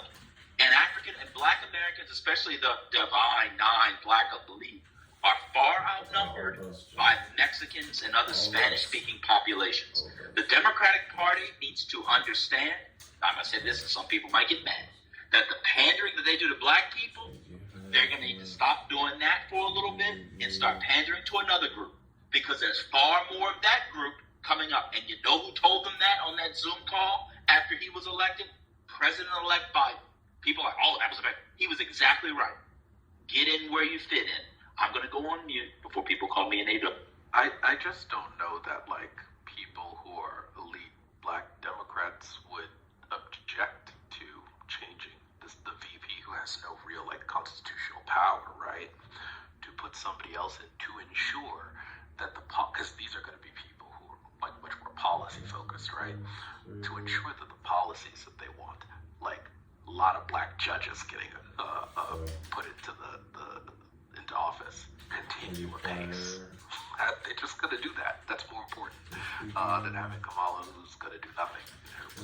Well, let me say this: if the Hispanics put a Latino on the ticket, you best believe that the black judges are gone. They don't have any, because the Latinos are going to push for Latino judges to be put on the court and put in these federal positions in these courts. And so you're right; they believe in power. So the moment you step back from us or from that group, they're going to step back from you, and we'll see what happens.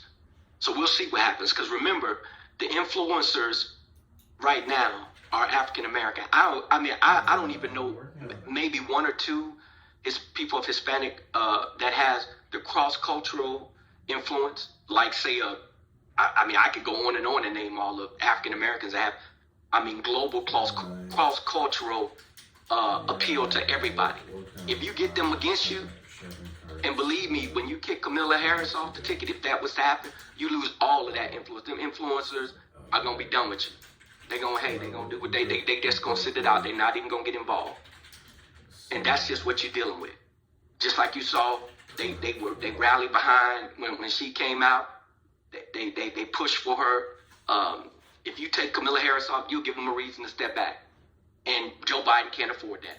Because once those folks stand back and say, hey, we're done with it, I'm not saying the hardcore people won't push it. Of course, hardcore people, politicals will push it. But once the influencers pull back, that says a lot for the young people, especially those that are new voters that, listen to, these folks, whatever. Anyway, I'm Mike and I'm done.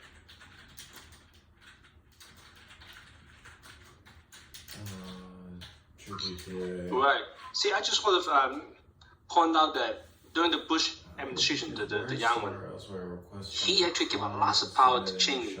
So I don't know the constitutional power that VP is supposed to have, but Cheney, he might do a lot of things, almost anything he wants, create almost his own agency in the CIA, in the Pentagon, things like that. So I guess it all depends on the deal the VP has with the president, right? Yeah, the VP has very little constitutionally, has a little bit more statutorily. So constitutionally, basically, he's just president of the Senate, okay, which is like nothing. But statutorily, he is a member of the National Security Council, which probably explains some of Pence's documents. He's also, by the way, the chairman of NASA by statute, whoever the vice president is. Those are primarily the statutory powers. Most of the power derives from whatever powers the president gives him. And I think it's been pointed out in some other things when all this stuff came up with the documents that both President Obama and President Bush before him signed an order giving the vice president the ability to declassify a whole bunch of documents. So the president gives the vice president power; they can have them. Now, whether Cheney truly had the power to order a plane shot down, which is what he basically gave an order on 9/11, that's probably a very thin line. There's something called the National Security Act of 1947 that most people don't really understand. It's debatable what it means, but it actually says that the Secretary of Defense should be the president's principal advisor on those types of matters. Nobody knows what that means, and that was done a long time ago. Cheney, as it turns out, was a Secretary of Defense at one point, and it wouldn't be surprising during the administration of George Bush, particularly in the early days, particularly with 9/11, given the fact that Cheney was a defense secretary. They probably gave him and said, follow Dick, because Dick understands how all this works. Okay? And so, but it does emanate from the president, not from the Constitution. Thanks. Thank you. So why does one person's opinion, because he happens not to be on one tribe, make so many people angry? I just don't understand, like, why he's actually utilizing the New York Times article, and then people jumped on him for saying some stuff that I think is like fairly obvious to a lot of people. Maybe you don't agree, but why is that problematic?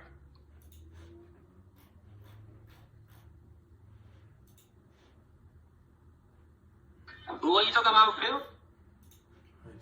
You weren't here, Leon.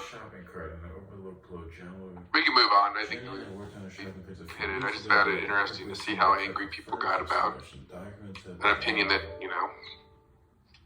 is an opinion. Opinions are like assholes. So what plane was shot? It's not a big deal. I mean, we've been going through it a while. I don't want to rehash the whole thing. Because wasn't it a missile that hit the Pentagon? No. If you want, what happened was it didn't shoot down that plane. The plane that crashed in Pennsylvania, but the passengers had taken down, it had the passengers not taken it down. Cheney had given the order. That was the last plane left in the air. Cheney had given the order to not allow that plane to get to Washington to shoot it down, but the passengers themselves took over control of the plane and down the plane. But that was the plane I'm talking about. Ken, it wasn't Cheney that. I know this gets talked about a lot, but it wasn't really Cheney that gave the order because the president was still on U.S. soil and was still able to get in contact with his national security. That's what was supposed to happen. That was supposed to happen. Wait, I have a question. No. Before you have a question, Cheney on national television, right after that, and then they tried to walk it back, told the press he had given the order. Okay, because they were basically flying Bush around, in circles in Air Force One, and technically, he should have had the ability to do it on his own. But Cheney said he gave the order. So I'm just telling you what Cheney said. I guess he was just being mistaken. Hold on a minute. Was that a kid? Is there a kid on the stage? Because it sounds like a kid's voice. Yeah, that was a kid. I don't know whose kid it was now, but yeah. Ken, I was going to say. Bush himself, on his own account, he was the one that communicated this to the White House once he was able to get in contact with Condi Rice, and then said to the vice president that should this happen, yes, this is what's going to happen. What is? I guess it's kind of like a scenario where a VP comes in and tries to take credit for something to be Mr. Tough Guy, but it was really Bush's authorization at that point. In fact, when the plane went down, Bush's fear was, what the fuck? Was that us? He kept wondering, basically, whether this was as a result of the order he had given.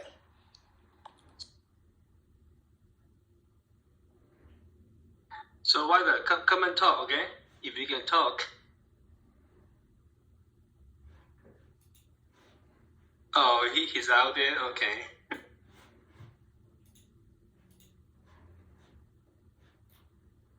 But yeah, guys, I don't know. Have you discussed that the Bush-Cheney administration destroyed our last constitutional right that we have, and then almost bring us back to the dark age? I mean, did you talk about things like that? Or? We can, but I don't think a lot of people on the stage will disagree with you, except for me. So.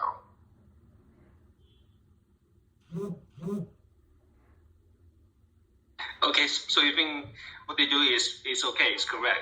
So that's what they're supposed to do, waterboarding, confiscate people's thing and just imprison people because they want to.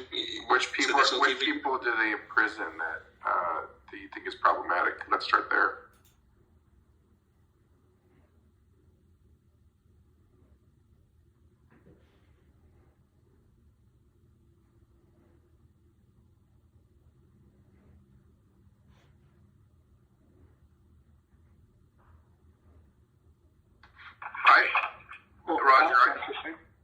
Roger, I actually, nobody's even talked about this. I'm surprised, which is, maybe Brad would be this, but, Trump's a lock-in for the primary winner, who's going to be his vice president. That actually means anything. Mike Lindell. That's hilarious. Kanye. Kanye won't do it because he wants Trump to be his vice president. So I think that. Well, maybe if Kanye wins the primaries, maybe they can make that. Wasn't there a report out that like Donald Trump started freaking out on Kanye at Mar-a-Lago when he asked him to be his vice president? He was like yelling at him in public. I don't think that's ever going to be a match, to be honest. So I don't know. Trump Kanye is like. Hey, Mamadou, are you still with us? Mamadou? Yeah, I'm here. What's up? So, let's ping that CIA guy in here again. He didn't really like my questions about the torture by proxy.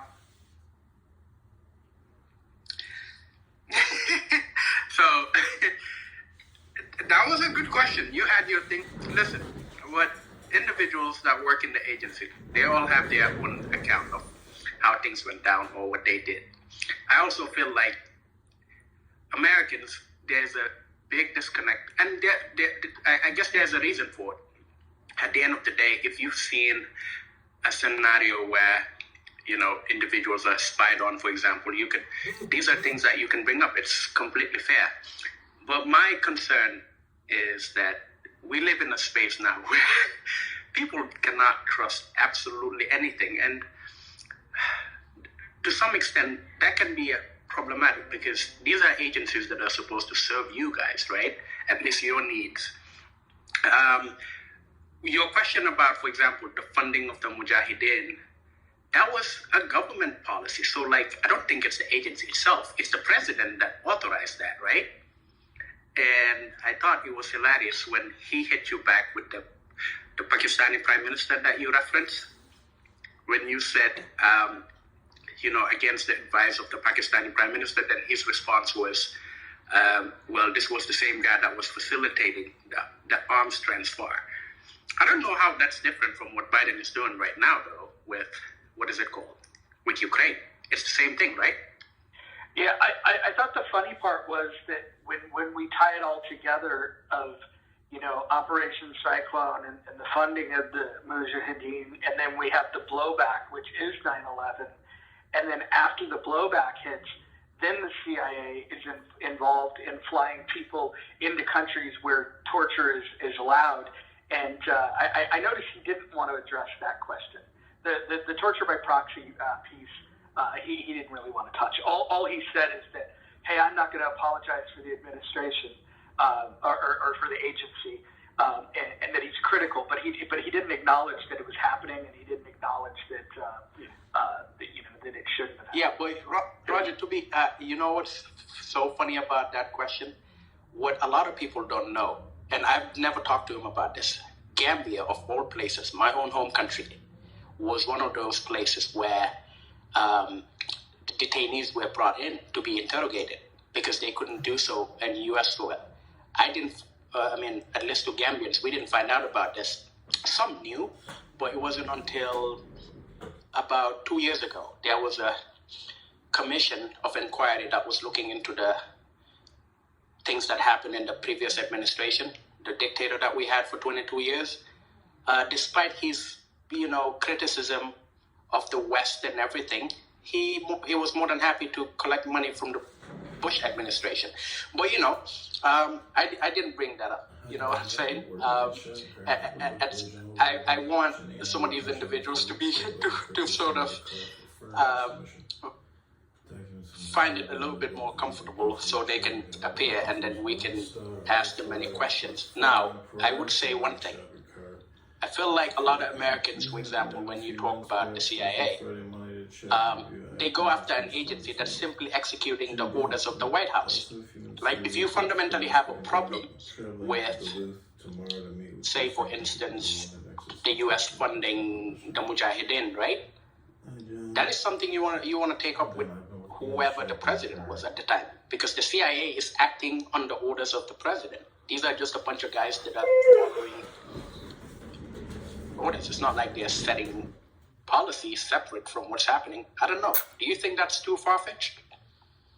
I mean, I've got a lot of smoke for everybody involved. I think the entire system is broken, so I wouldn't limit my criticism to the CIA.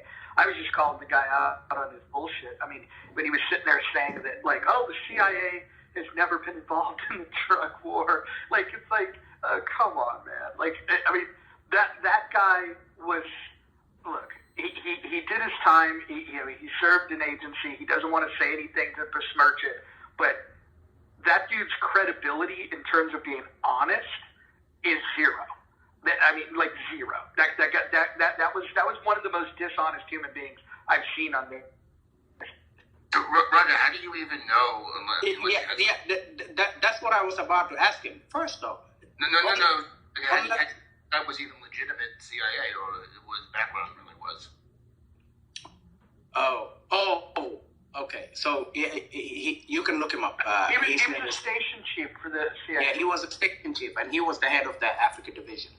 So that's information, okay. Yeah, you can check it out. I didn't know. No, I wasn't there. I was curious. Yeah.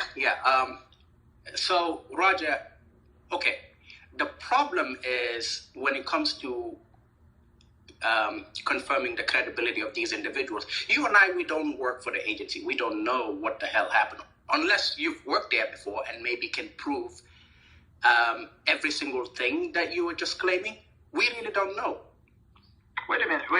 Have you read the documents that the research that was done by Alfred McCoy and Gary Webb when it comes to the relationship with the CIA and the protecting the drug cartels?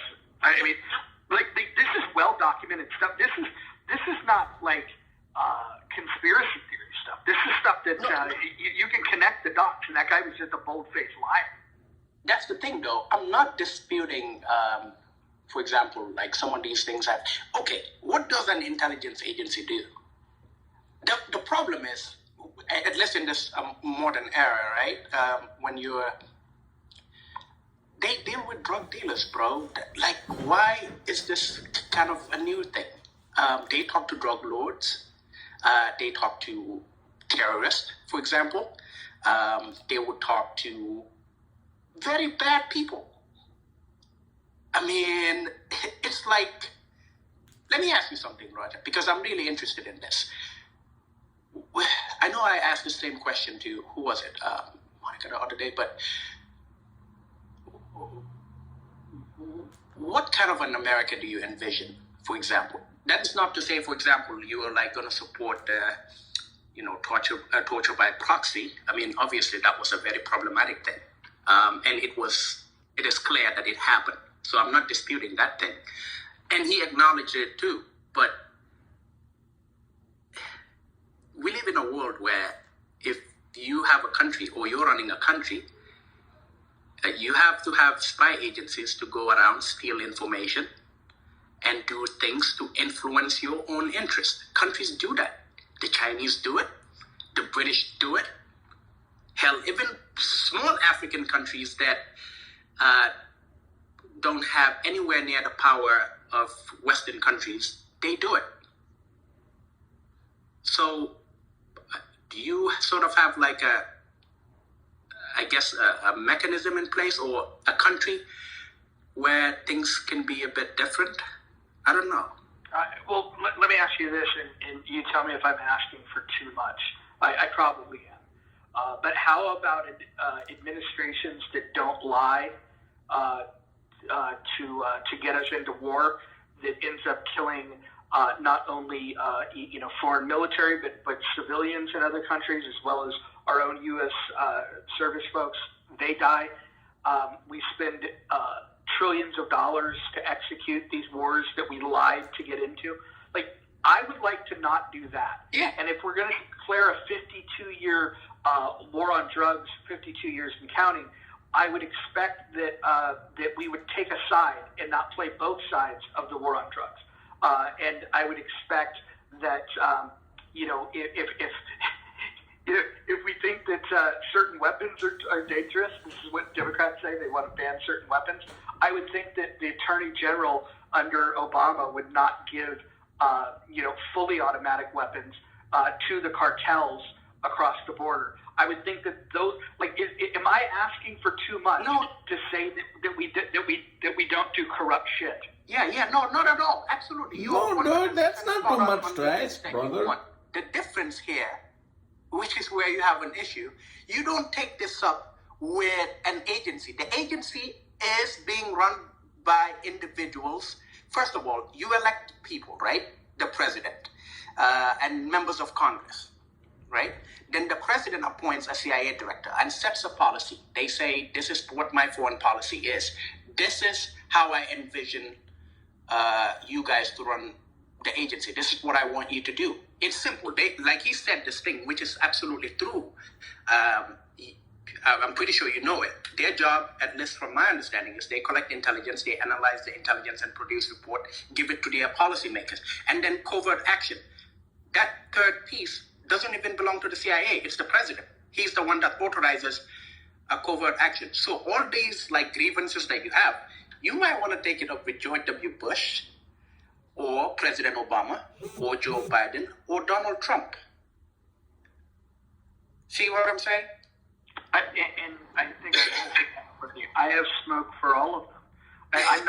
I'm not limiting it. Like if you've ever heard me say that my only grievance is with the CIA, you're not listening. My grievance is with all of the corruption within our government, specifically within the executive branch, the legislative branch, the judicial branch. Although I do believe that the judicial branch is actually probably the most free of corruption. The agencies, hold on. The agencies that work for the government, specifically the regulatory agencies, the departments that report in. When we look at the Justice Department and we look at the 40 plus law enforcement agencies that comprise the DOJ, I have smoke for all of it. All of it. I don't trust any of them. And you know why? Because I could bury you in example after example of corruption, not mistakes, not something where somebody had a hard decision and zigged where they should have zagged. I'm talking about lies. I'm talking about lies that get people killed. I'm talking about willful corruption and a system that turns a blind eye on it. That's what I'm. Yeah, 100%. Again, like I said, all the issues, for example, I would. Listen, man, I should be one that would probably be pissed off a lot about some of these things because, like I said, in one way or another, they've impacted me in ways that some I can talk about, some I can't, which is fine.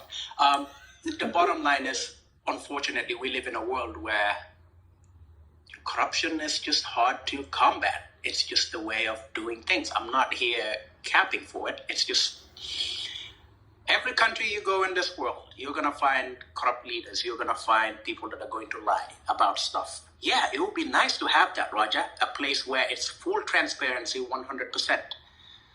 But, I guess the reality is there are certain things that some of us don't need to know about some stuff. Like, I am more than happy to simply not know about things that I'm not supposed to know, if that makes sense. Maybe that's just the kind of world that I envision for myself. I might be different from, the way you see things. But yeah, 100%, I agree with you. I would love to be in a place where our leaders are honest. But how can we have honest leaders when we keep putting in the same people? My dad always said, every country around this world, they elect leaders that best reflect the people. So whoever is in the White House, I guess it's simply a reflection of America as a whole. After the ending of the dictatorship in my home country, for instance, for the first time, I actually thought about, you know what? Maybe my people will be ready enough for serious people to run the country. You know who they ended up electing? The dumbest motherfucker I have ever seen in my entire life. Okay? Guess what? That's what the people wanted, and he keeps giving them things that are just simply horrible. But they voted for him again. he won re-election. Same thing. You don't like Joe Biden, but there are quite a number of people that love Joe Biden, and some don't love Joe Biden, but they still put him in office. I didn't like Trump, but somehow he made it to the White House. And there's a possibility that he could make it to the White House again. That's just the way things work, Roger. I think the way things work are changing, though. This is, look, I actually think the party system is really important, and the political parties have no more power anymore. I think a lot of the actual issues you see in politics right now is there's no gatekeepers from those people that are going to run within their parties anymore. And I'm not really interested to have a yes, you're right, or no, you're wrong about this. I mean, there's some good books written about the fact that the parties no longer have any power. The money used to be distributed through the parties, and the corruption was a little bit different. These days, I think Roger actually has a good point to sit there and say that if you're going to use this position that you had and use it as a position of authority to tell people, your opinions, then when people come at you and ask you questions, you're claiming something, ask you questions about how you ignored these things, but then you're saying these things are problematic or whatever it is. It's the hypocrite. It's calling the hypocrite. It's called the. I mean, isn't that exactly what calling it? He's basically saying he's comfortable with giving up his freedoms for a blanket that he perceives as going to protect him. And many Americans feel this way. We discussed this the other day in Roger's room. And he's right. And I can't tell you, Mohamedou, where, what, when. I know certain things and have done certain things in my military career and government career, but I can tell you, I sure as shit can tell you, it does not always float to the top. And there are actions and there are things that are done on lower levels that would make people in this room cringe and scream and rant and rave. And they are done all the time at the direction of lower tier, mid-level people like your station chief. I'm sure he has ordered or at least had any kind of proxy. He has done things that you would have sat there and said, why isn't this guy in prison? And I can promise you that his uppers probably didn't know, or at least it did not reach the level of the presidency, and some of them involved in international incidents.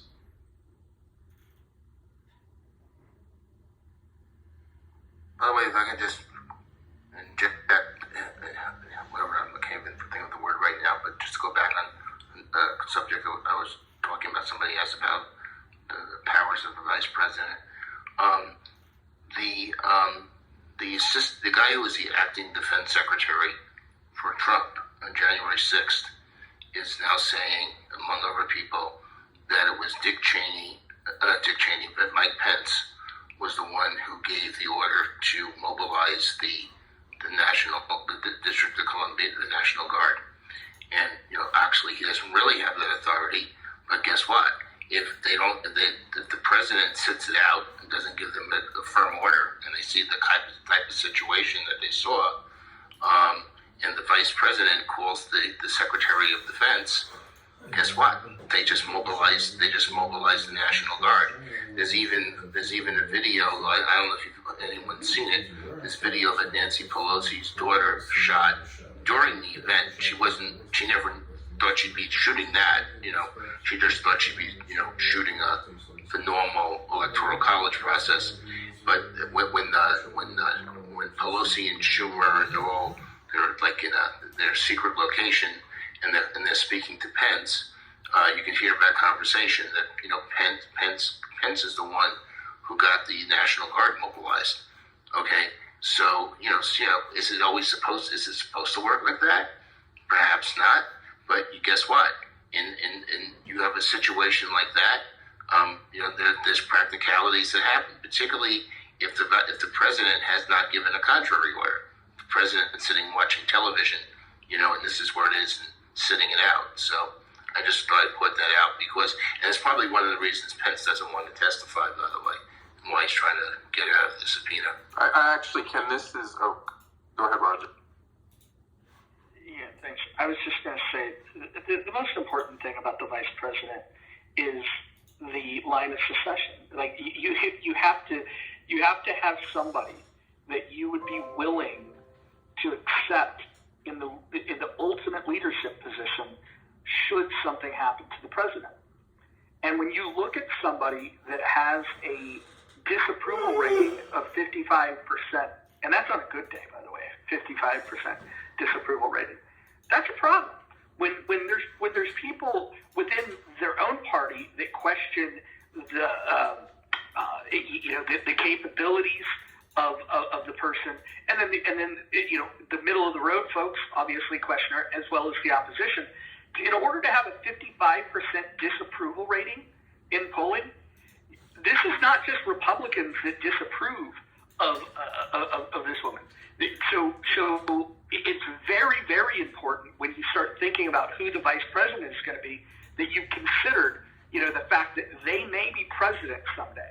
And if you've got somebody that is that wildly unpopular, and for good reason, I think we should consider, I think the vice president's a little bit more important than some people give credit. Yeah, I mean, this is actually key. I mean, it's funny because I think, Mohammed, you actually agreed that there's a lot of problems with the current vice president. And I'm not saying that you need to change your vote or anything like that, but I think Roger's point is actually somewhat interesting because, if Mike Pence didn't do what he had to do, if Mike Pence had no moral convictions or anything like that, you have a different outcome possibly on January 6th. And that's not to make the comparison to VP Harris. But the issue is that a lot of things that she says and does are very problematic. And to be clear, she's kind of like Kevin McCarthy. She really wants to be president so bad that she'll do anything to get there. And we don't even know anything about her or how she'll govern. She's so inconsistent on her own rhetoric. It's hard. I don't understand why that isn't more problematic to, people on the left like yourself that actually aren't just, complete partisans. Well, I mean, listen, at the end of the day, when Biden made a politically calculated decision in choosing her, the fact is, sometimes you can get into office as a VP, and chances are you could maybe figure out a way to gain popularity. She's having a hard time to do it. People don't realize this. When Obama was vetting people for his running mate, one of the first individuals that he thought about was actually Tim Kaine, Hillary's running mate. He looked at things and realized, no, I don't think the country at the time was ready for two young people, inexperienced individuals, to be put into office. Then Biden was brought into the mix. Tim Kaine was not inexperienced. The man was governor. Yeah. He was senator. Not inexperienced at all.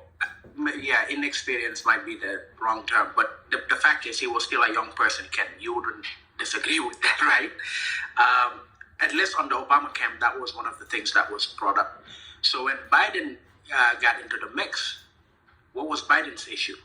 The fact that he was prone to gaffes. When he speaks, he could say one thing and then, the gaffe was one thing that was highlighted a lot. But then Obama looked at it and realized, listen, this is an individual that could get me the white vote. Whether you're looking at white males, if you're looking at working class individuals, there was something there, and they were able to look past his gaffes at that point. Now, as a vice president, when Biden came into the mix, I guess their agreement back then was, let me be the last guy in the room, something like that. That's what Biden calls it, right? When they were doing the American Rescue, not the American Rescue Plan, when they were trying to rescue the economy back in 2008, especially the auto industry, Biden was at the forefront of this. So Obama used him where he thought Biden would deliver. In this case, Biden could do the same thing too for Kamala. I just don't know if, individual people are ready for it. Now, when you say things like, we don't know her about her record, I feel like if people are really interested in knowing her, they would. She was Attorney General of California, right? A lot of people have highlighted her inconsistencies on where she stands on certain issues. But if you look at the people that support her, I'm pretty sure they would have a defense for it, if that makes sense. So again, the VP, yes, you're supposed to be the one that God forbid, if something were to happen to the president, you step into the plate.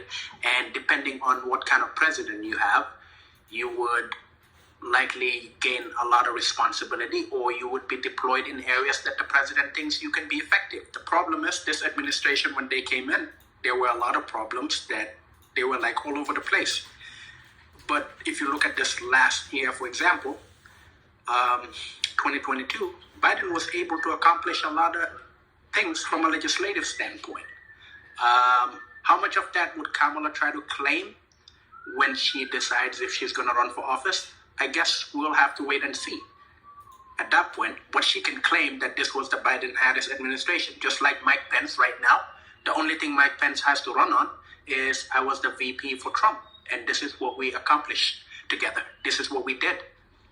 People don't know this, but for someone like that, that's also not true. I mean, obviously he'll be judged because by his affiliation with Trump.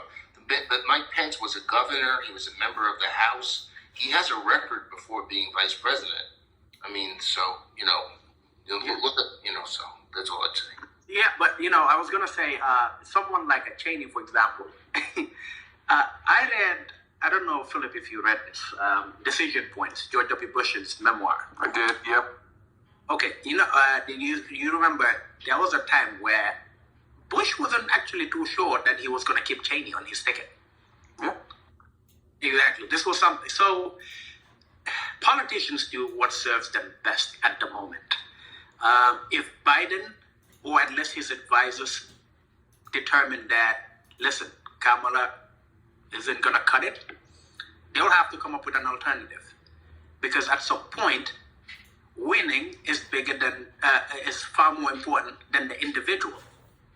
Well, it's somewhat interesting.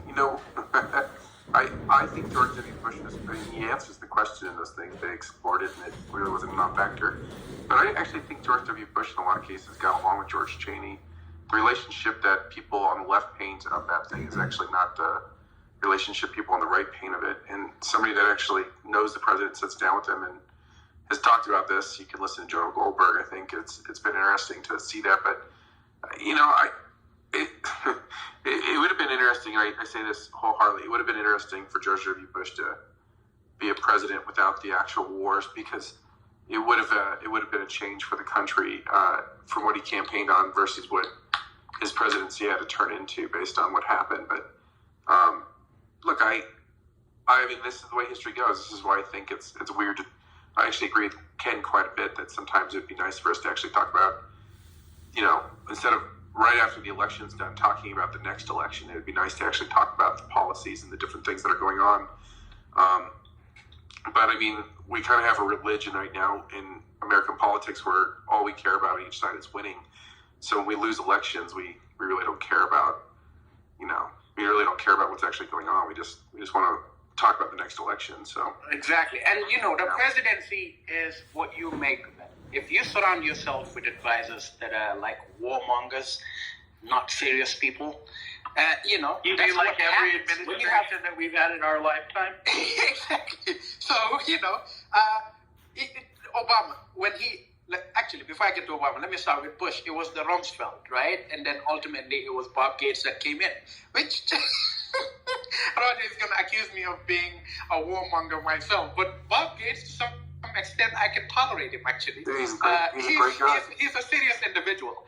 But, he is a serious individual. I wish people appreciate that he's convicted on where he stands, and you don't have to like him if you're...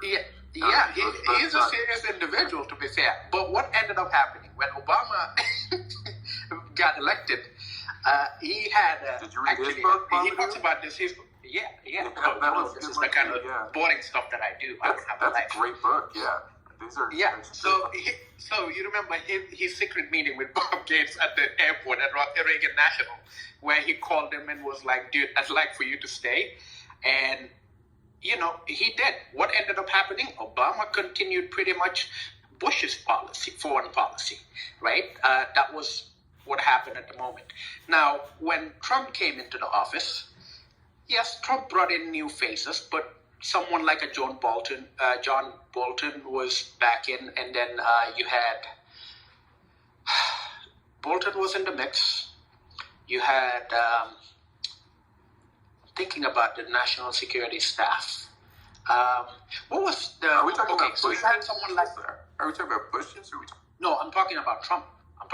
You know, what I'm the trying to Bolton say, strategy was actually brilliant if you think about it, because every other nation in the world was like, "Oh fuck, it's Bolton. He just wants to bomb the fuck out of everybody." And you know, that's not true. I think Bolton gets misrepresented. Well, no, he's definitely a war hawk. He likes his wars. He definitely believes in the military-industrial complex. That's not. If you ever read Can I finish my point before you cut me off? Like, you think you're the arbiter of it, but I'm telling you, there is not a man who has not, like, that man is like the personification of let's go neocon and let's go war all the time. And I think Trump, politically, it was an astute position to bring him in to have everybody else kind of like, oh, hold on a moment. I don't think he was really brought in for his advice. I think he was brought in for a show of force. And I think Trump wielded that pretty good, even though I think he misused it a little bit, but I think he wielded it pretty well. Right, when you say Bolton was a war hawk, for example, you're absolutely right. I am with you on this one. The only thing, though, is countries are likely going to fear Trump more than they're going to fear, John Bolton. You know why? Because at the end of the day, the president of the United States gets to sign off on these decisions, which is why whoever gets to run for president, they're pretty much fair game at that point. What I'm the point I was trying to make is every administration, every president, at least from my standpoint, is you get defined by the people you surround yourself with. If you have, for example, the Steve Bannons, the likes of Stephen Miller advising you, chances are, I hate to say this, but Philip is actually right. George W. Bush could have been one hell of a great president if it wasn't for the wars that he was engaged, in fighting. Well, I mean, we could do that with every presidency. Like, would Trump win a second term with coronavirus there? How would the economy look today without the pandemic? That's vastly different, though, Brad. Like, the point I'm making is that what President Bush actually campaigned on, the actual things that he had to campaign on, were vastly different than his presidency went, and that is not the same as President Trump. President Trump actually, the actual virus took place while he was president. He got a frame